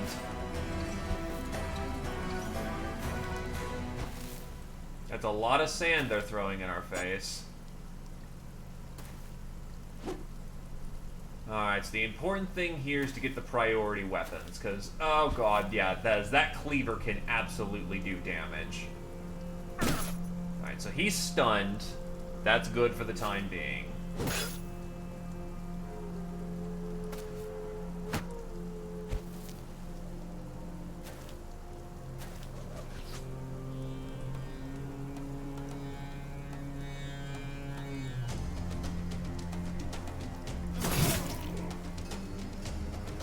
Just spread the love out.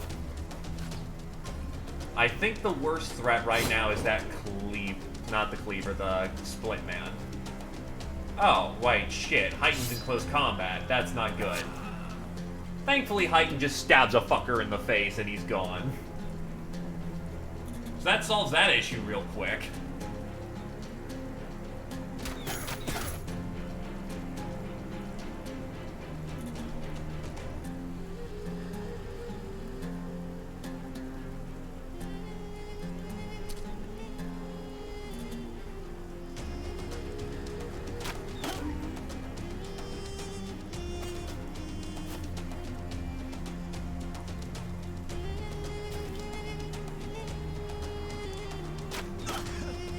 Clips him nicely.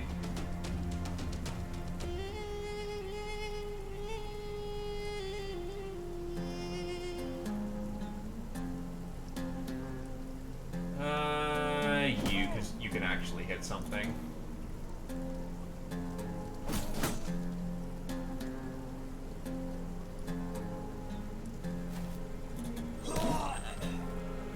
Clock his head.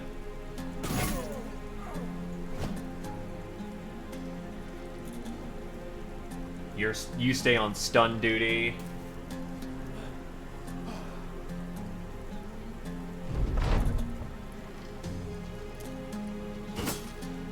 Yeah, that weapon is a little unfortunate, and I know it's unfortunate. Alright, bow out. Nice, it's bow out.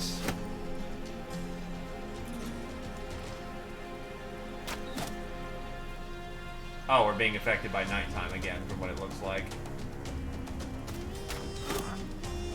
And Heighten nearly just got clapped. He should probably fall back while he still can.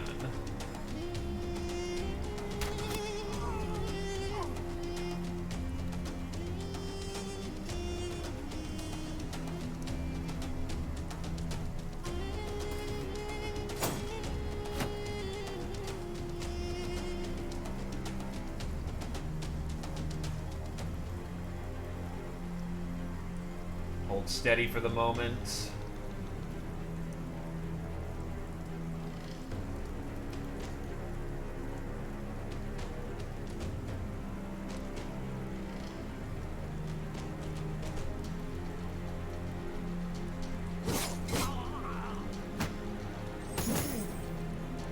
The good thing about the triple-headed flail is that its damage scales pretty badly. It's 3 separate hits on the same sort of damage, on like weak damage. So thankfully that works out well enough.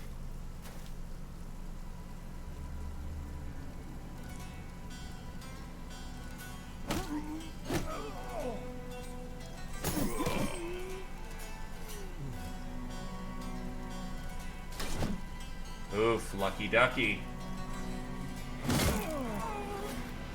Not so lucky there. Stun confirm.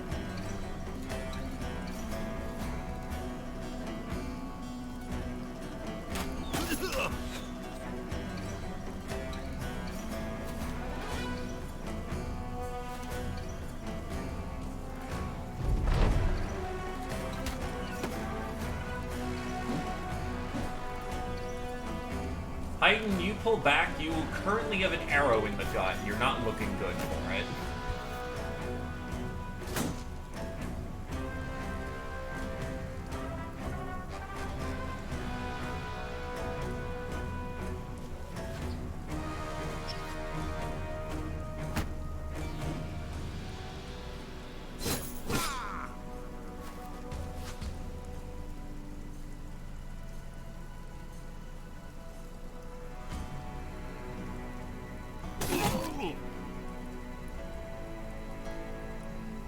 Clip him pretty good.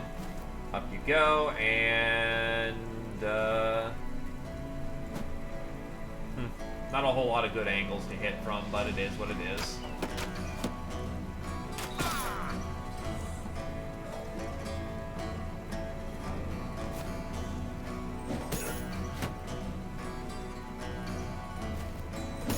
Bat.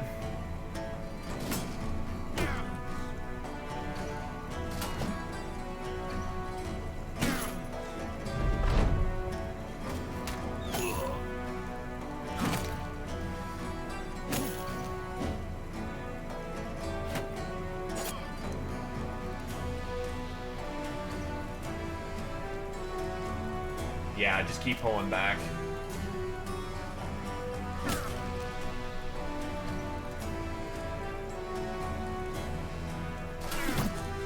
That's a 9 lives trigger. I'm not comfortable with a cleaver, a two-handed cleaver.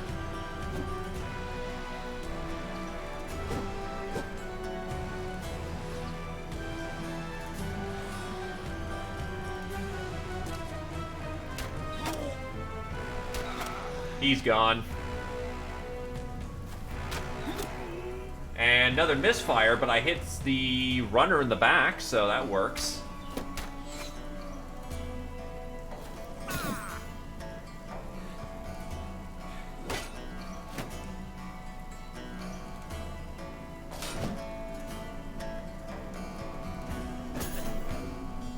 Krios can now join the battle up top. They're starting to run.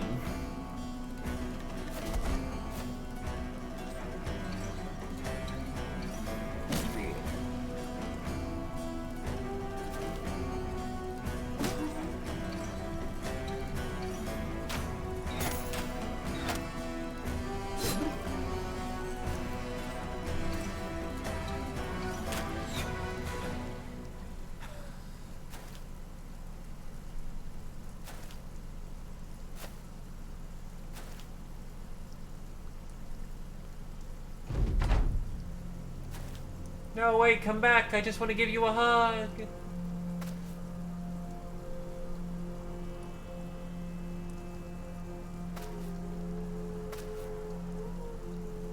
Yeah, there's no catching up at this point, I don't think. Okay, no casualties. And a three-headed flail to go with it.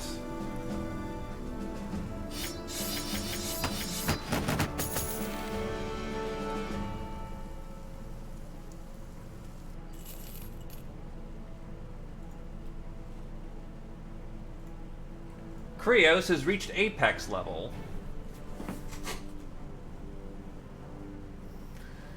Now, admittedly, one of the perks I'd really like to put in at this point is full force. Just for the defensive capabilities. Okay, well I know where two of his are going. Holy shit, that +4, +5 melee defense.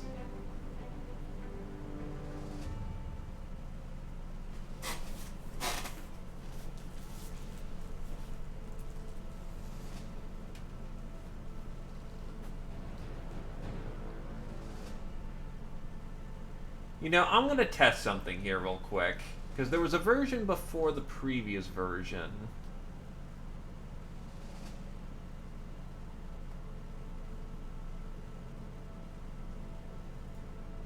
If that version works, I'll just use that instead.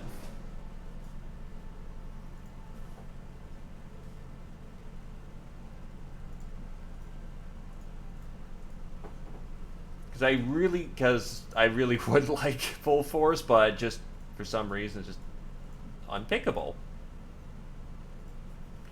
I don't want to sit with a just open perk point for a little while, so quickly gonna see if I can make this work.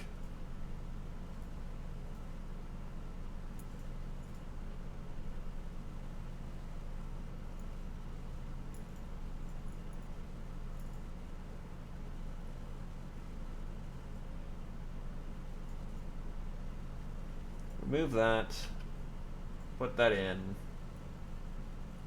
That hopefully will do it. But yeah, the three-headed flail is very nice because it's... With a high melee accuracy, you can reliably just triple clonk somebody on the head, and that hurts.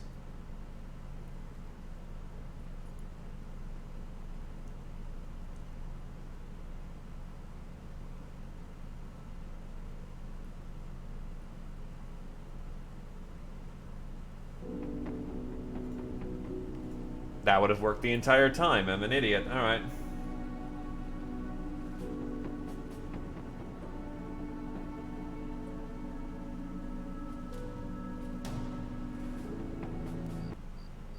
Well, you don't need Headhunter as a flail. That's a false dichotomy. Yeah, you don't get Unstoppable Force back, but I can probably pick it. Yeah. No, I still can't pick it. Okay.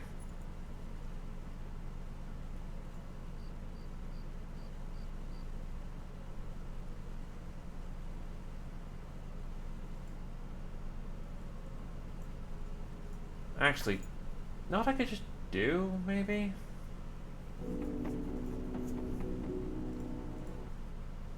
What I can probably just do is...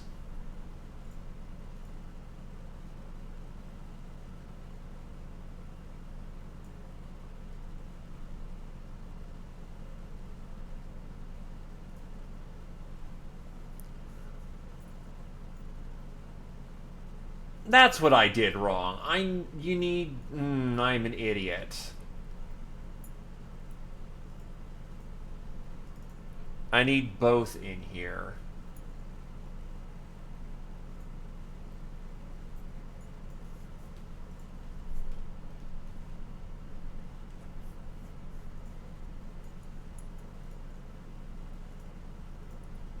That's what my issue was.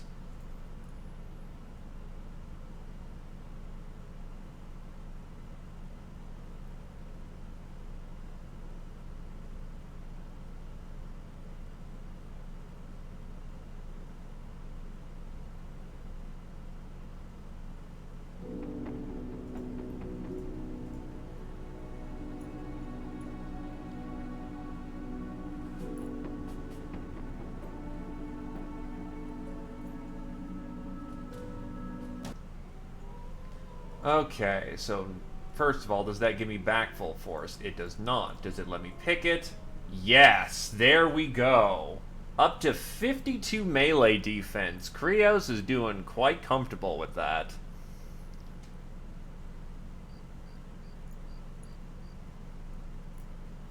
Anyway, I'm sorry, that took a minute. And then I will honestly give him Steel Brow.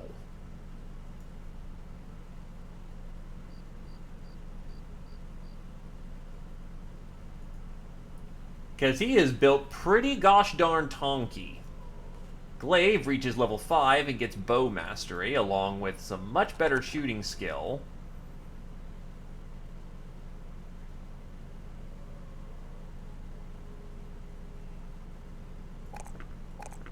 And surprisingly good melee defense level.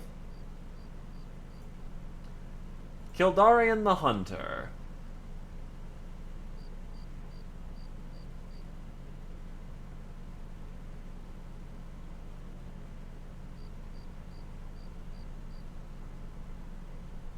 Shooting, melee defense, and some initiative to build into dodge.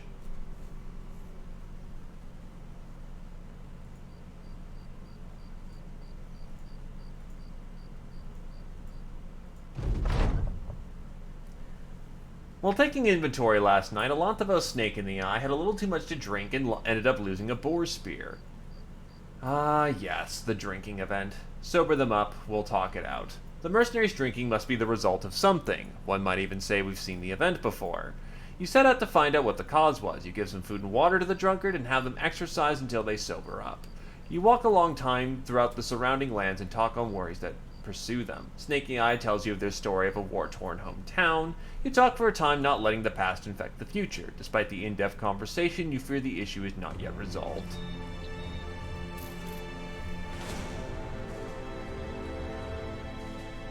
No thank you, I have no interest in fighting the undead.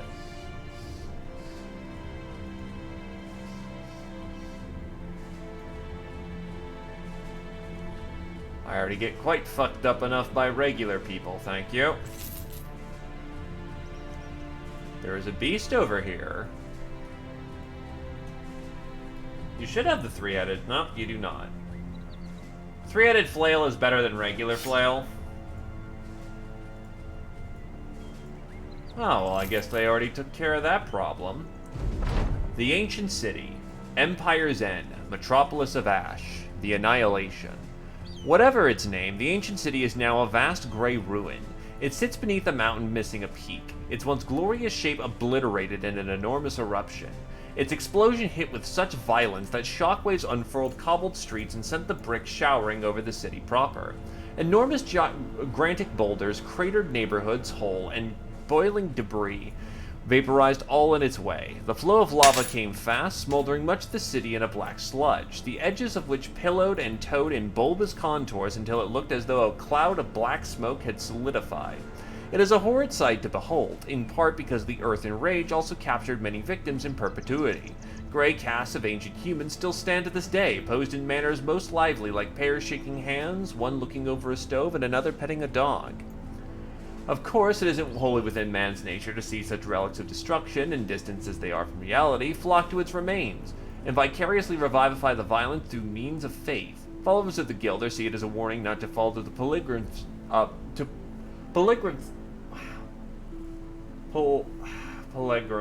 and greed. Northerners see it as a clash between old gods, a rarity since the dawn of man. One faith to the other, both reside here, and mutual respect for those lives were lost. Respectful for now, at least.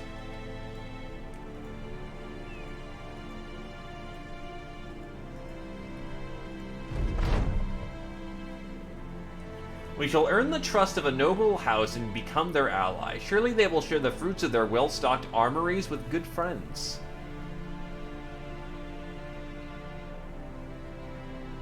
Actually, no, we shall outfit a contingent of at least 3 men with heavy armor to act as a bulwark against dangerous opponents.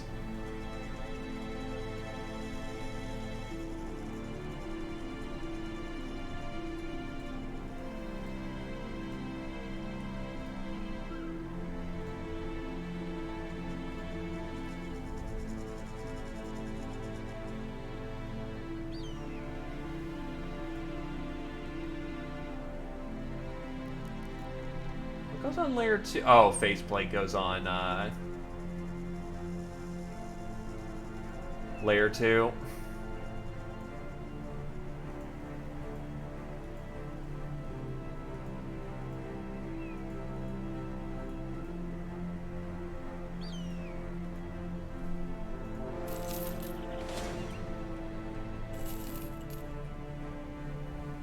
Small group of nomads.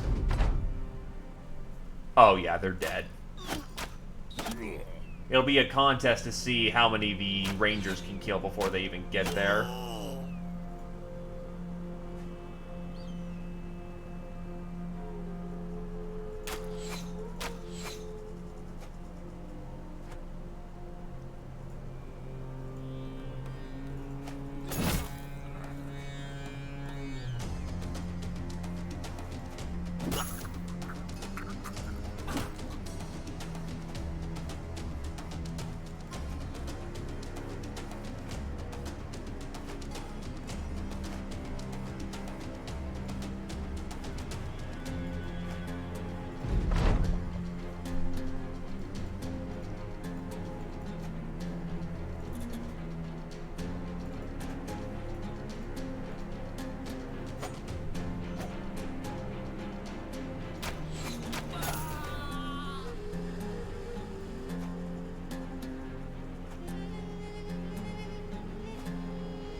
Annoyingly, they're faster than quite a few of our people.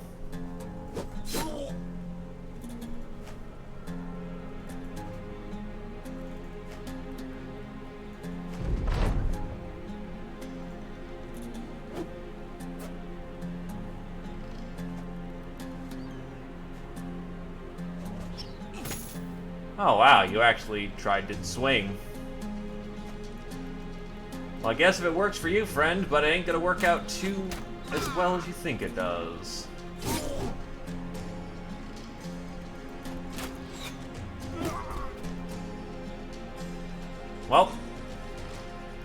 We managed to tie him down finally.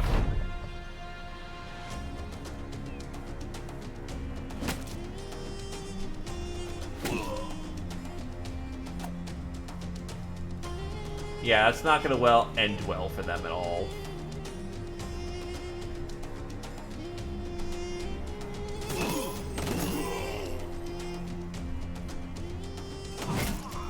And that's all 6 heads carried away. Ooh, they had a fair bit of rice.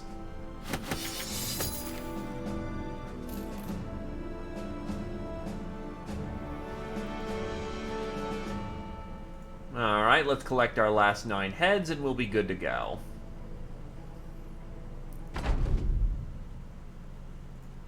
This time we have to be slightly smarter about this.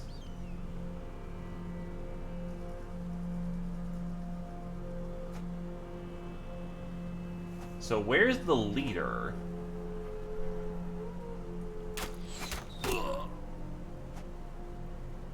There he is. Salahadin the Desert Raider. That's a pretty badass name, not gonna lie. He's also spooky.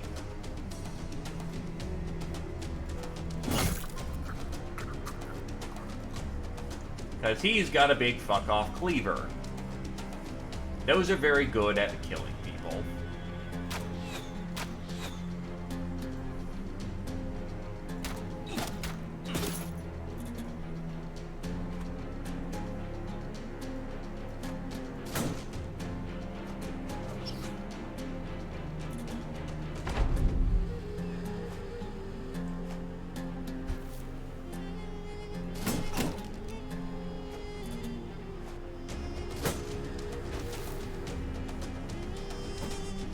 Oof.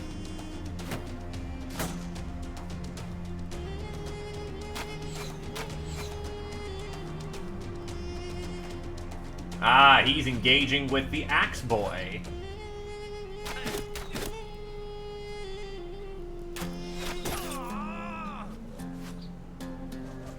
Hopefully the 8 arrows I think I've put into him at this point helps.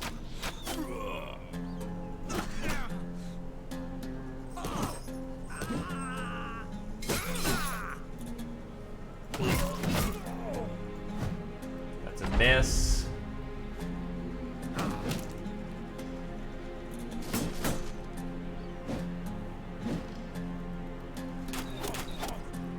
He's clipped.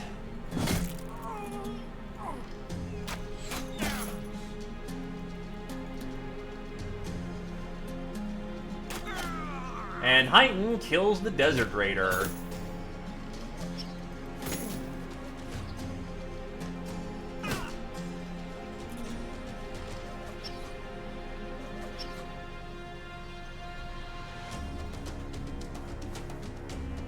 Sergeant will tie him down.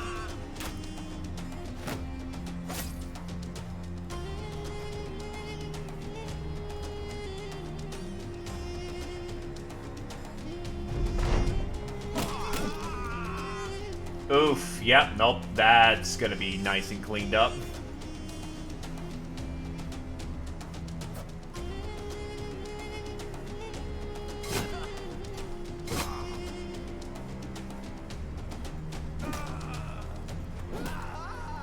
And that's 2 very good slaps.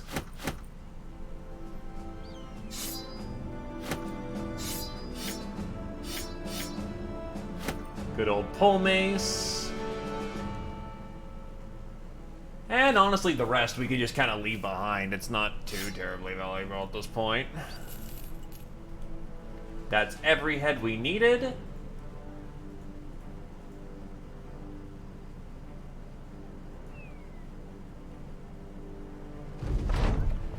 $4,370 crowns. Count Luthbert von Harken is reading scrolls of paper as he welcomes you in. He's curious as to how many kills you racked up on patrol. You report 30, which he hums and then makes a small note of on one of his papers. Nodding his head, he kicks open a chest next to him and starts scooping crowns into a satchel. He hands it over and then, without even looking up, tells you to get out. And thank you for the follow there, Taron Todd. Welcome to stream.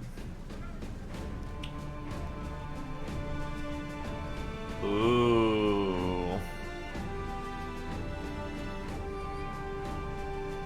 That's a nice cleaver. I mean, we knew that, but on the other hand, that is nice. This is indeed the Legends mod. With 2 sub-mods installed, I've currently got,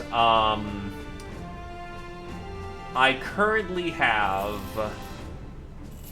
Stronghold and Davkul Rising.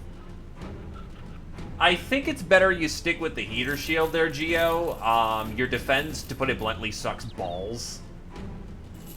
So until we put you in extremely heavy armor, having a shield will keep you alive much better.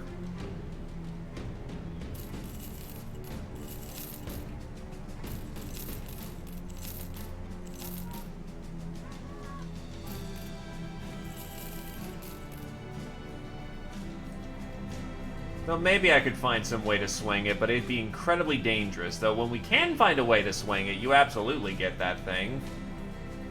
Big, it's deadly, it's pointy, and it kills real good.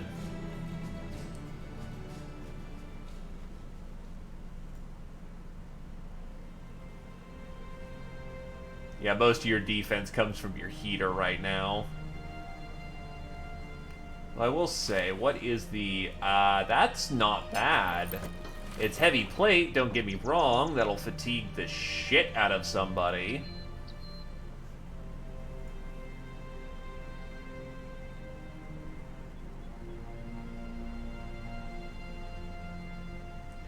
Melee skill, melee defense.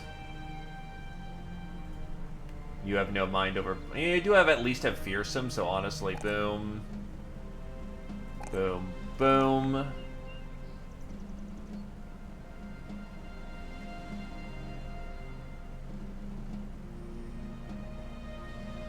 Fearsome. We want to start triggering fear checks, because that's how you're going to murder people.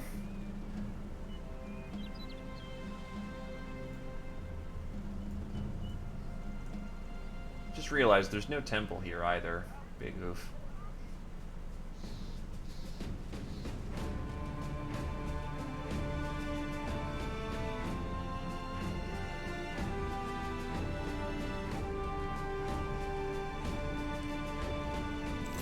Flat plates are extremely effective ways of getting up the... Oh, wow. Cloak. Neck guard.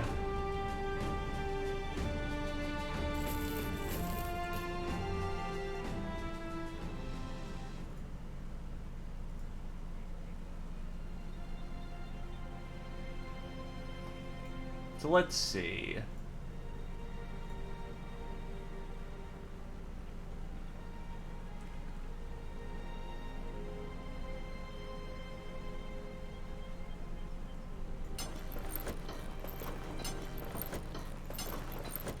Oh, that sucks. The faceplate actually overrides the bill. Lame.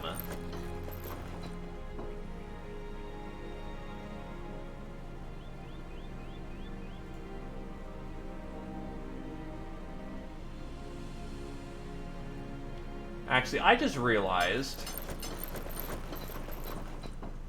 I could probably get him something better than the rusty chain. Yeah, no, like, can't he, like... 65, oh, compared to 70.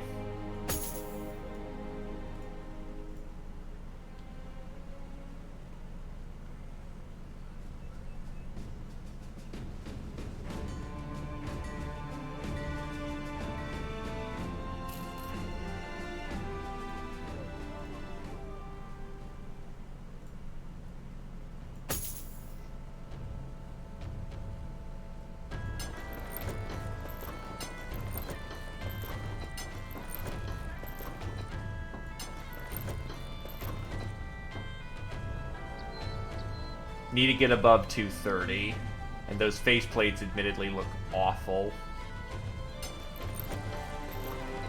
That faceplate doesn't look so bad.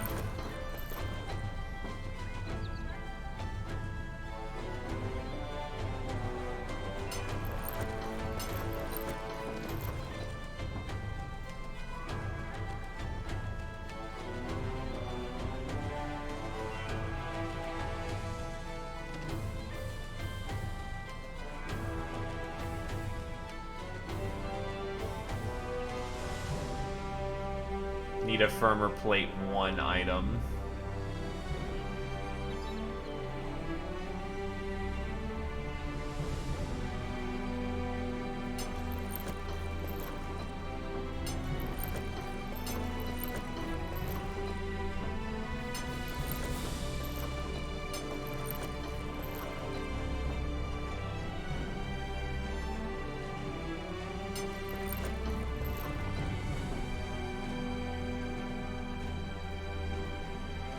One, two. If I could just jack up that helmet layer a little more, I'd complete the ambition. Oh, wait, shit, I have salts I can sell, too. Good price, too.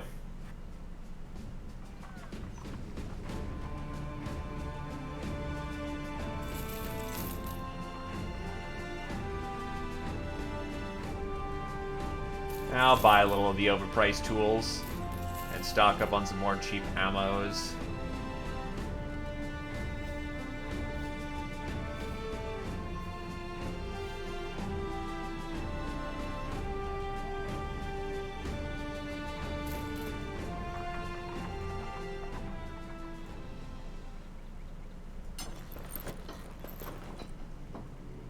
Actually, no, that duckbill actually adds a lot of armor. Oof.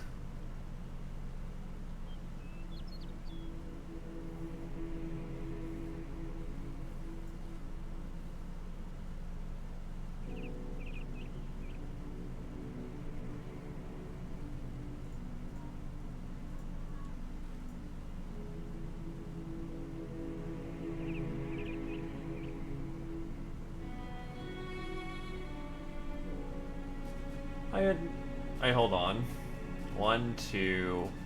Give up the duckbill for a moment.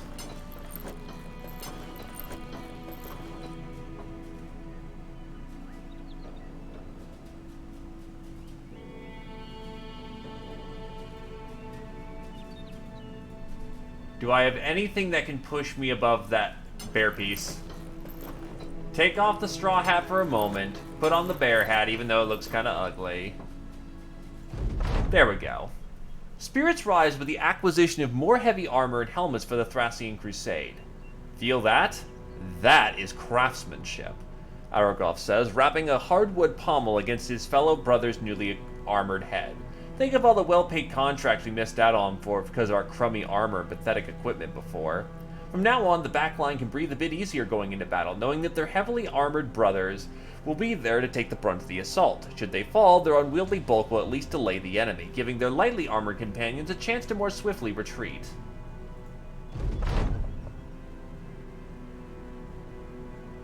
Should a battle or two go against us, we may find ourselves out of pocket and short of equipment. Therefore, we will build a reserve of 10,000 crowns.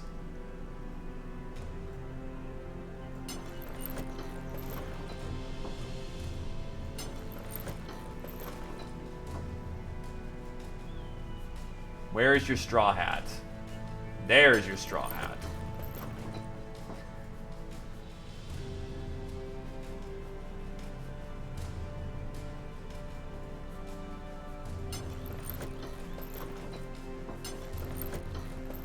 I'm slightly sad. Again, that faceplate ruins the front part of the armor. And I really like that bill armor.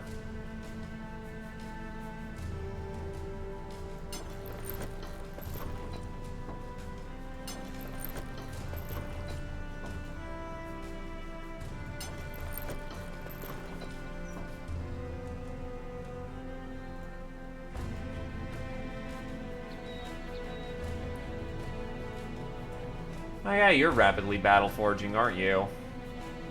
We will take off your leather laminar for sellsword armor.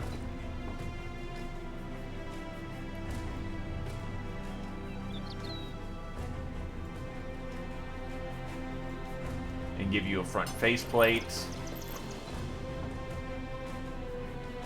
And I think we're all good for armor purposes. Even though it's a crappy tabard, may as well put the tabard on somebody.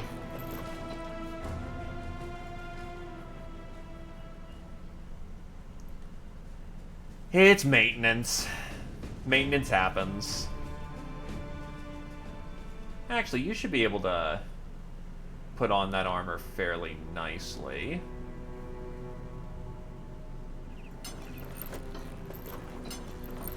Give you a bit more of a firm body.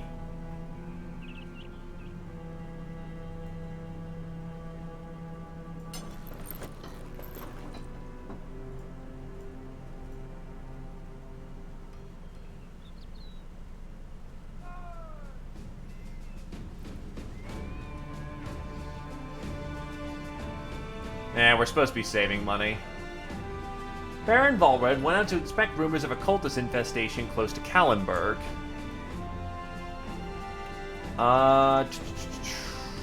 12,000 crowns to go to Kallenberg.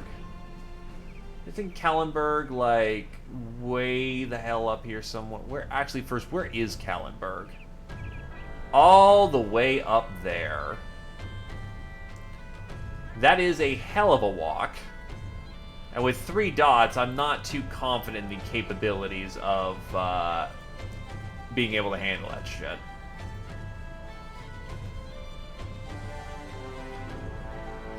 Pays real good, but I'm gonna get punked. And I know it.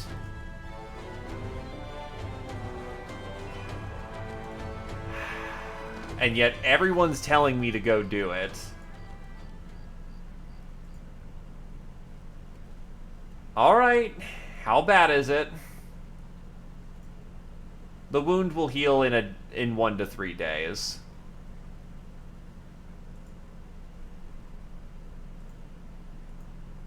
No, I need to not do it.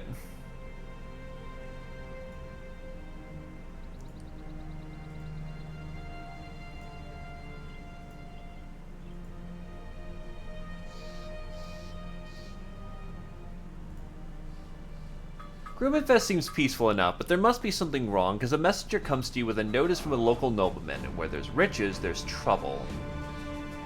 As you take a seat, Count Gaddisbald von Sommerwein inquires how familiar you are with the work of brigands. You state their lives are not too dissimilar from your own, only that you're smarter and the ear of the people who will pay better than what you'll get for robbing peasants. Count Gaddisbald von Sommerwein nods. Good, because I need you to pretend to be a mercenary for a day and destroy a caravan. No one must survive, no one must know that you, a mercenary, did it. Understand? If you do, let's talk numbers. That's not really the work we do, and honestly, these end up pretty bad, all things considered. Plus, with 4-dot contract, that's gonna be some serious fucking firepower.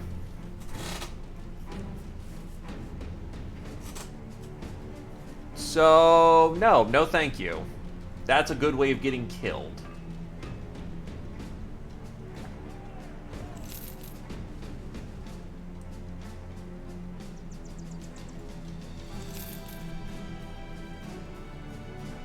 Short-sighted, aggressive.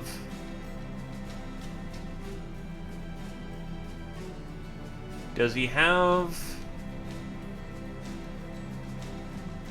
Underdog? He does. So the thing about aggressive is that if you have underdog, this pretty much blocks it. That's a lot of money I threw out to try out Swordmasters. 1-dot fatigue. Yeah, imagine battle forging him. So essentially 2-dot initiative, 1-dot melee skill. I don't think I will take either of them. This guy would be better, but he's too expensive for what he is.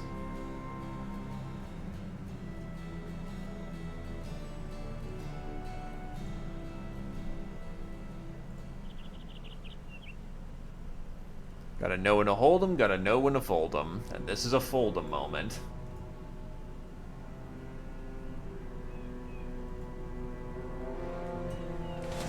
Small pack of nomads. Yeah, I can take that. That's no biggie.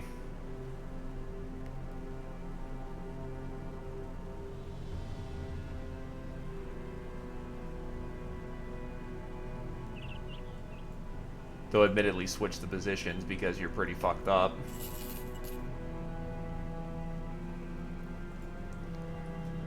Let's go. Al, my sergeant.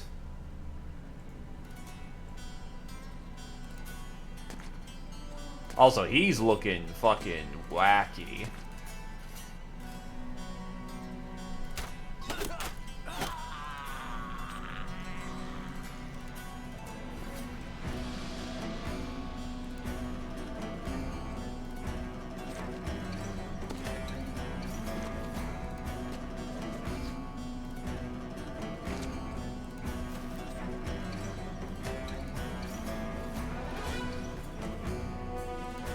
He is affected by his own prayer, I think.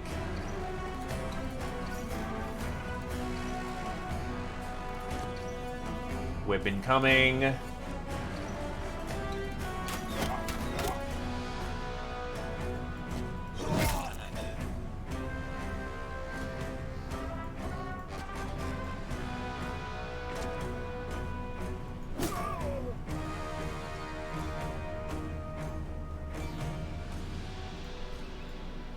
Yeah, I need him in there.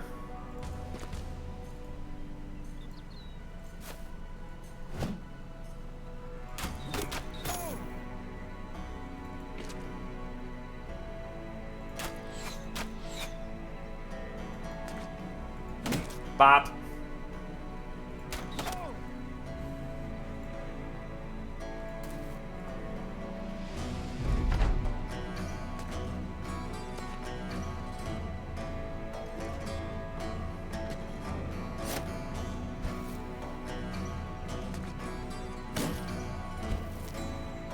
Thankfully, nomads don't use fucking, hammers, so my heavy armor works out quite nicely.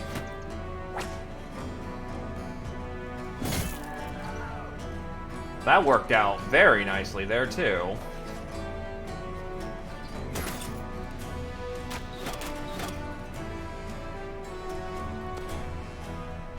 They're tied down in melee combat, so I can dedicate my archers to cleaning up my backline.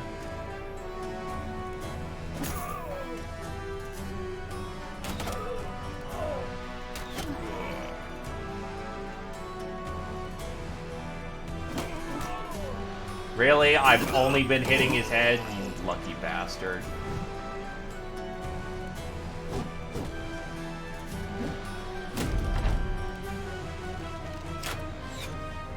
Oh, that was also lucky.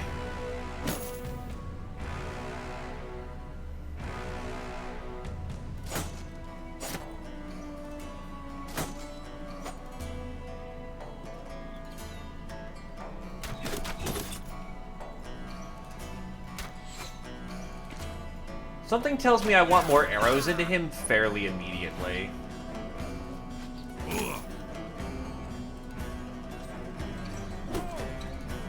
Jesus, it's all been to his brain cage.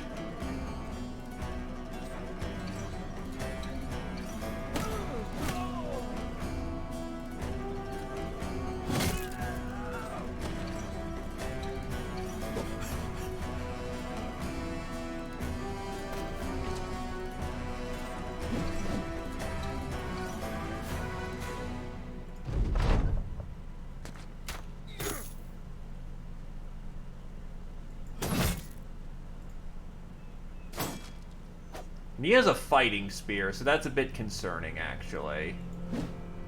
Oof, that's not good.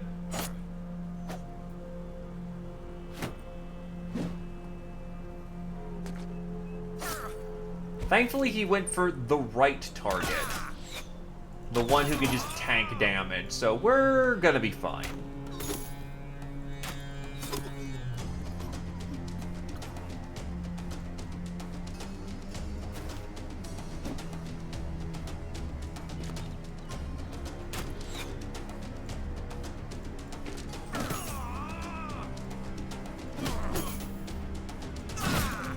Oh wow, he 9-lived.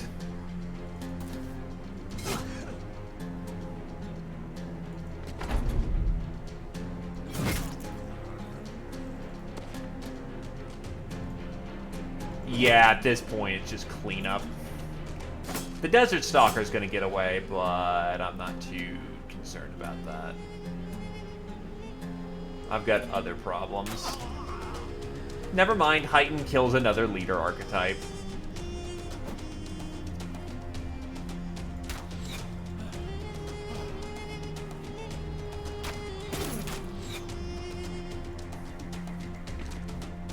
Actually, Carrier is holding down the leader. Well, not the leader, but the Desert Stalker. And that... Nope, that's 2 people on the Desert Stalker. You're not getting away. You are super dead.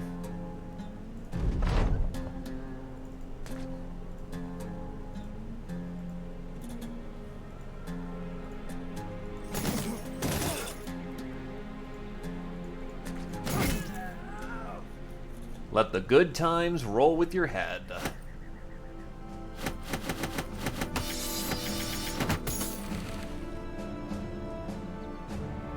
That's a noble surcoat. That actually looks pretty cool, not gonna lie. As far as I'm aware of, noble armors are good for lightweight characters.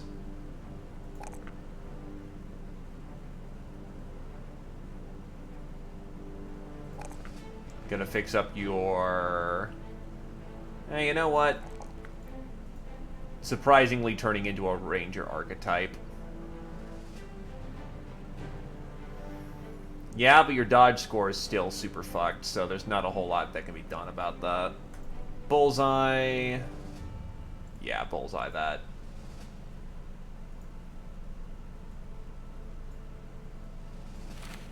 So strip it down. What is this? It provides 55 armor for 6 fat.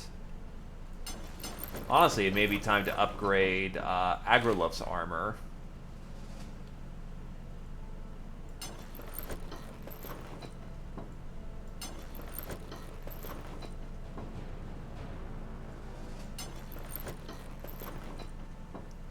That's 95. He can put on 1 more point of heavy duty.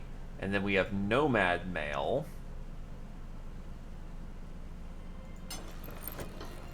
Which we can immediately replace and put into function.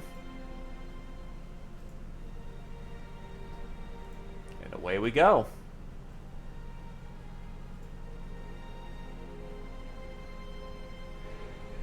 Oh, that's some orc marauders fighting with the local militia. They got it.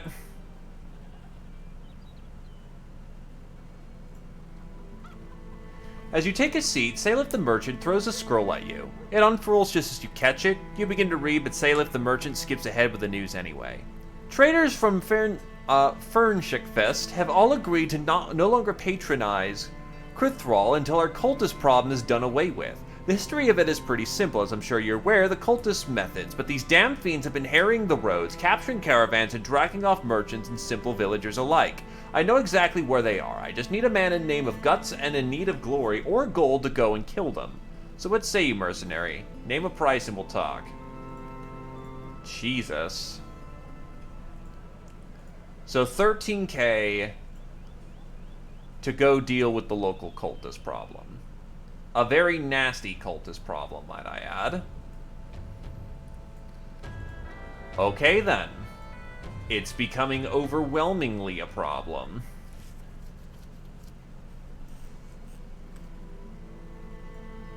Oh wait, holy crap! That's a elite bow right there. Even though it will tank Grenadier's shooting skill a little bit, he's in the most dire need of an upgrade. Also, there's a temple right here, so I can just pay for that chest cut to be taken care of. It'll handle the money problems, but I don't see how these cultists don't just mess us up on 3 dot. There's probably like a fucking legion of them.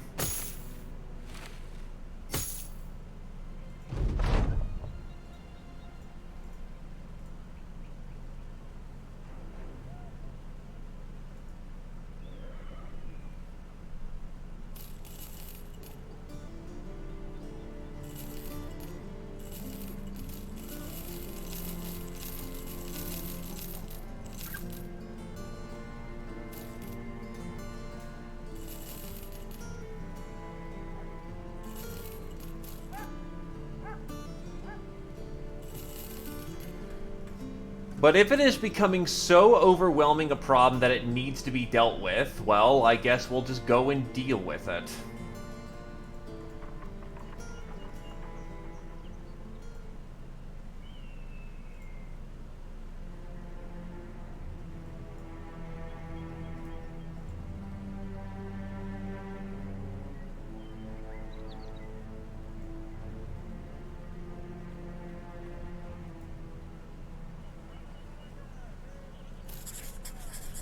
Alright, where are they? Oh god, they've collected all the sacrifices they need, apparently. It appears Brickcand of Oxfordshire got a little too much to drink before partaking in today's sparring. As the story was explained to you, the drunkard mistaken a tree for an enemy combatant. He then, as the story goes, proceeded to charge said tree, knocking himself out in the process. At least he didn't kill himself.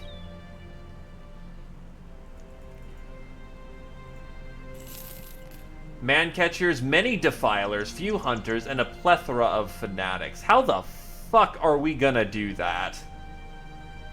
Like, actually how?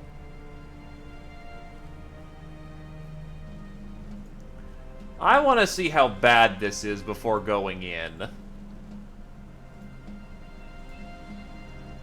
Because I'm looking at this going, that's not happening, is it?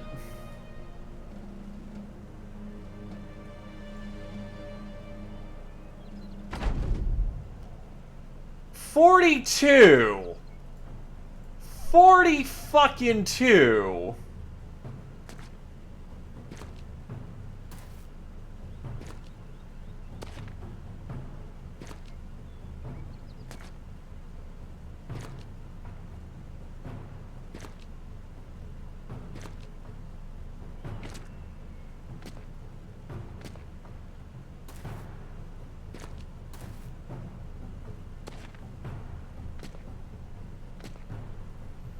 Also, I'm missing a man, because I forgot to take him off of, rest.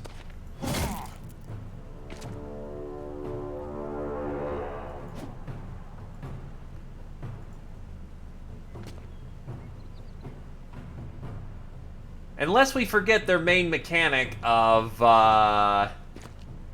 they are extremely hard to morale break.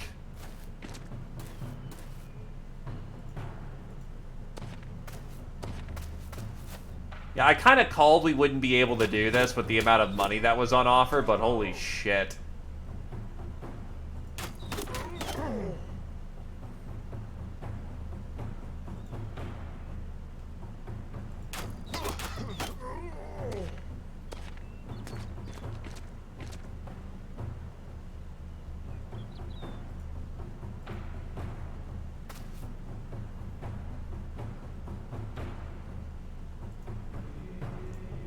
The extreme amount of heavy weapons on offer is also a major problem.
Just flat up, you're gonna need maces for this fight. Or fighting cultists. Just to get the fucking action economy down.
Oh god, it can also sweep too, so it's probably using the same kind of weapon kit as a southern polearm.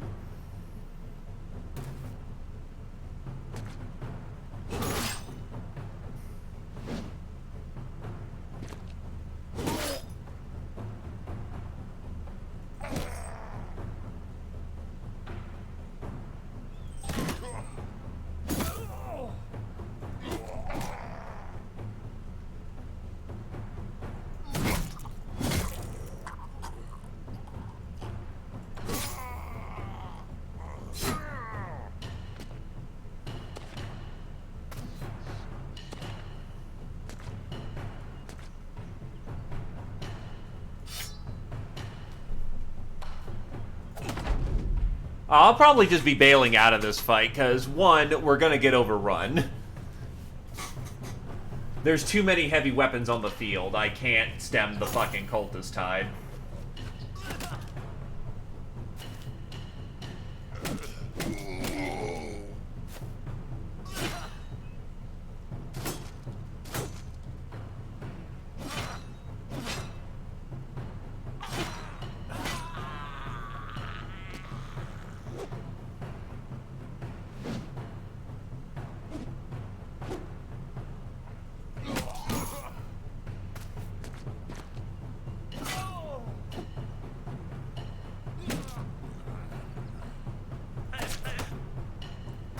Though I will say, this is slightly more doable than it looks.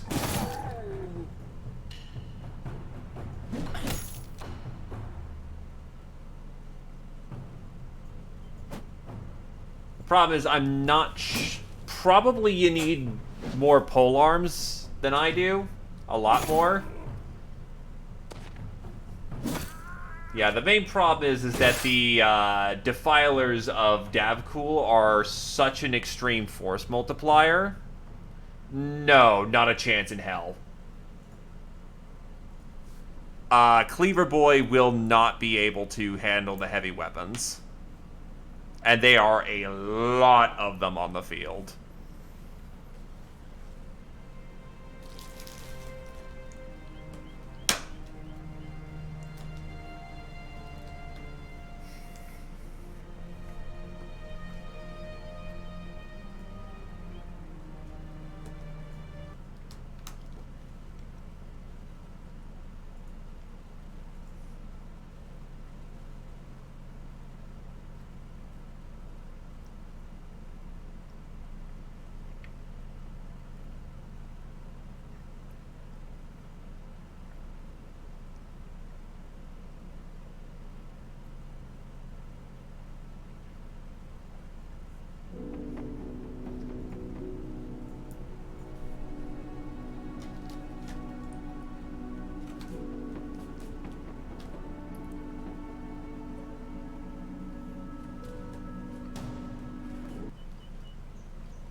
Honestly, I've got a better idea in mind.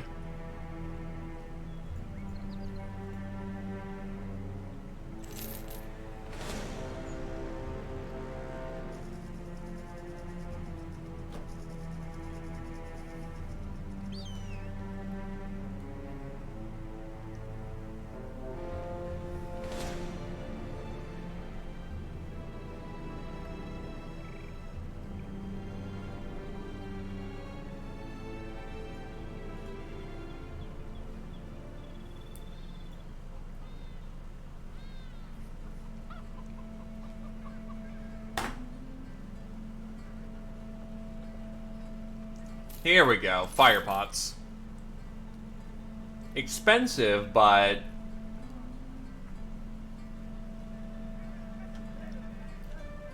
this should help out.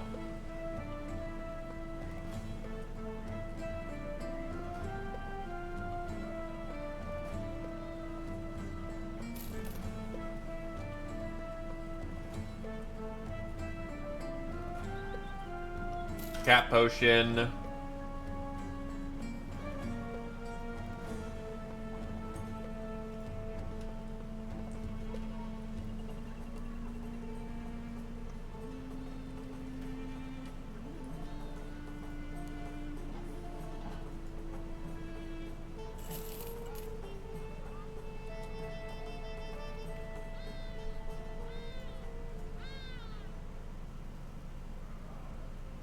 All I gotta say is, well,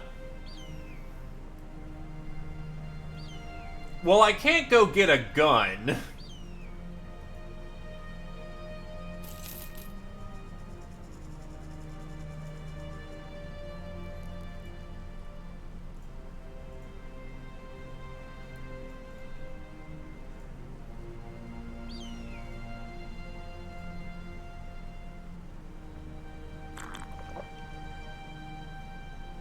Yeah, he's gonna need to go as fast as he can.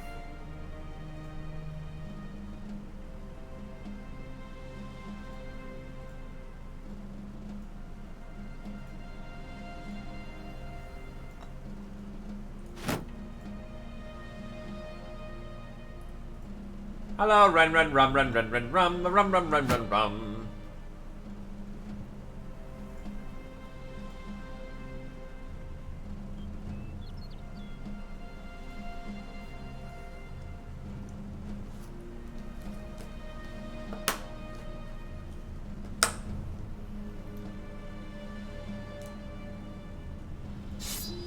So let's see. It says it's a polearm, but it's actually an armor smasher. The fuck? It is literally just a pole hammer, except... well, it's coded as a polearm, but... it... okay.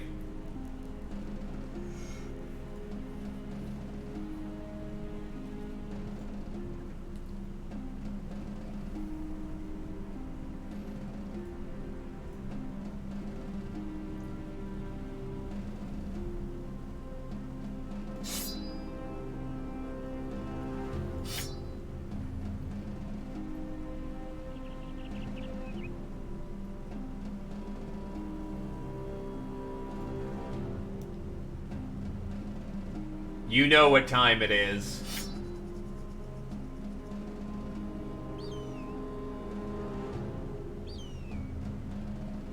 Actually, no.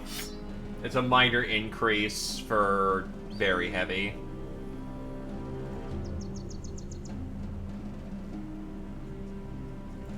The problem is that Z-Opposer isn't the most dodgy person in the world, and the polearms will still juke around him. Which is what we're looking at here.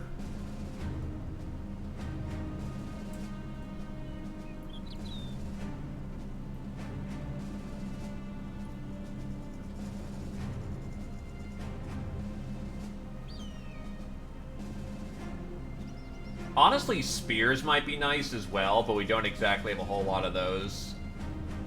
Like, masters of that on standby.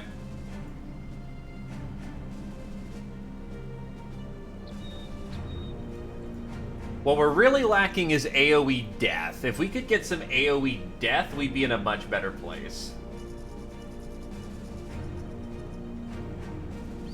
Oh, wait, I have a fucking winged mace. It's much better than the spiked mace, or the Morning Star.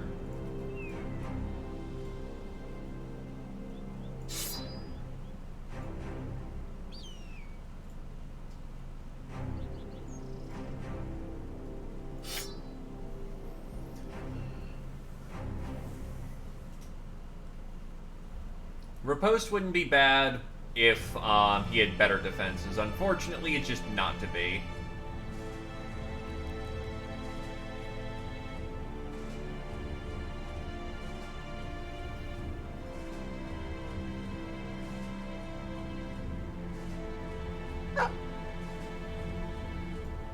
War Dog wouldn't be a bad idea.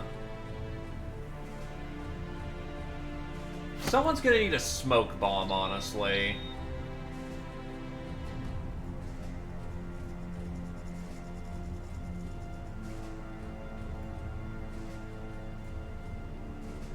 Probably you, Carrier. That let you get out of a bad situation.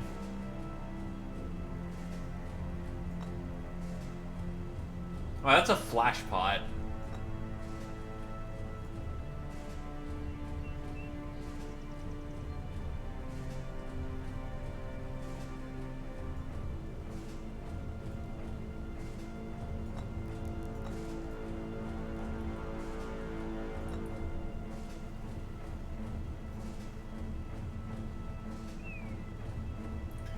Well, okay. Having prepared slightly better this time.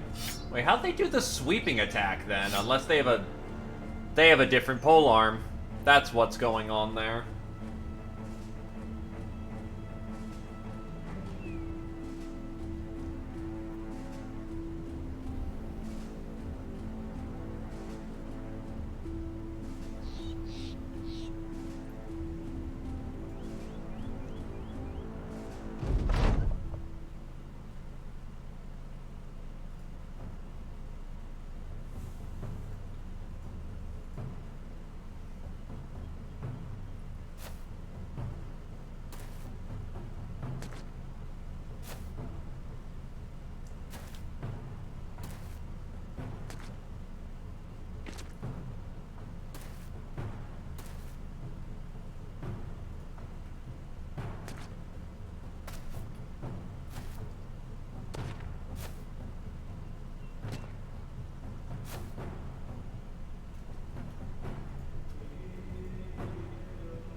He's probably just dead man walking.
Fuck.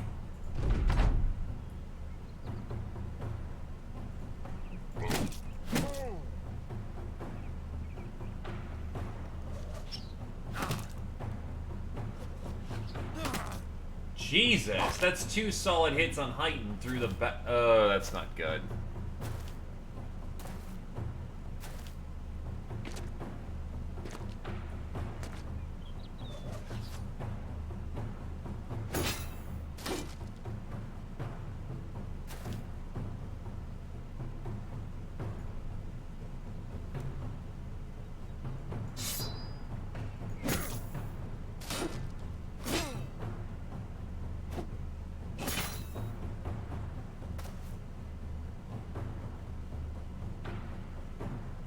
And your arm's fucked.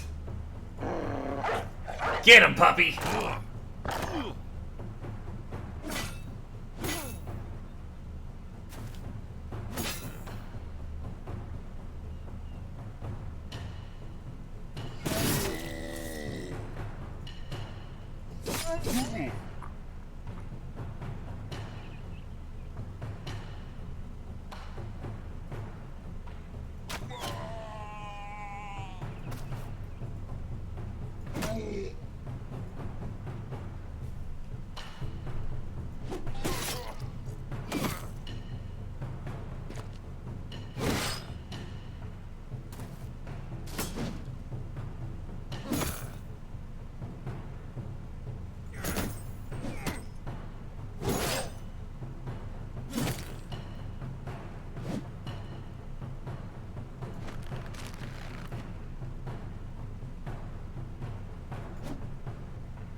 God, I just wish they'd fucking break at some point.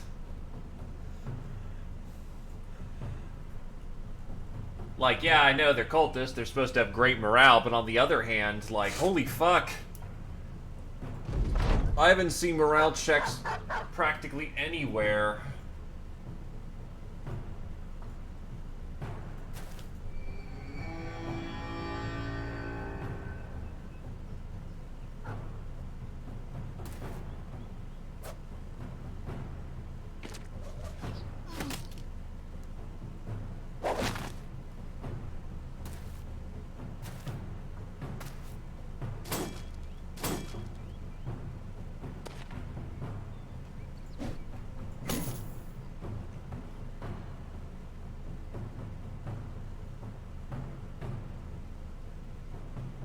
Keep Brickcan loose for the moment. I don't think Gio's gonna make it at this rate.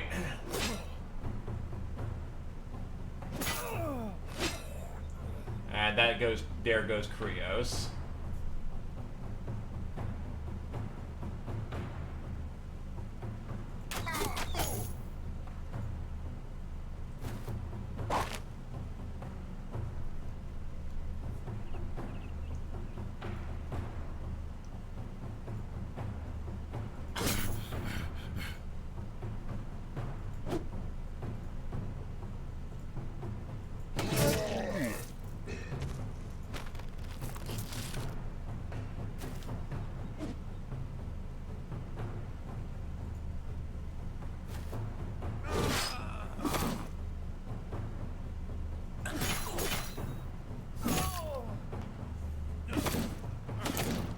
Yeah, no.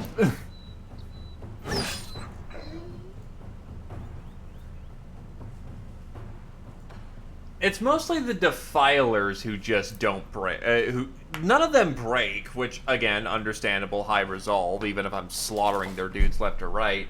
No, it's the fuckers in the back. Absolutely, just the defilers who just extremely well armored and with reach.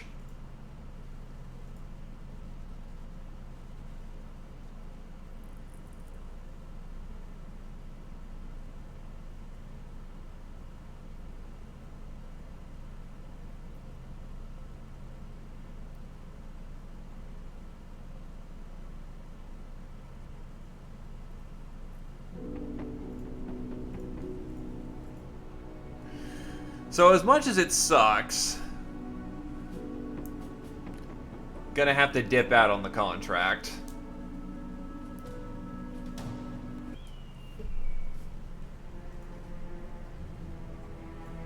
I just legit can't take that force right now.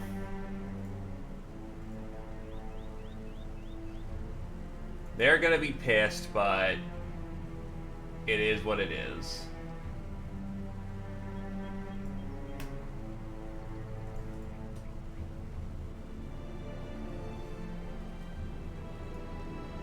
The assload of defilers just make it not possible.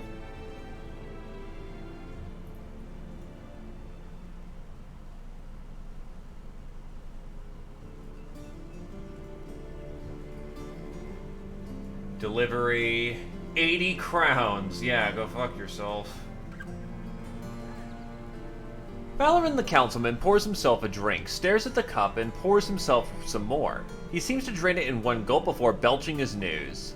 Brigands killed Gisbert and his whole family. Can you believe that? I know you don't know who they are, but they were a well-liked family in these parts. I'm sure you can already imagine, but I want these brigands done with. I spent half my men just finding their camp, and now I'm ready to spend some crowns for you to go kill them. Are you interested?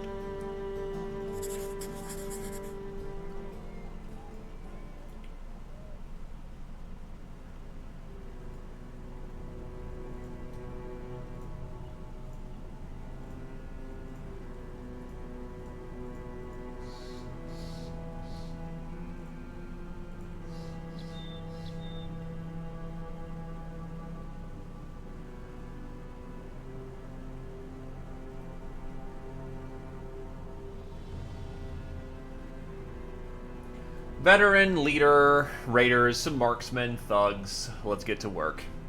See, first... Yeah, he'll be fine.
And Heighton's taken a crossbow to the gut.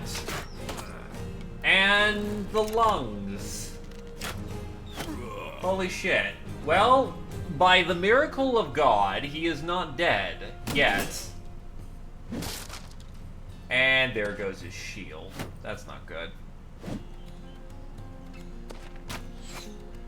And Heighton... Why were they all shooting Heighton? That's an oddly specific target. Yeah, why do you think you don't get the nice ones?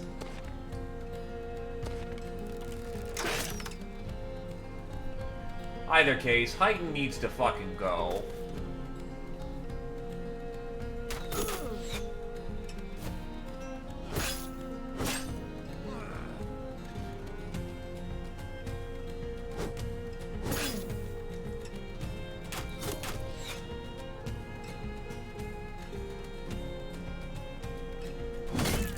Fuck you, Miner.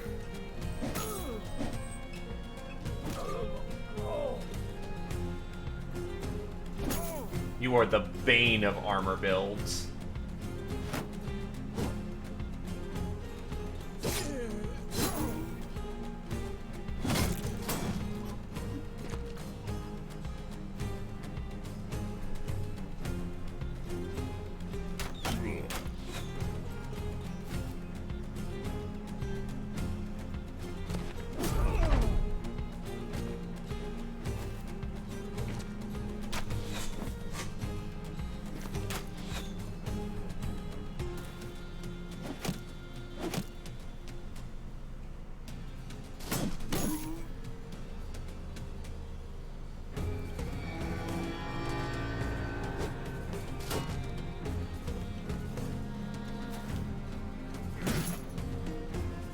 Oh, actually, wow, that did not take out my sergeant. I'm incredibly fortunate for that one. Meanwhile, Dracul is getting his ass whooped.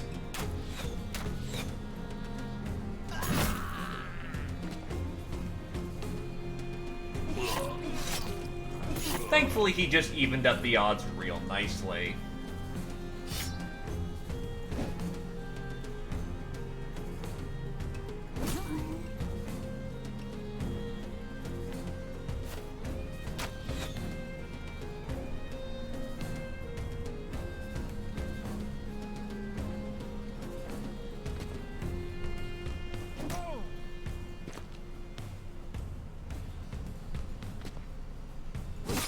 Rotate a little south. Ah, right, 9 lives. Does not activate Berserk.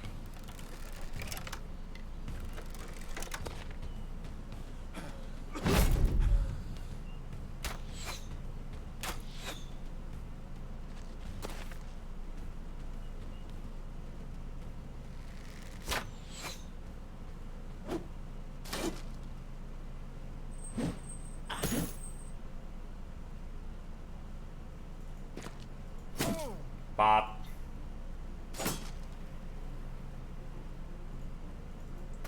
Titan is now safely extracted from the field. Well, that works. Just... Oh, shit, I killed both of them, okay.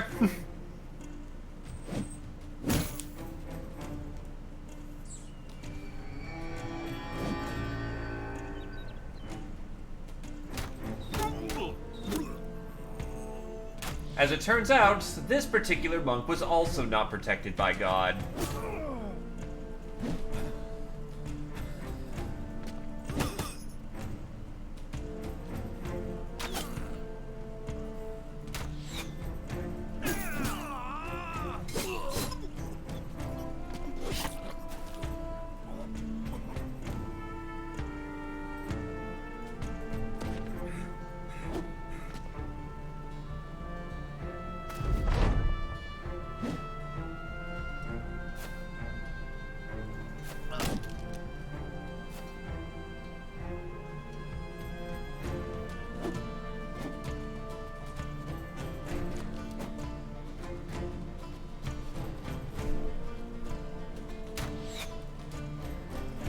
Perfect time to be out of ammo.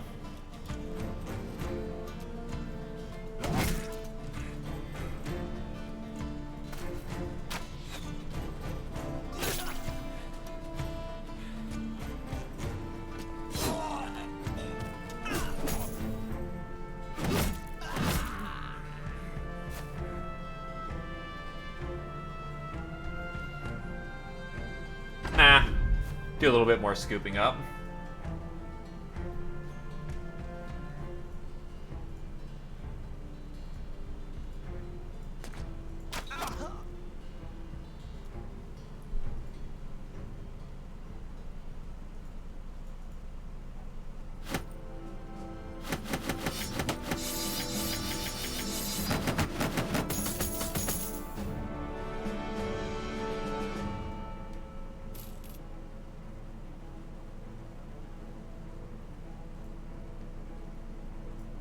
So, Brit can reaches level 12, but because he's Apex levels, that's not exactly the best benefits for him, but he will take range defense, shooting,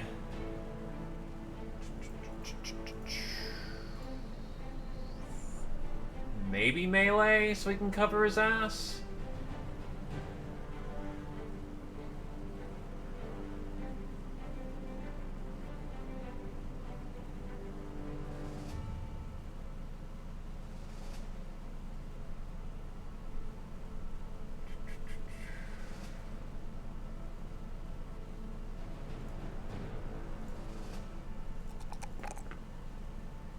Yeah, we'll go with melee because his defense is not going to matter as much as being able to stun whoever just flops on him.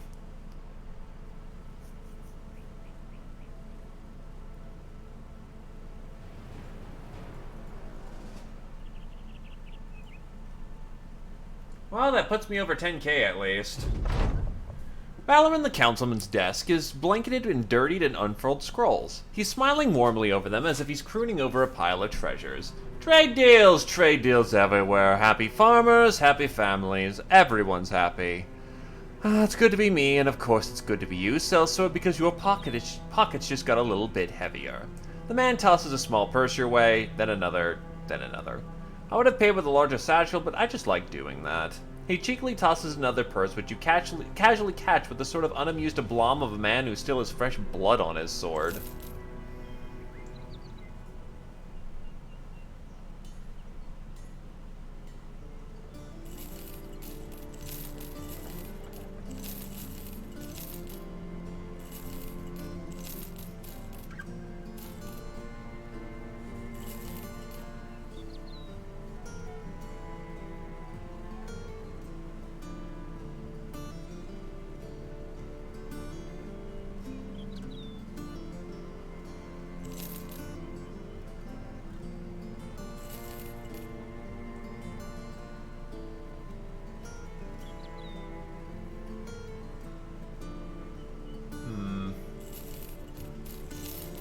Should consider some of these set items.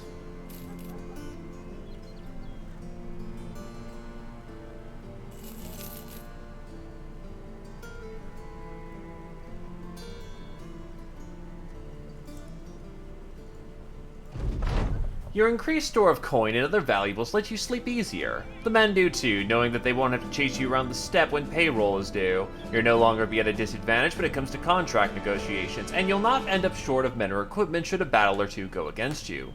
Your new reserve also begins to open the doors for the Thracian Crusade. Merchants, moneylenders, and nobles have one thing in common. They prefer to rub elbows with their own kind. Merely getting an audience can be a chore if they suspect you have empty pockets, but now that you've proven yourself to be a man of resource, the company has become more attractive to wealthy individuals and decision makers.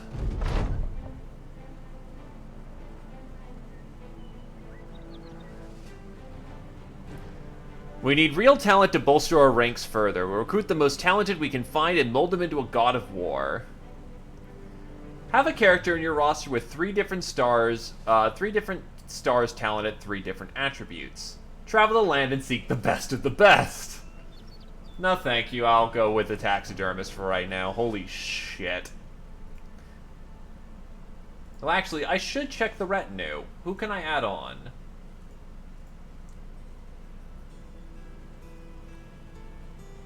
The Surgeon is a walking tome of anatomical knowledge. A mercenary company seems the perfect place to both apply that knowledge in healing, but also learn more about how the insides of men are made up.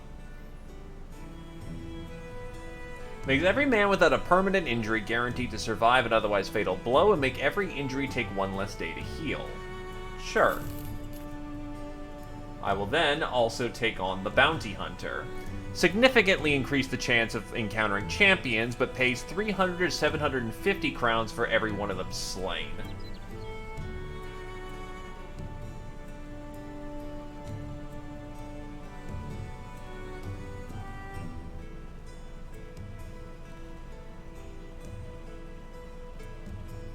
Inspiring presence.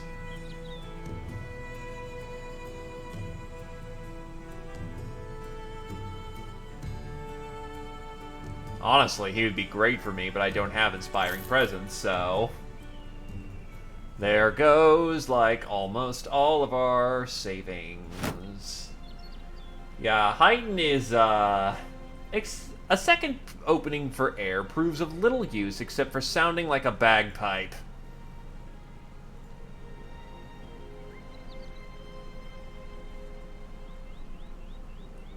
Heighten is going to be taken off active duty for the time being.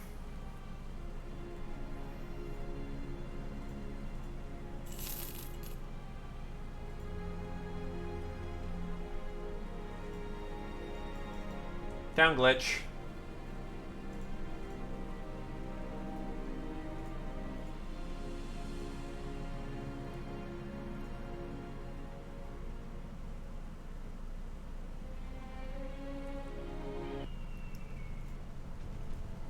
And I have to reload, damn.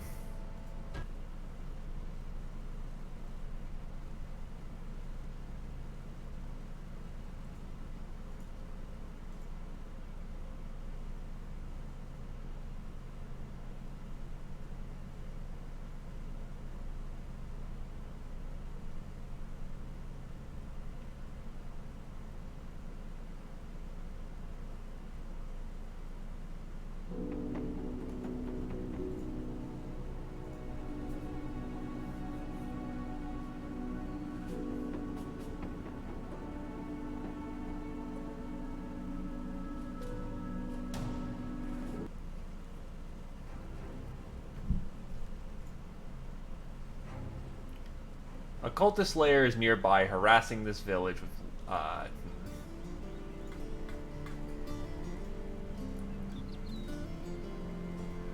Okay, 2 dots cultist maybe is more reasonable. We'll see.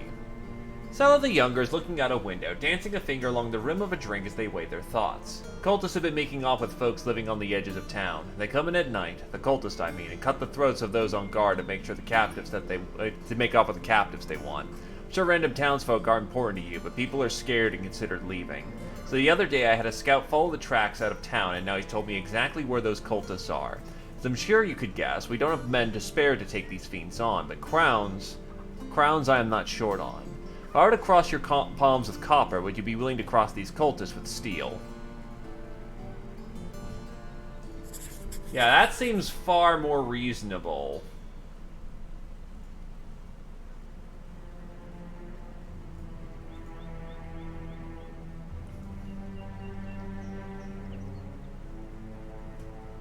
Few defilers, hunter, fanatics, man-catchers, prophet. So I'm gonna guess this is about half as many on the field. This is probably doable.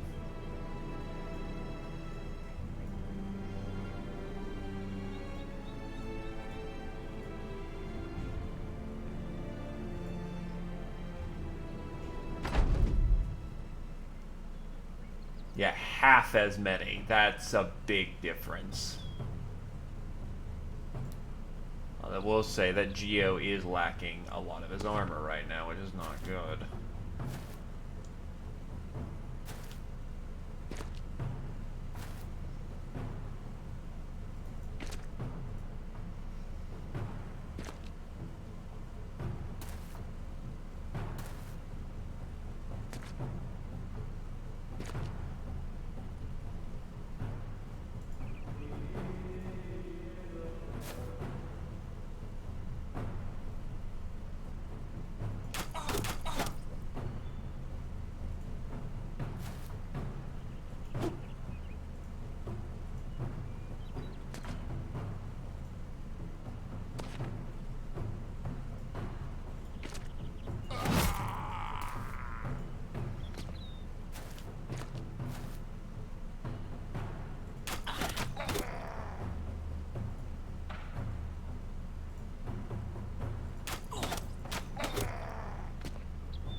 shit.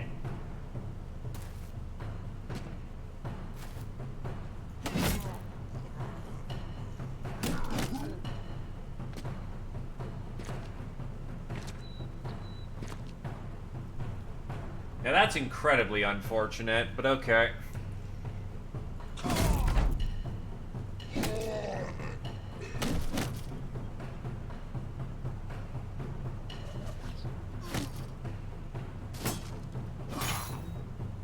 Geo is probably dead unless we can get him out of there.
Fuck.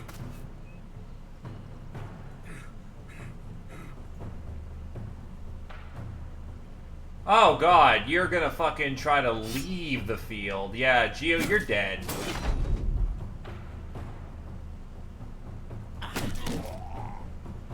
The fact that he tried to just eat, like, just fucking bail because morale checks. I don't think he's got a permanent wound, and I did just get the surgeon, so that is a guaranteed. He will come back, but we're gonna see what he's got.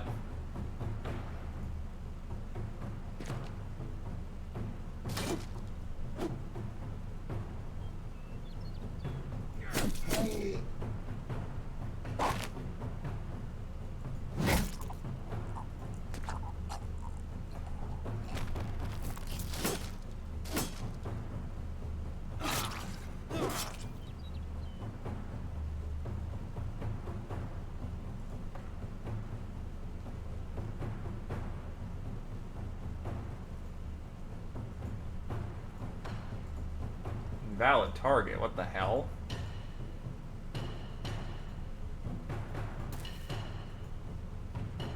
Why is that an invalid target? What the fuck? Oh, blind. Yeah, I did forget about that, I will fully admit. Rally so you don't suicide yourself.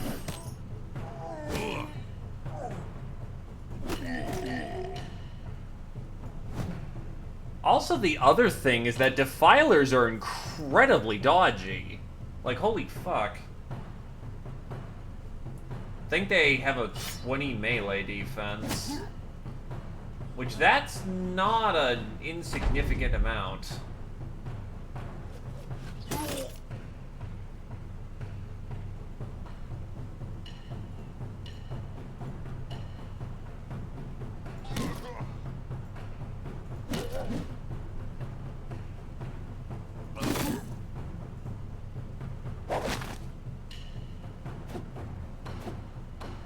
He's probably dead.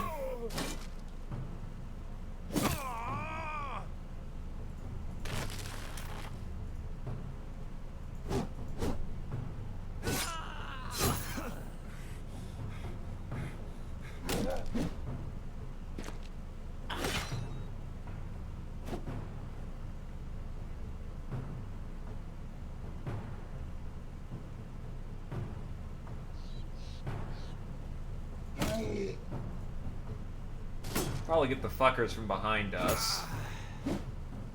Oh, never mind, I guess. The polearm just struck down a Lontavo in one hit. So I know he had a lot more armor and health.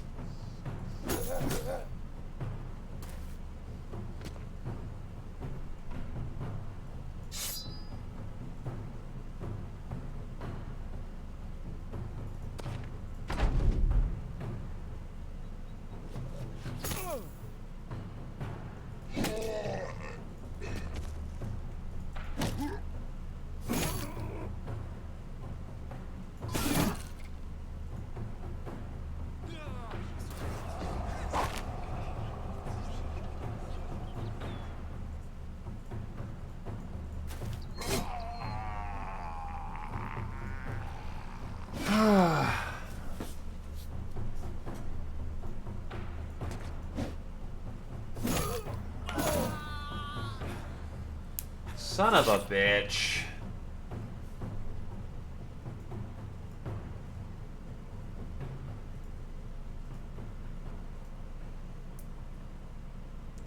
Well, the problem is they're becoming more and more of an increasing presence on the field. Like they're starting to try. They're starting to take over my contracts. And that is a problem. So I kind of need to know how to fight these assholes.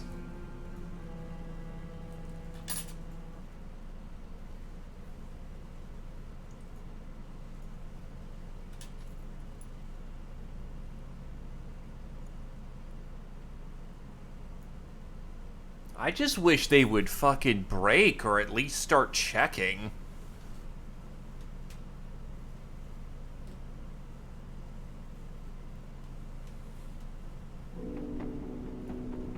Because I think the only times I've seen them really drop on morale is if I'm hitting them with fearsomes.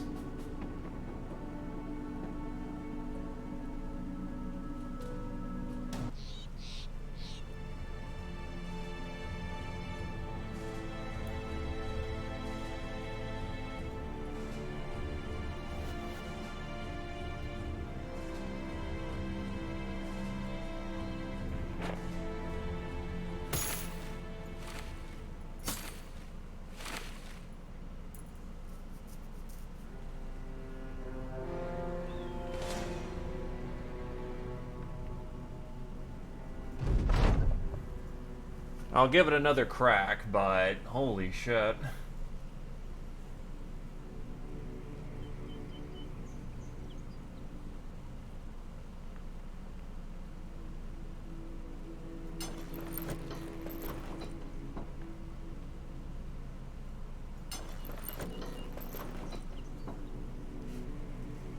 I am perhaps wondering if there's a better way of attacking this.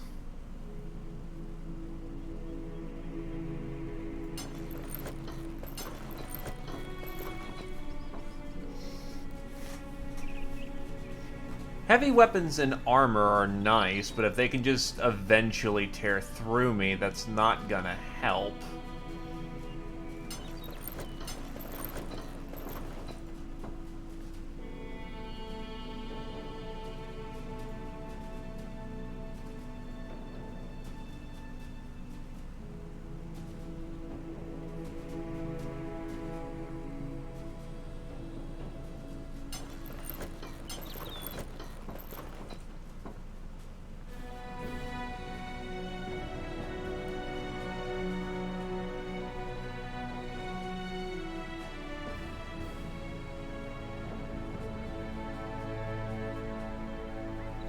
Lotavo needs even more fatigue.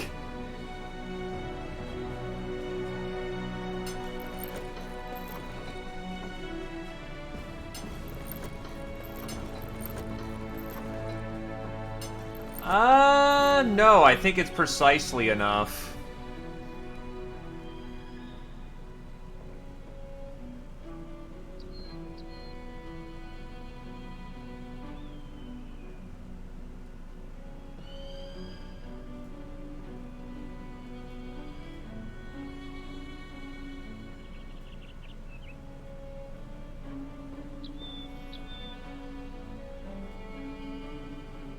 Just trying to figure...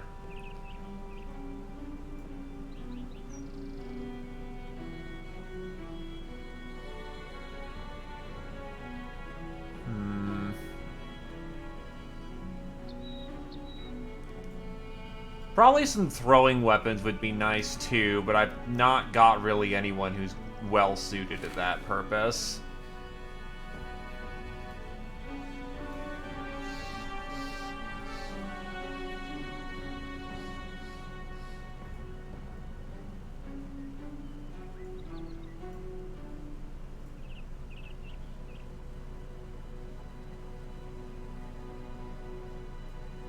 Oh, you just have an orc necklace. Huh, and it has no intrinsic benefit, but... Alright.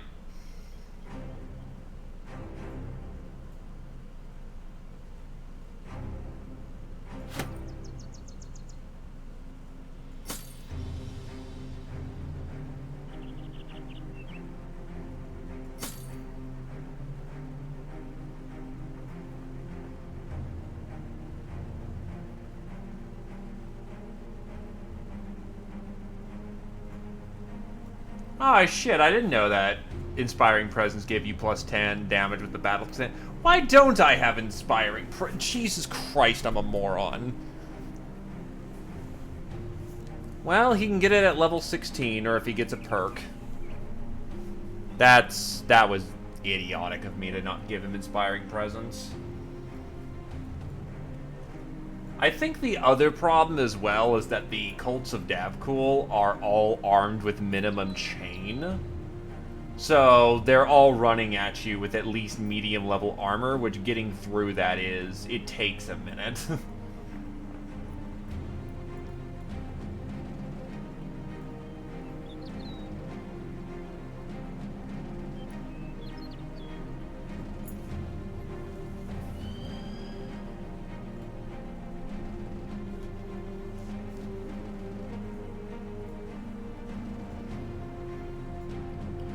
Let's give her a shot.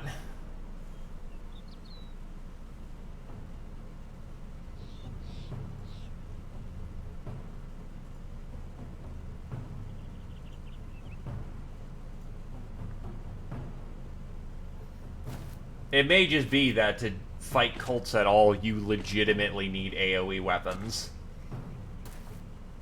Which means I'm gonna need to find people to use crossbows and fast.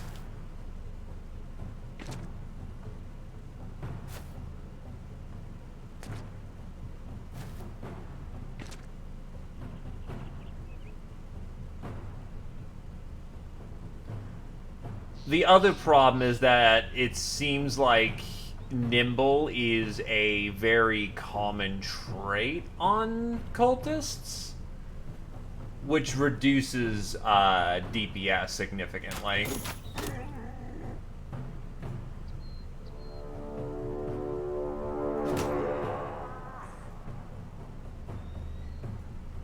Anyone with glowing eyes has nimble, and that is, I'm going to assume, yeah, they only take 40% damage, which is bothersome.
Okay, so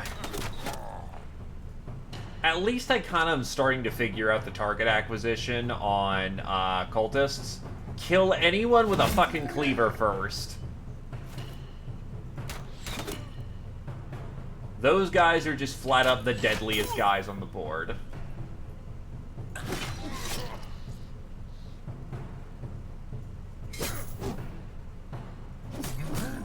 Which is kind of a duh situation, but on the other hand, you kind of just... It's very easy to not think about.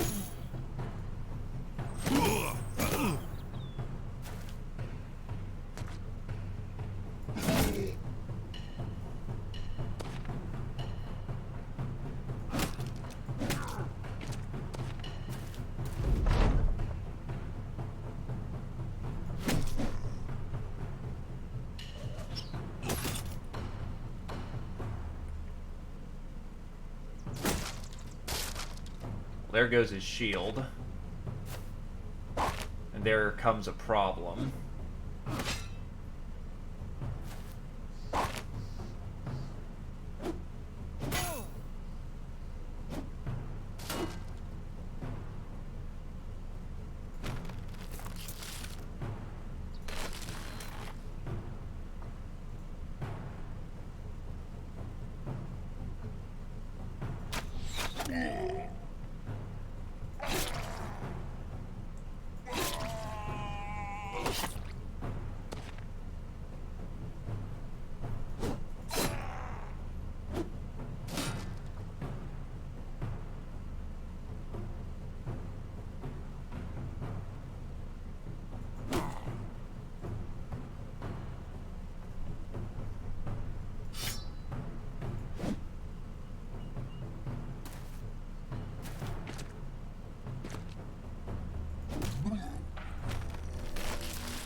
shit, no stun.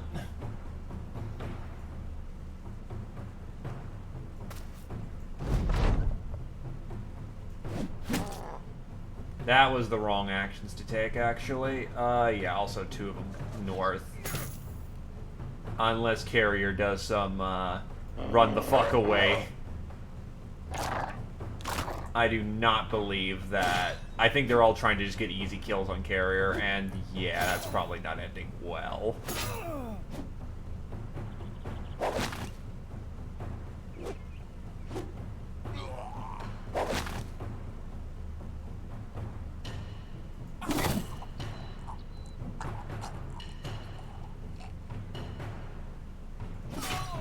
Oh.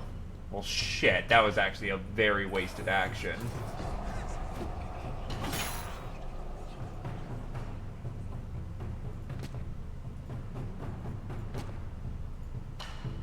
Okay, so they both just failed.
Pull it back.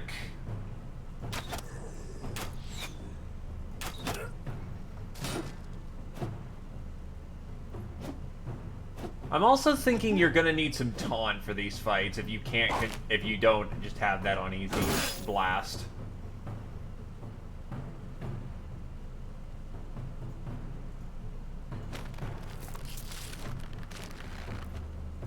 You gotta pull back.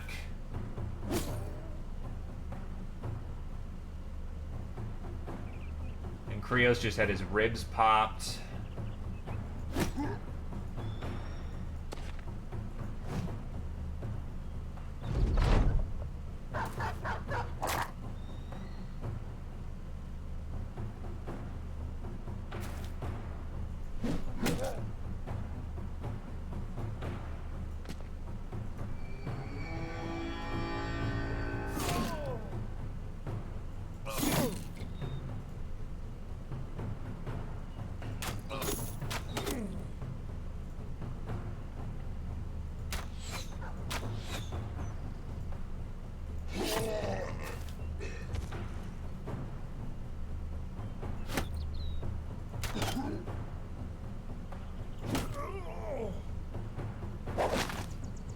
Fuck.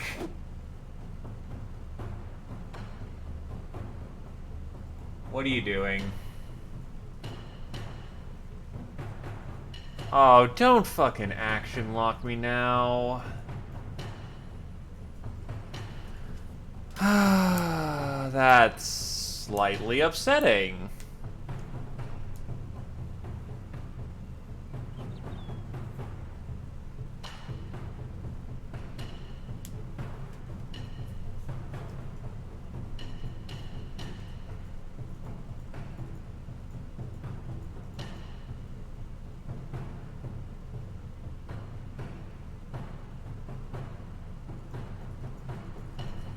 Yeah, that's an action lock.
right.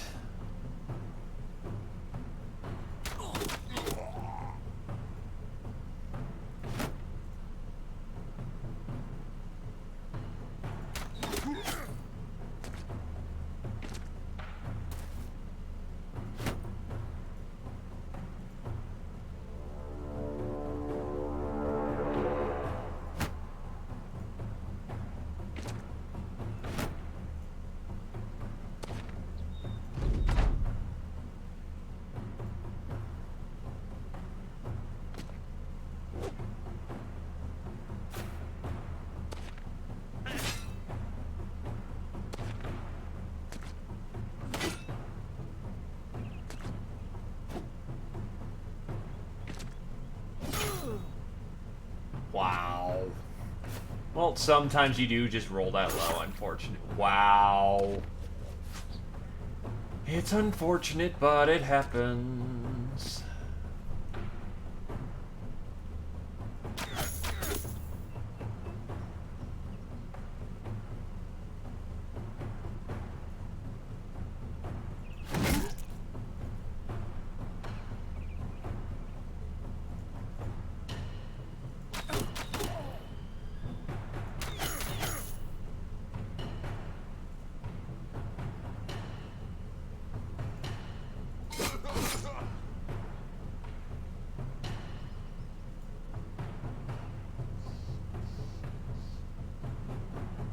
You know what? Maybe you really do need to just clip the... These guys are the fodder, and you just need to absolutely kill their support as quickly as possible.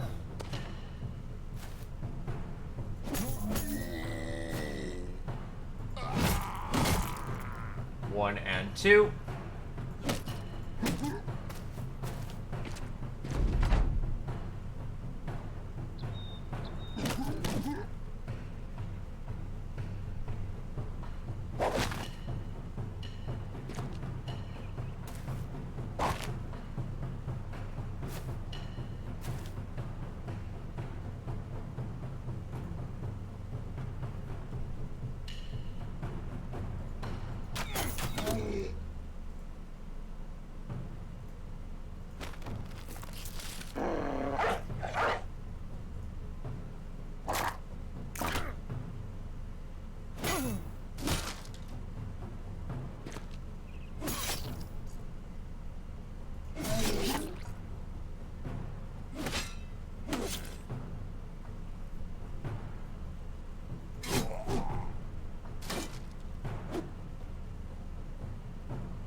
Oh, if you hit the person who's man-catching, you actually stop the man-catch.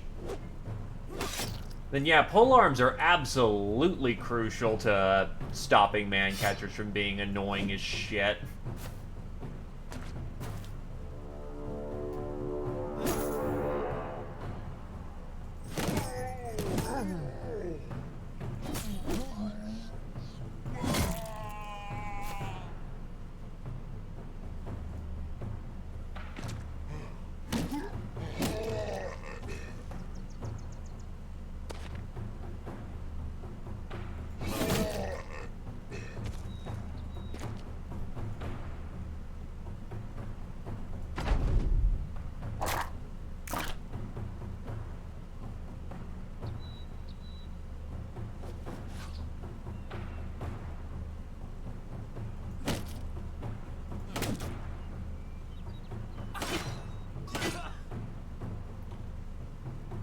And Glaive is just...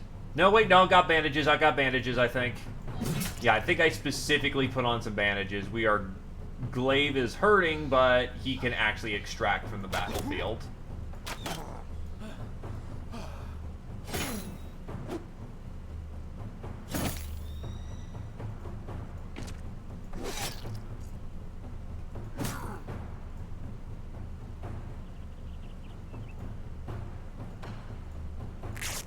Oh yeah, that's right. I also have field triage, so I can just use medicine to heal up people.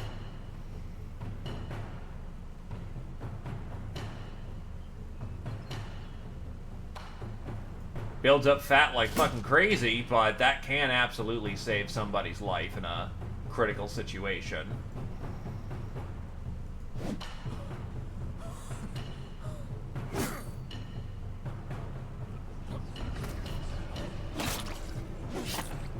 Carrier is just dead, though. There is no saving that.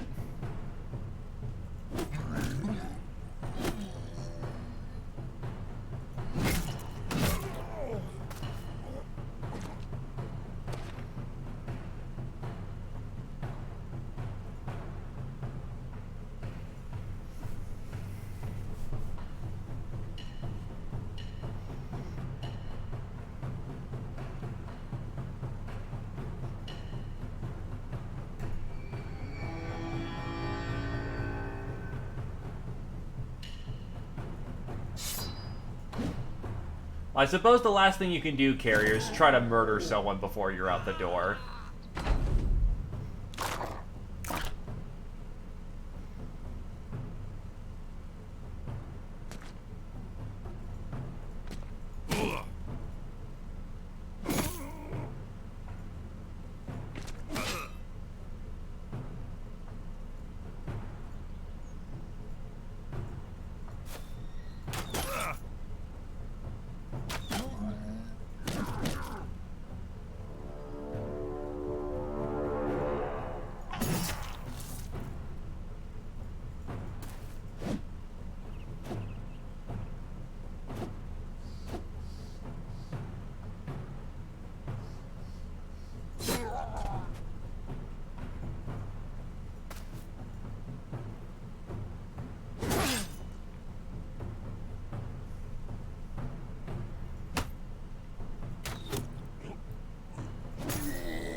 Nah, I've been letting people cycle in as requested. I decided to rescind that policy.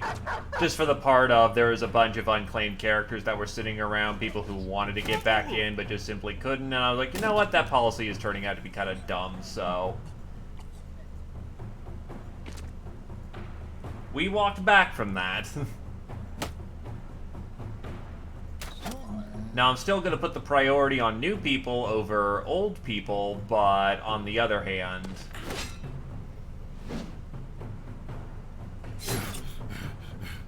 oh, wait, shit, I should have rallied. Better use of his time.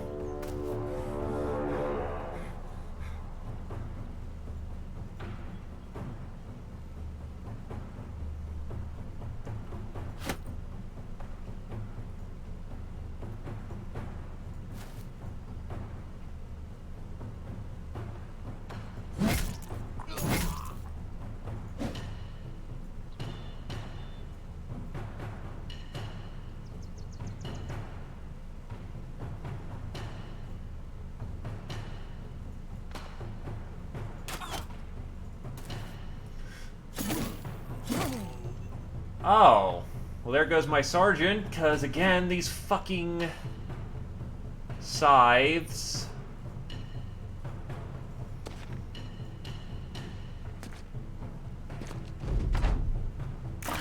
but that was his first fatal, so he should be able to walk that off. Emphasis on the should.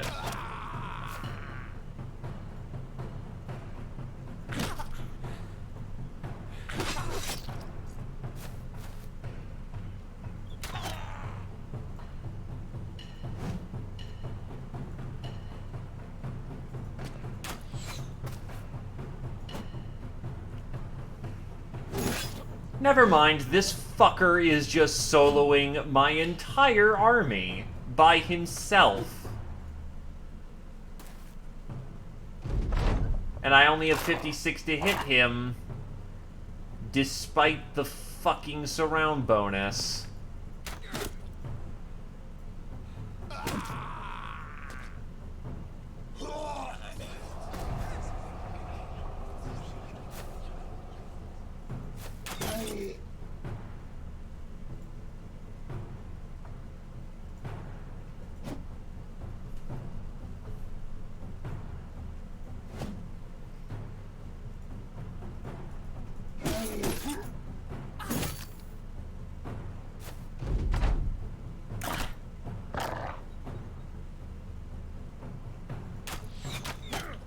Also, even with neg 10, should check what his defenses are.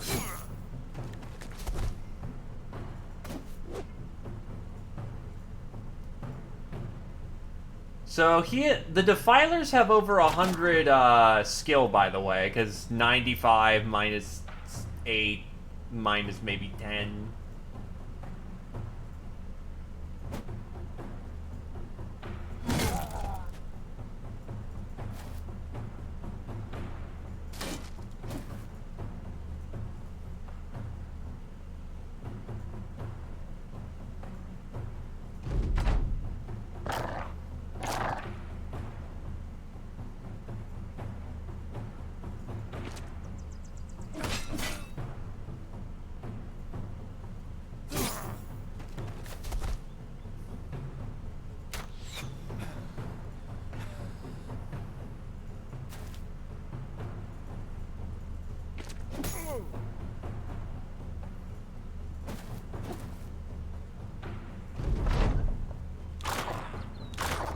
Oh god, the dog's gonna murder the sacrifices.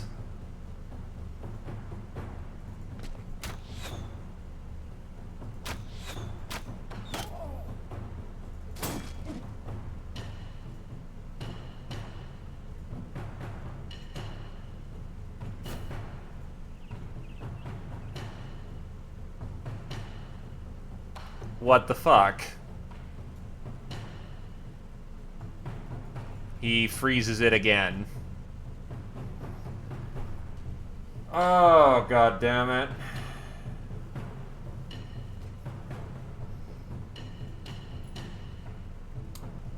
Oh, that's a problem.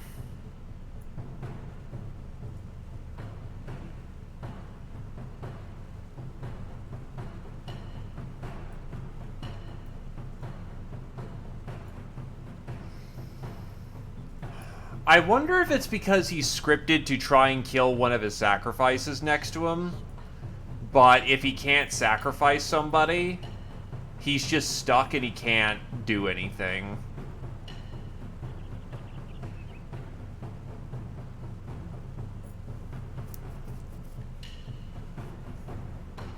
In either case, again, that's incredibly frustrating. Alright, so I should be able to back out before that contract even happened.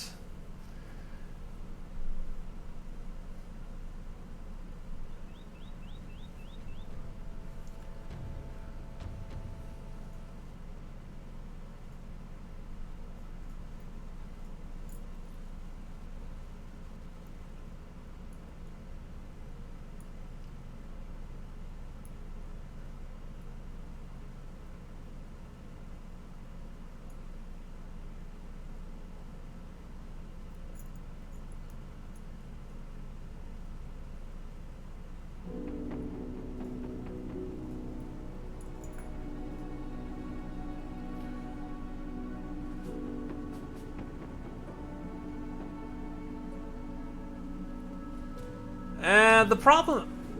The Fanatics are fine. The Manhunters are fine. The Defilers are a problem. Those guys are basically knights with extremely murder-fucky polearms. And that is creating a bit of a problem.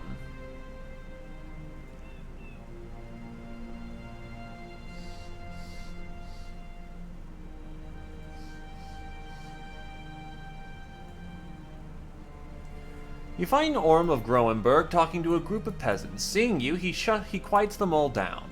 Shush, the lot of you. This man here can solve our problem. The townsman takes you aside.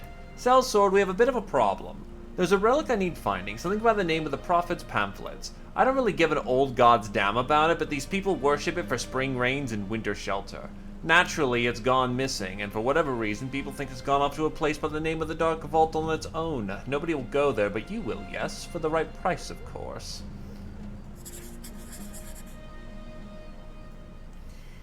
Yeah, like, Defilers, tone those down and they should be much better for it, honestly.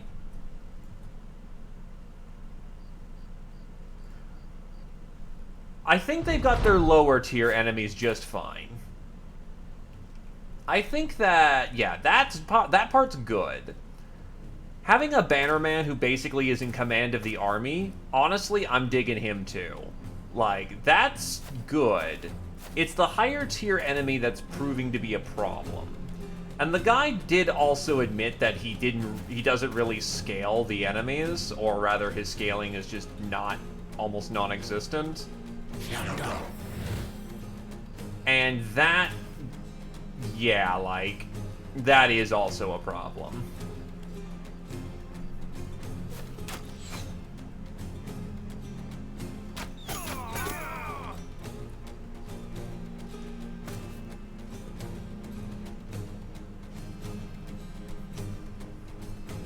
I'm thinking with some tweaks, he's on the right path.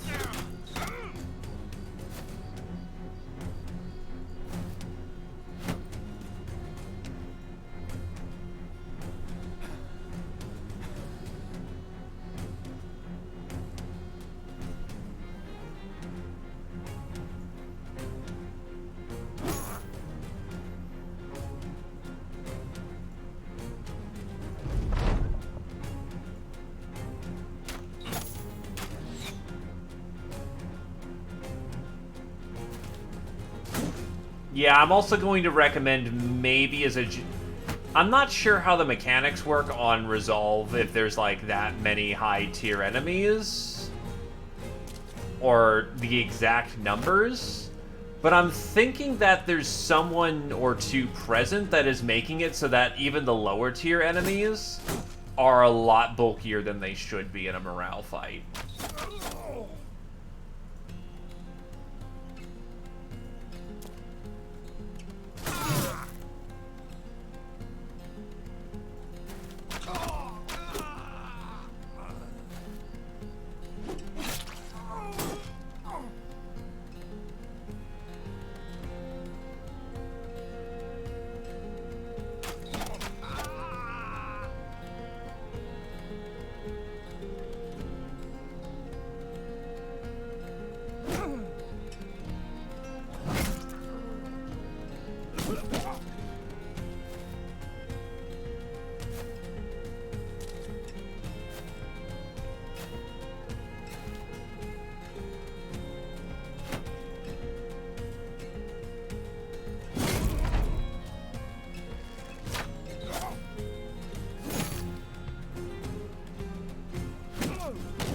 Boink, boink, boink.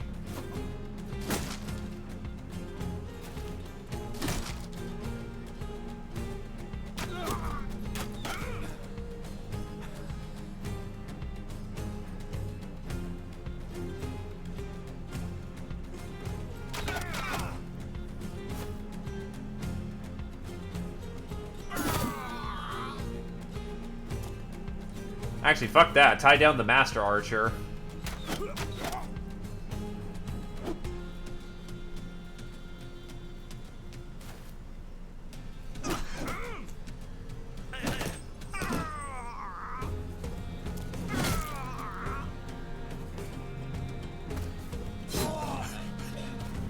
The veteran's just like, nope, I'm not having this shit today.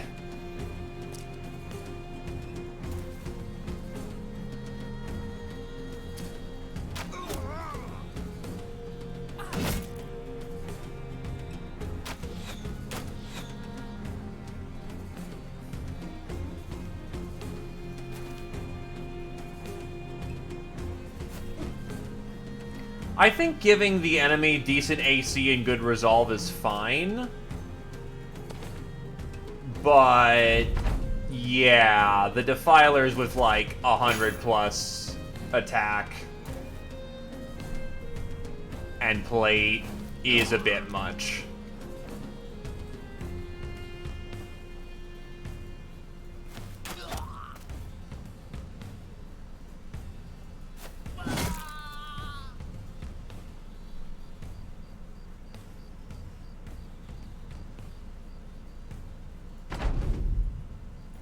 Now, to be fair, I'm roughly one well, to be fair, they should be balancing around if you haven't done the Crisis or about to do Crisis. Because that's roughly where the diff...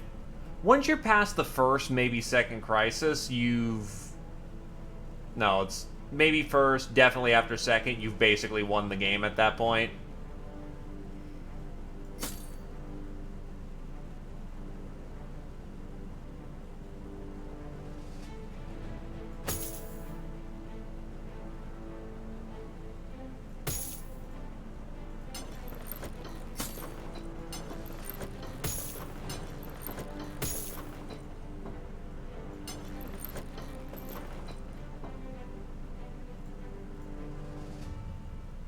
Oh god, where's your helmet go? Put it back on, my dude.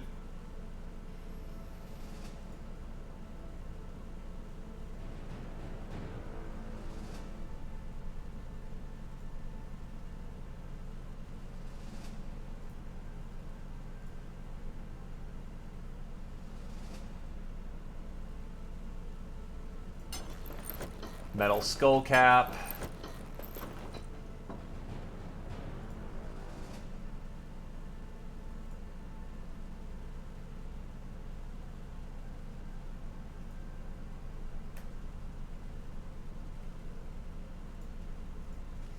Because a close allegory of the cultist can be... You watch as the men chow down on plates about as colorful as the men's personalities. Supplying the company with such a diverse stock of food has raised their spirits as good as any victory. Enjoy. But yeah, like a close allegory would probably be barbarians. And the thing with barbarians is that, instead of having disables, they have a unhold to fuck with you over with. And they're also much heavier armor, but have roughly a similar aesthetic of axes and cleavers. And to be fair, I haven't fought a lot of Chosen. I don't think I've actually fought any on stream before. You send a few men into the ruins to find the Prophet's pamphlets, all which return in a hurry, which is unusual as they have a strong inclination to dawdle about to eat up sunlight and earn an easy day's salary. Thankfully, one of them has the relic in hand. Unfortunately, they've all looked like they've seen a ghost. They need not explain the source of their horror as a group of skittering, armor-clad, and undead emerge from the ruins and level the spears at your company. Oh god, a hole in hound.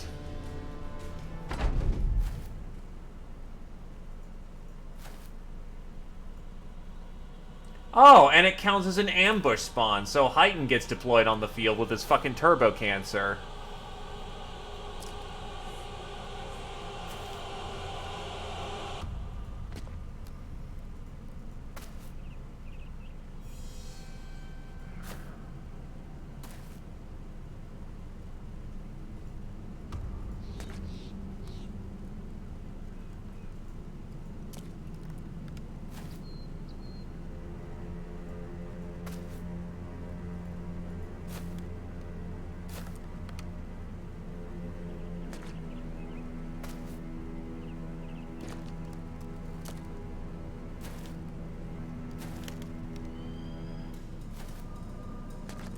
Oh god, he can move.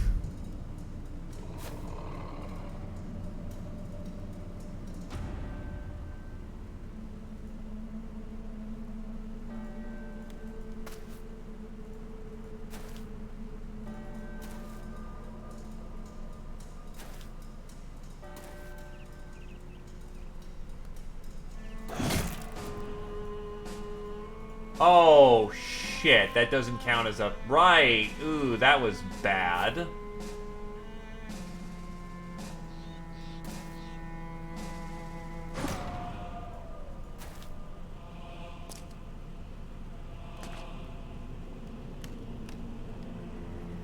They don't really have any shields, actually. Or a whole lot of...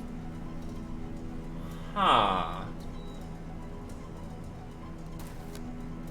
I got like 3.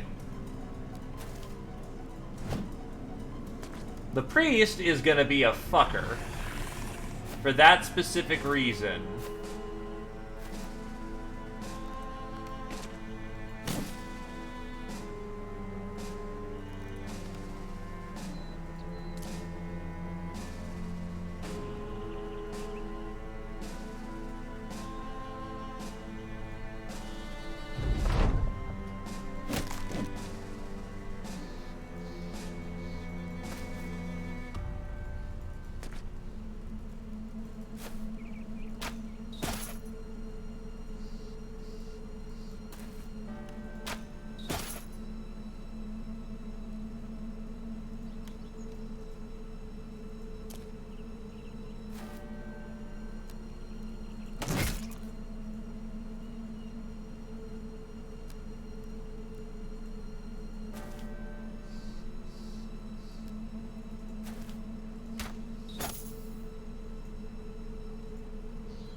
That's exactly where he wants to be.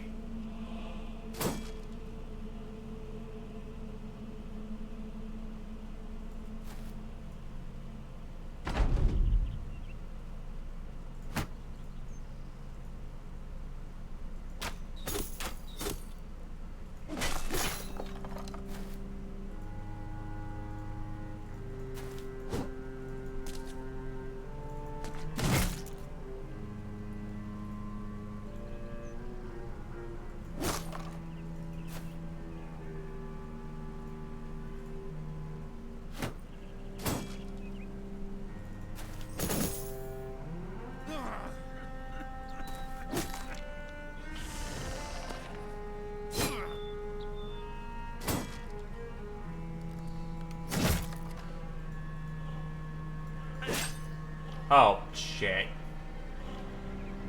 Another wasted action, unfortunately.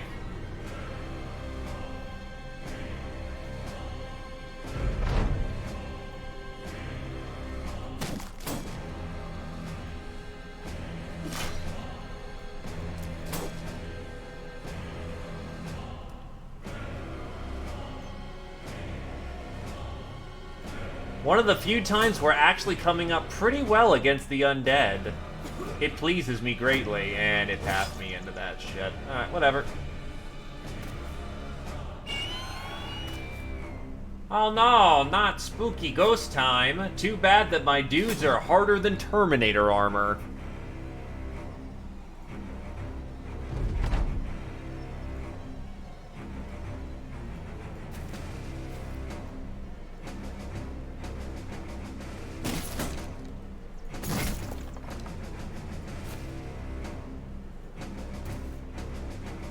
Approach with caution.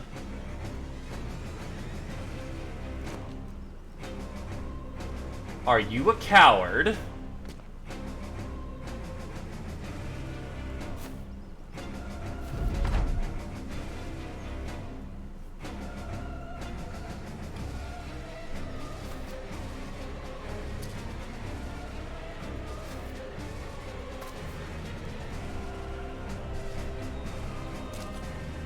Then allow me to show you the fate of cravens.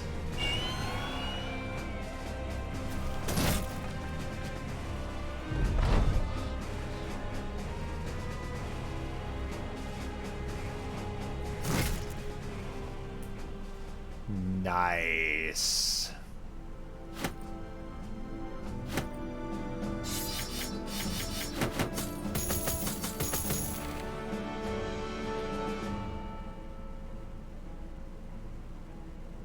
A crown and a feather crest.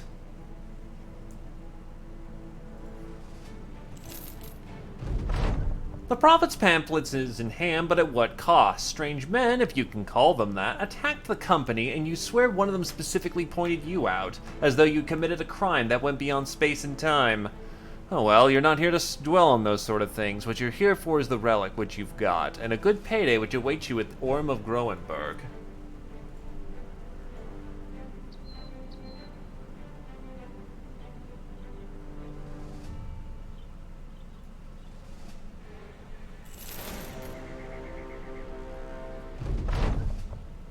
Orm of Groenberg meets you at the town square. You hand over the Prophet's pamphlets, and the man cradles it as it were an infant he'd lost. After a moment of awkward embrace with the relic, he holds it up on high, letting the town people see it. They cheer for a time.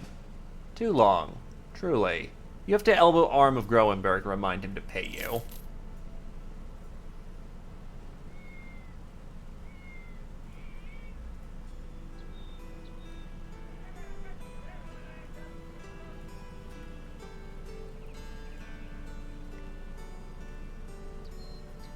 It does, but each of the attacks do weaker damage accordingly.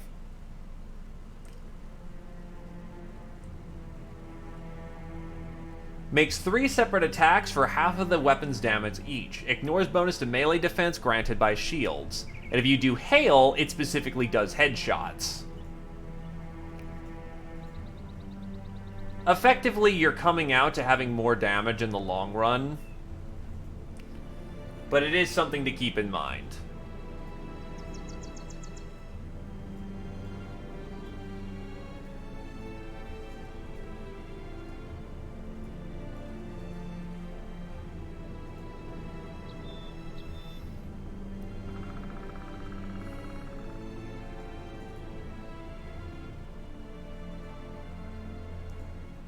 Flails are bar none the counter for the undead.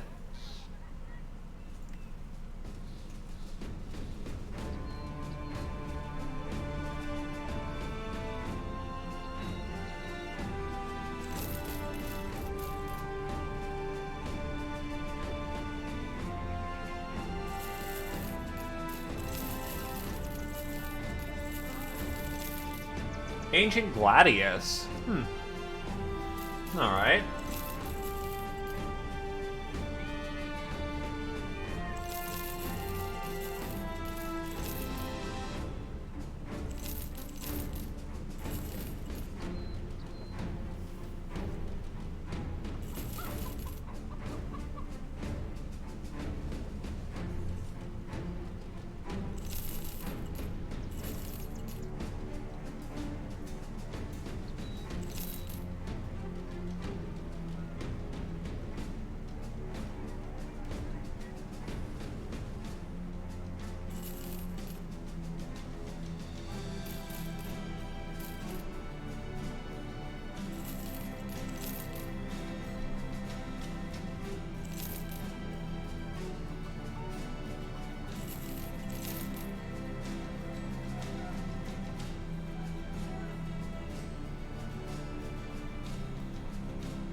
Greedy lad, probably.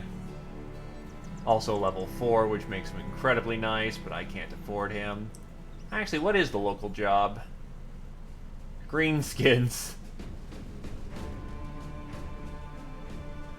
Where's Schriftdunken? Up north up there? You know what? Alright, I'm heading that way anyway. Let's go kill us some babby greenskins. This was a greenskin invasion after all. Or this was a green screen crisis first, so, you know, it's always a good time to slap some greenskins around.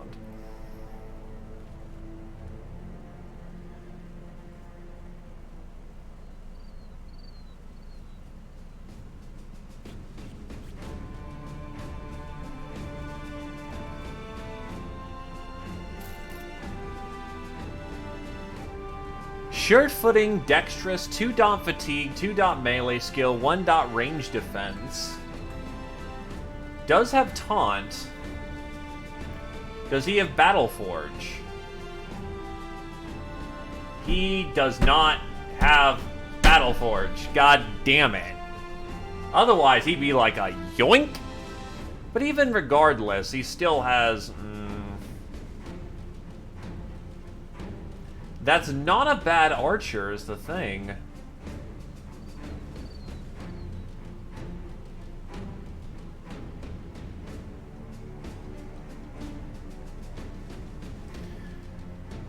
It's really good.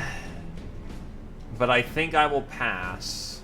Because that's a lot of money. He is just short of being like a yoink. Oh, they already fought him. Alright.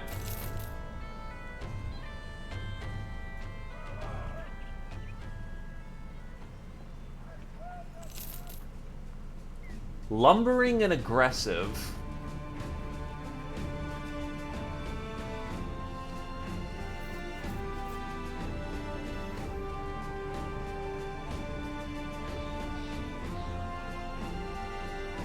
If he only had polearm mastery, he'd be great. As it stands, he's very liable to get himself just shit-canned, so that's not happening.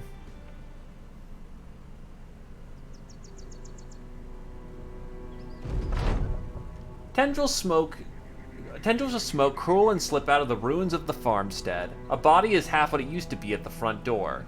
A body is what it used to be at the front door. Half of it is missing. The half you are left with carries a horrified face, a burnt arm reaching out to something or someone that is no longer there. A few footprints scatter among the mud and grass. Greenskins. You're getting close.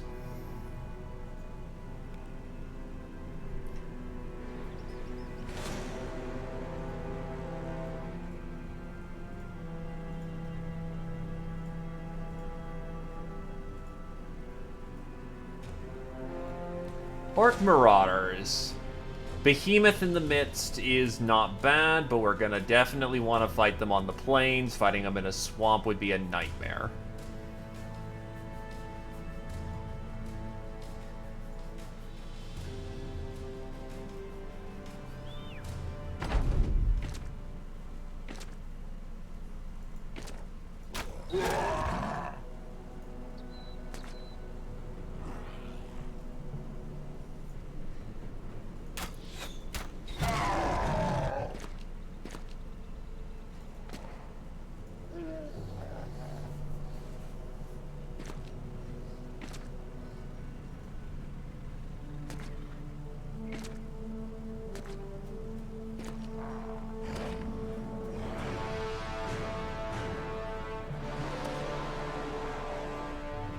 Nah, not worth it. I don't like how there's a raised tile on top of me, but there's not a lot I can do about that. I mean, actually, I could do this. He's gonna get hit anyway. So, behemoths. Behemoths are actually not all that bad. What makes them scary is the fact that they can soak up a lot of punishment.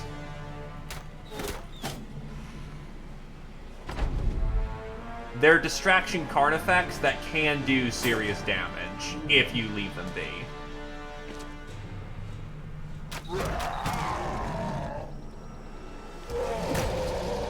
They're a decently high threat, but not the most dire of threats.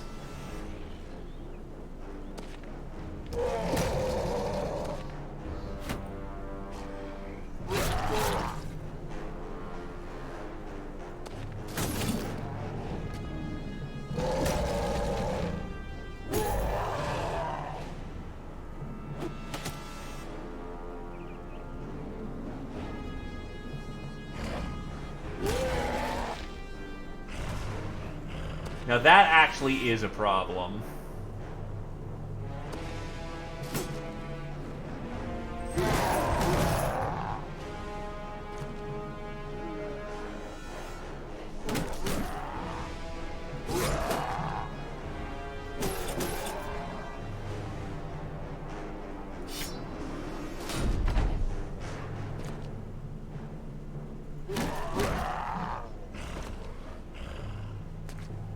They're now right in the middle of the fucking line.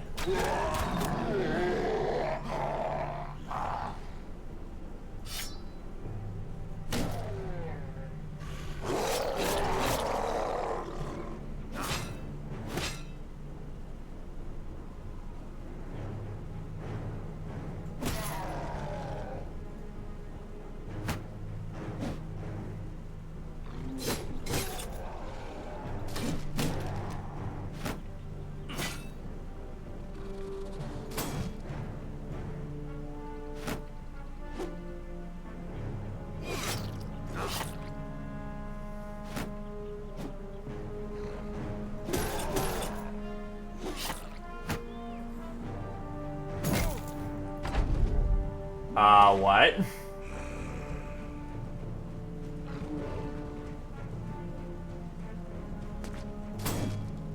So Z Opposer just got his arm fucking cracked.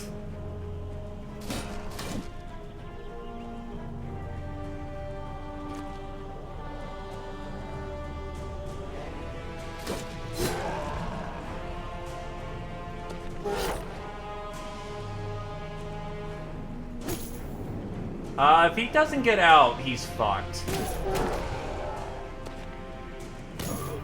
Never mind, he just dropped.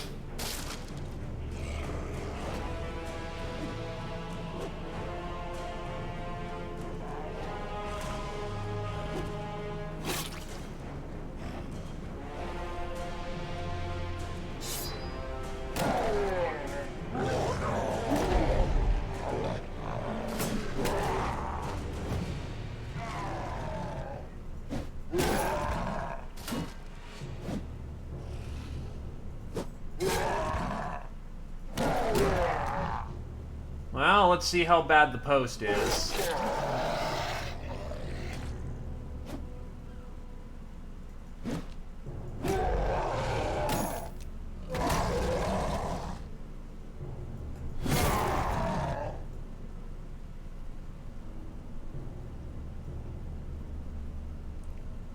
Bow out.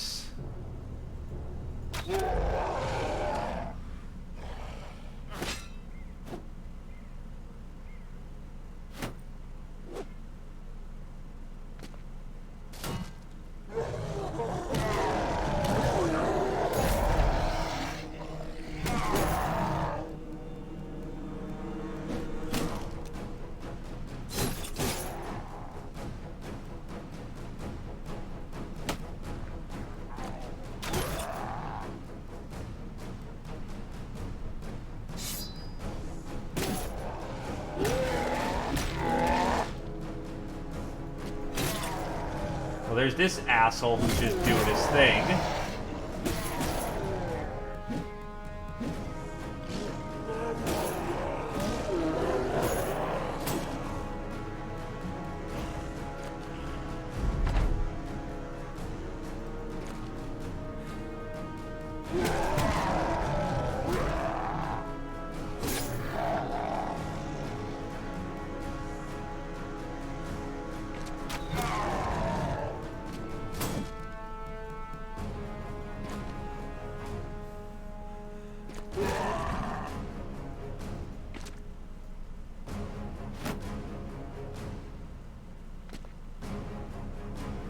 That behemoth's gonna get away, unfortunate.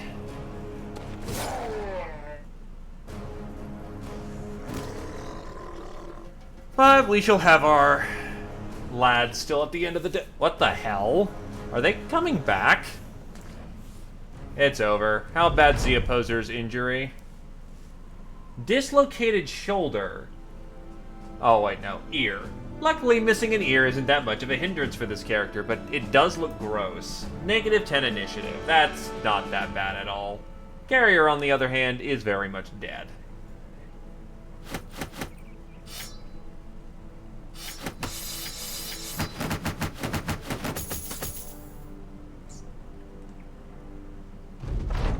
Your employer, Baron Andaka von Kohl, better pay damn well for you to fight these brutes. They didn't go down easy. Check on your men and prepare a return to your employer.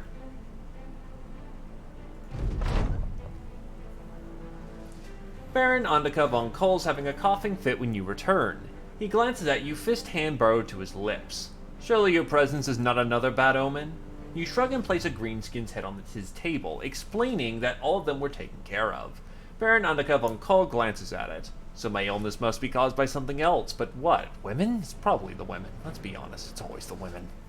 He pauses, then shakes his head. No matter, your pay is being held by a guard outside. It's the amount we agreed to, though feel free to count it. The gods know I may miscount in my current state.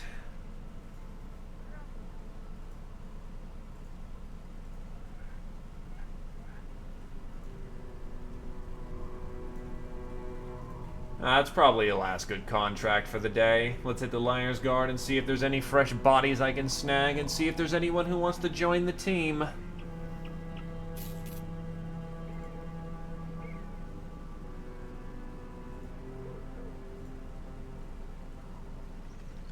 Wow, everyone here sucks. Alright then.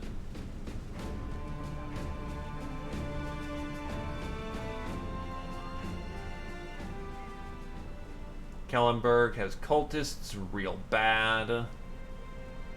Oh, Gerwold upgraded. That used to be a small little wooden dainty town. Gerheim, on the other hand, is very close to disappearing.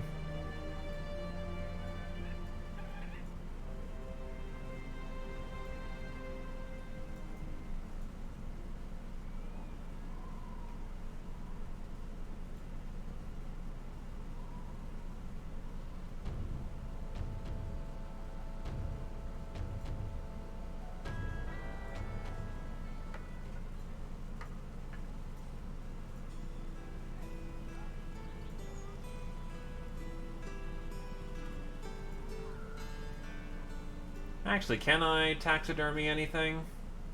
No, not currently.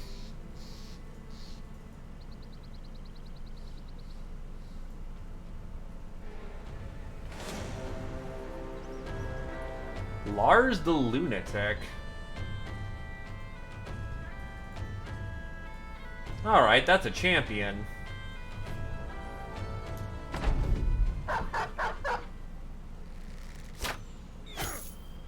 Oh, shit, right.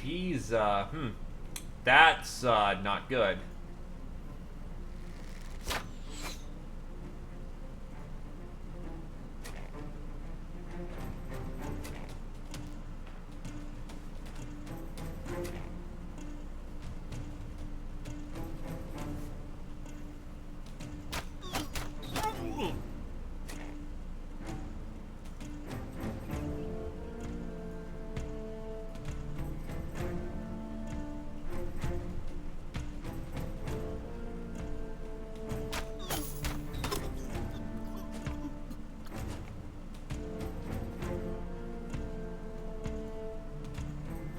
He's gonna need all of his AP to get out of that.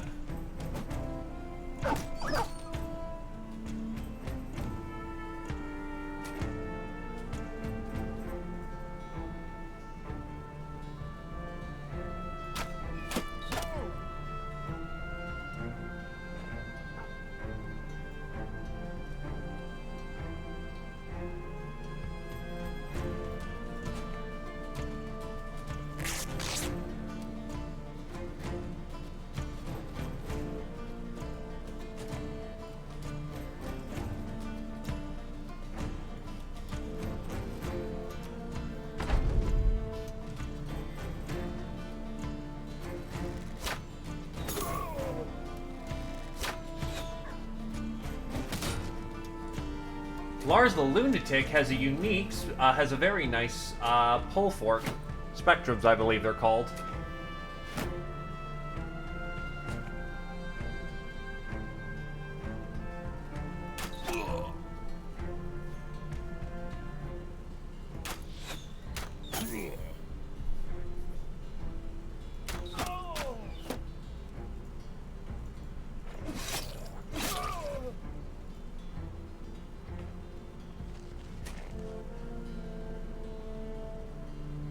Do not appreciate that hammer.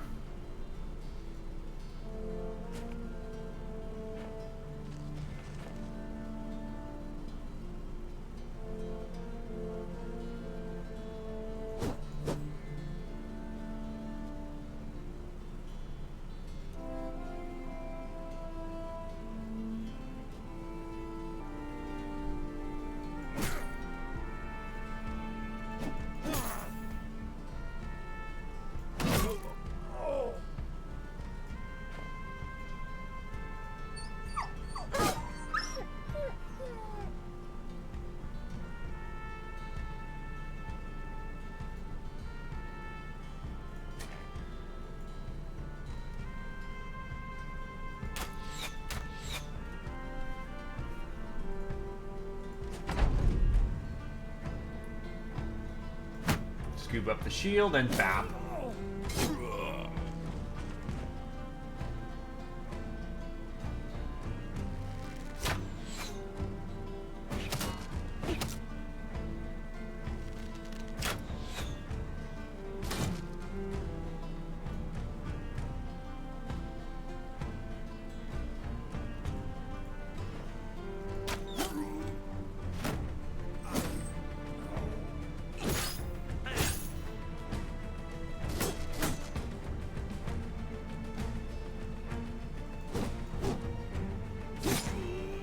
And there goes my... Wow, this is not going well.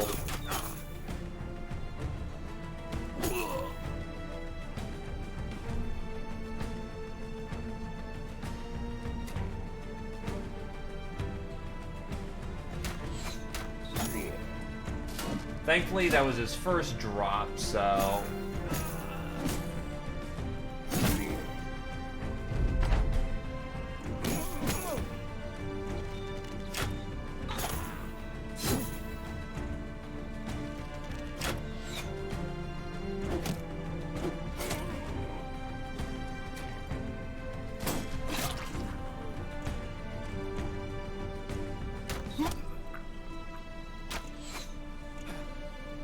That is not particularly good, especially if he gets brain damage, though. That actually would be really good for him, ironically enough.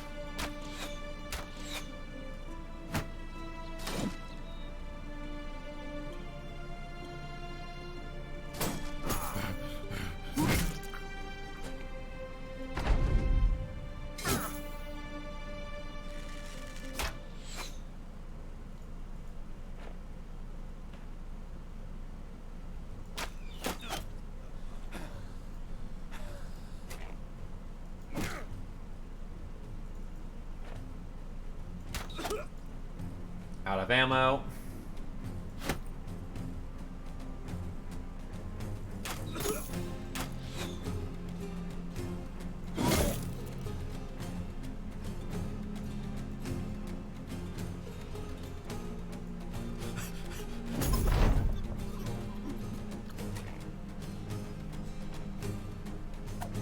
Just fast enough. He's gone. Let the rest of them go. Collect our own.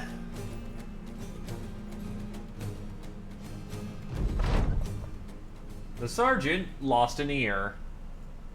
Oh no.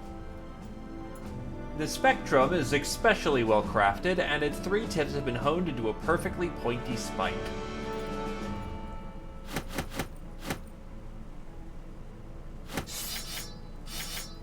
Not a bad bit of kit there.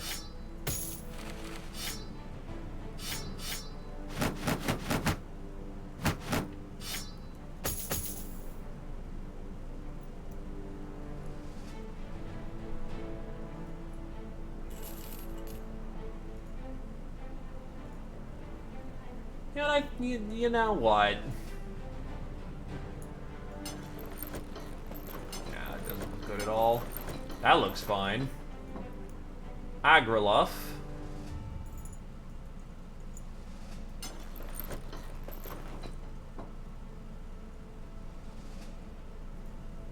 We'll get Battle Flow.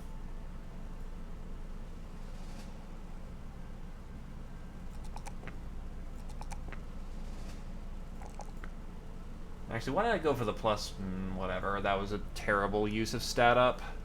Grenadier reaches max level.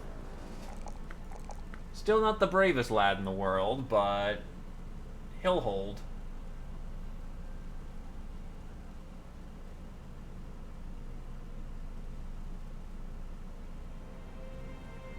Probably get Killing Frenzy just to get more damage. Titan is ready to rejoin the field. Glaive reaches level 6.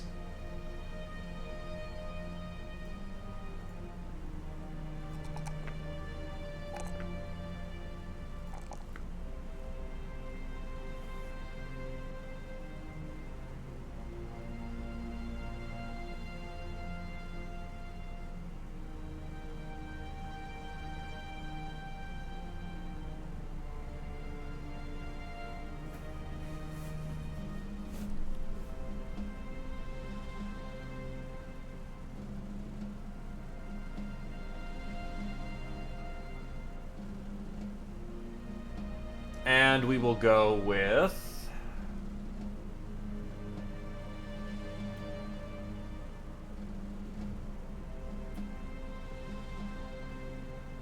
we'll go with Leith, get his medium armor going. Alativo levels up. Oh no, it's actually Templar who levels up. Just to count, 1, 2, 3, 4, 5, 6, 7... Yep, he had a unstoppable force, so I'll credit that in for him.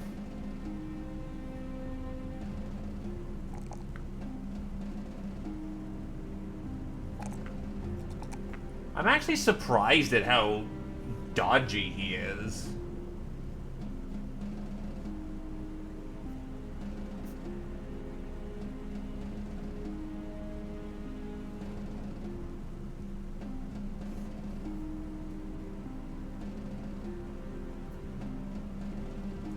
Stalwart, second wind would be good for him.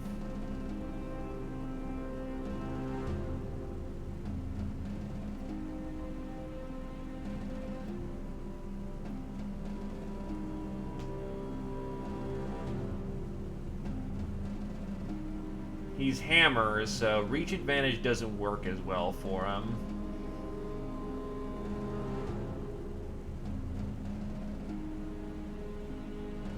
And he doesn't have any AP economy actions, so no Berserk and no means Battle Flow gets less value.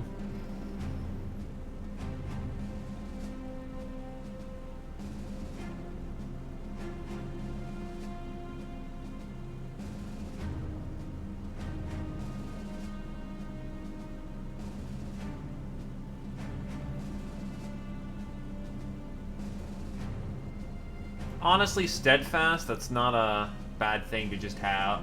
But he's got a lot of AP, so again, that doesn't matter as much.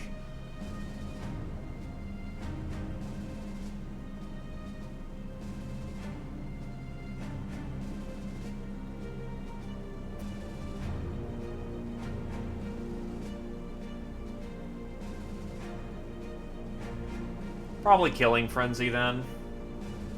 If he bops the right person, he can be even more shreddy with his armor.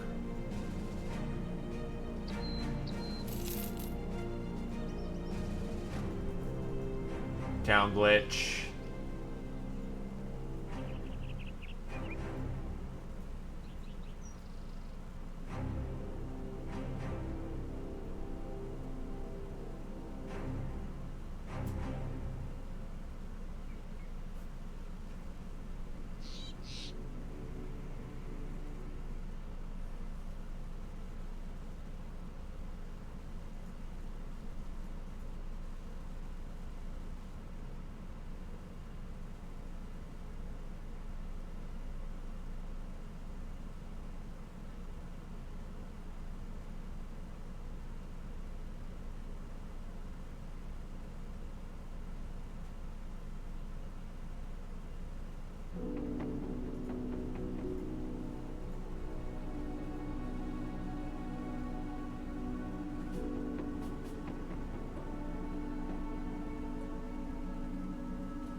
Alright, no one in town.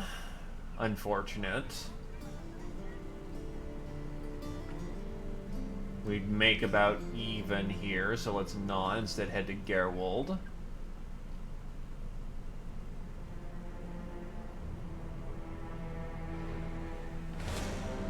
More brigands. Oh god, please no. I can't handle any more right now. I need to refirm my line.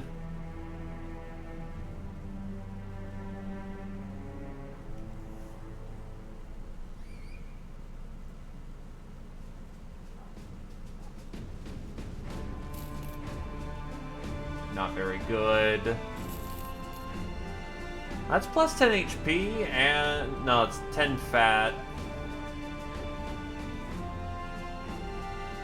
Too bad he doesn't have mine. No, not, Battle Forge.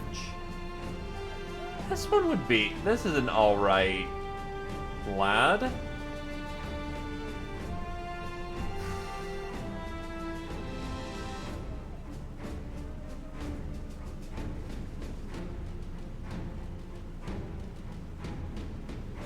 Not really dodgy, though. Not really what we need in the line.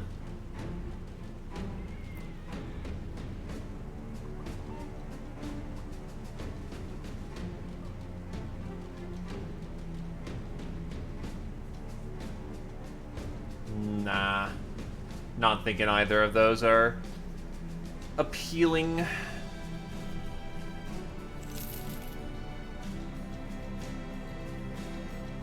Right, they changed how spices work.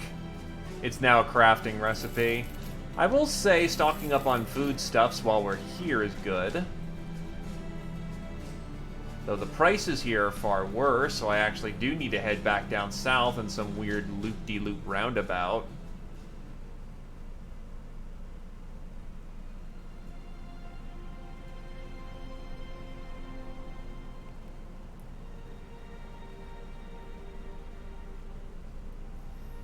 You know what? No, I'll do one last bold thing. I've got money to waste for the time being. Unless the boating fees are ridiculous.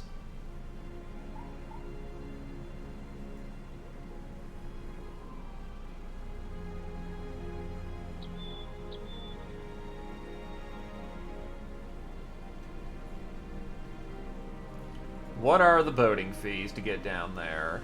Oh, 740. That's cheap as chips.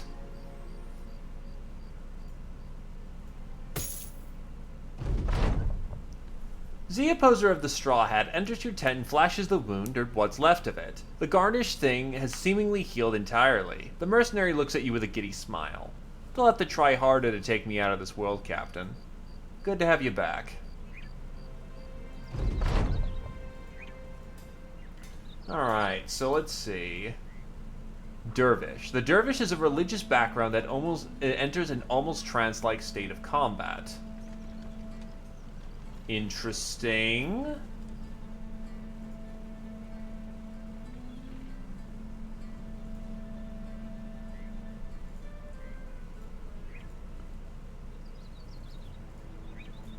So what is a dervish capable of?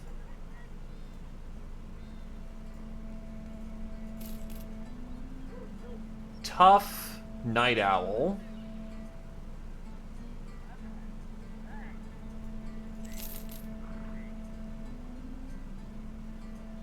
Tough but clumsy. I want to take a look at what they're fully capable of once hired. Holy shit! Just 80 hit points. Well, to be fair, tough. So 70 base hit points. What the fuck?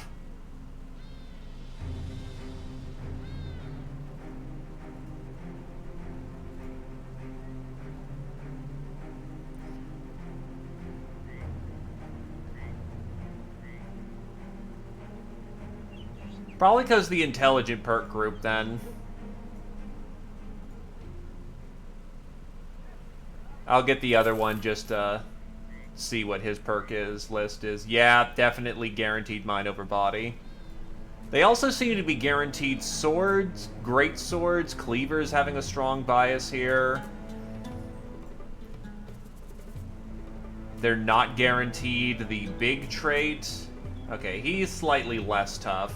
He rolled 65. He's slightly bulkier. Negative 10 weapon defense, though. That's not great. Alright, so basically, if they roll well, they're going to be, Alright, so you probably want them as dodgy folks. Yeah, dodge, nimble, that shit looks like they own. They're gonna need some building into, so gifted will probably be very nice to bring up. Yeah, they've got weirdly wide ranges. But I think I'm gonna take a dervish then, because oh wait, I was doing more testing too. Oof. Alright, whatever.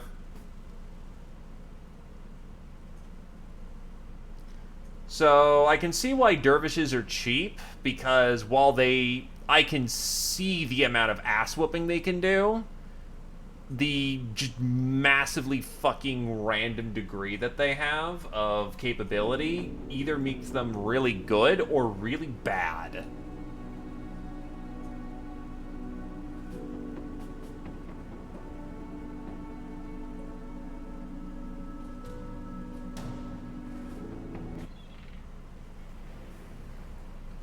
So I will take this first dervish.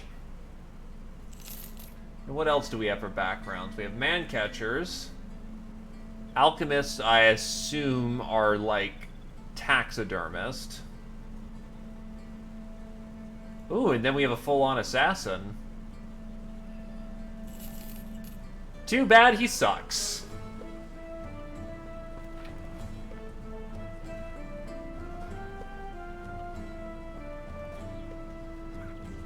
With double-tongued and only 1-star traits, that's bad. That's very bad. The tools are fairly inexpensive, so I'll sell them here.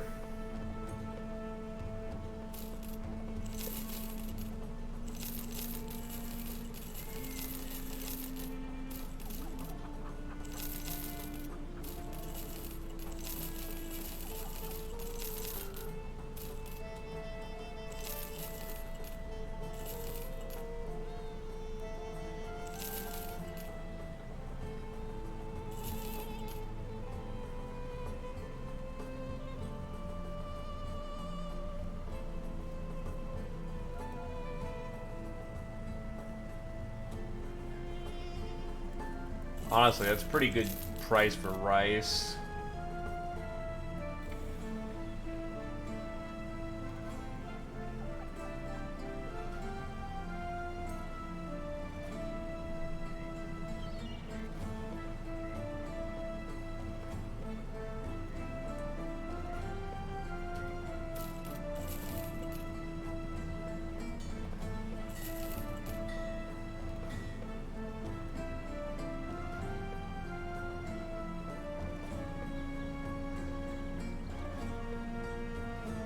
god, negative 32. A massive crude hammer with a head fashioned from a chunk of solid fucking iron.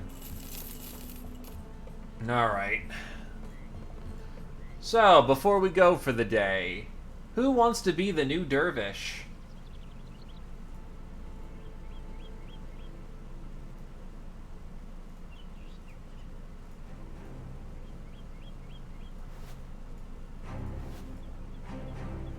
The dervish is actually quite skilled at healing, too.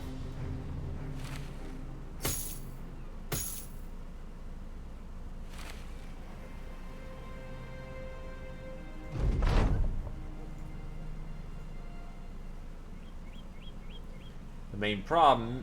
Alright, Zerope it is.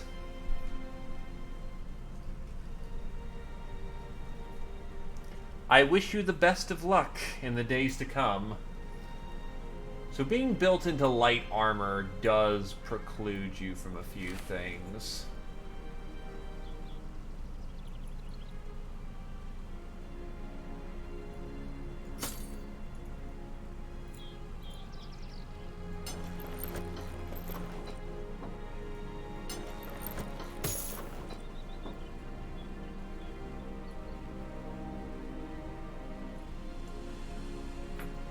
Fair enough.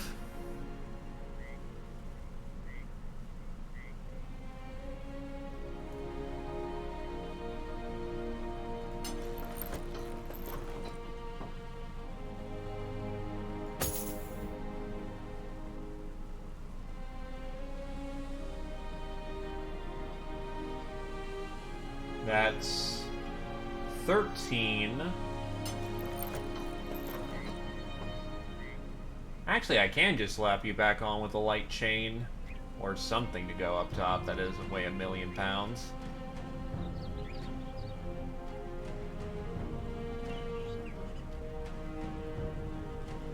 Could get you a heavier layer of chain.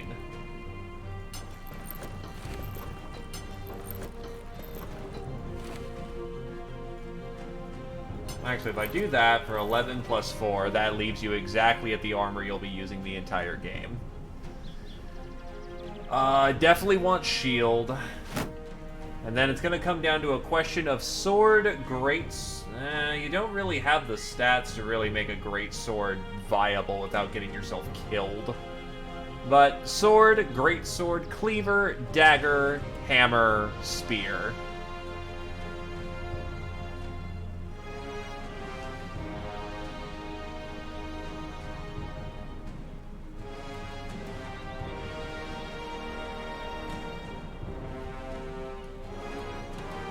There we go, fighting spear.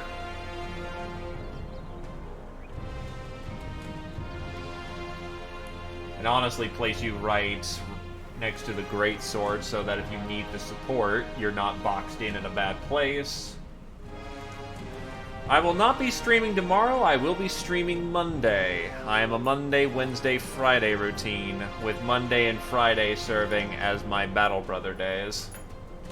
Speaking of, I need to go turn on the lights. It's dark in here. Dark.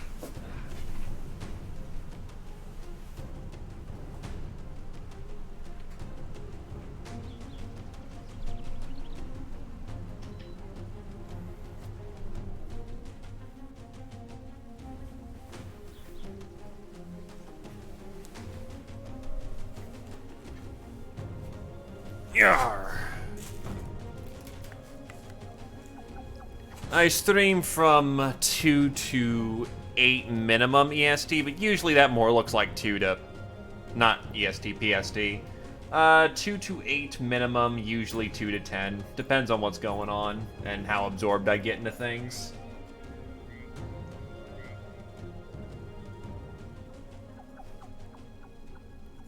Because we have quite a party here, I am going to see if there's anyone who could use some Battle Brothers love.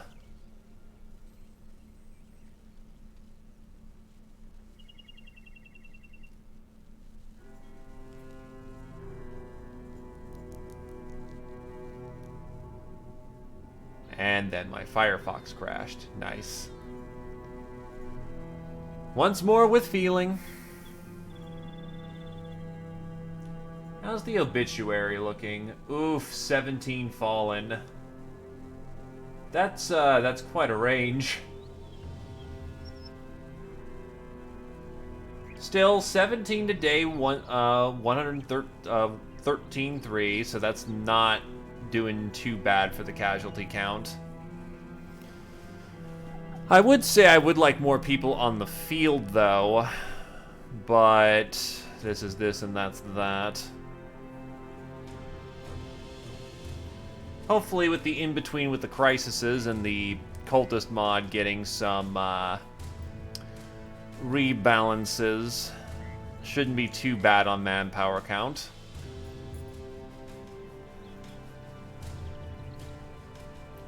Alright, so who's doing that Battle Brothers thing?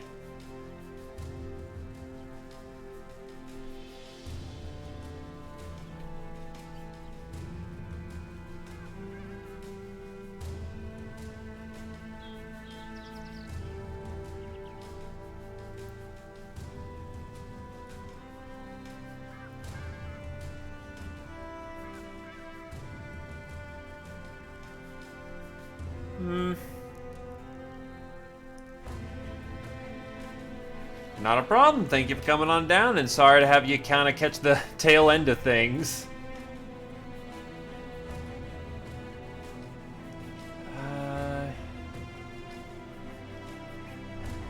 You know what?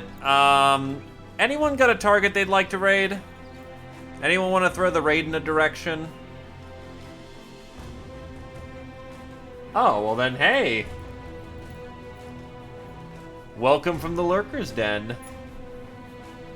And there's nothing wrong with that.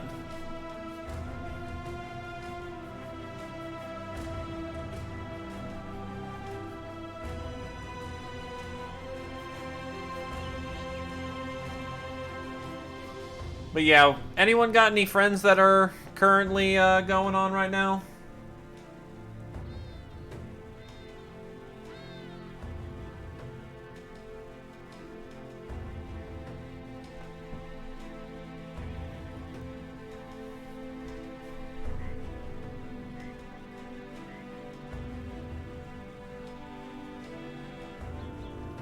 Fair enough.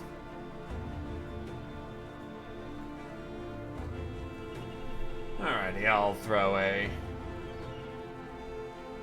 raid in that direction then.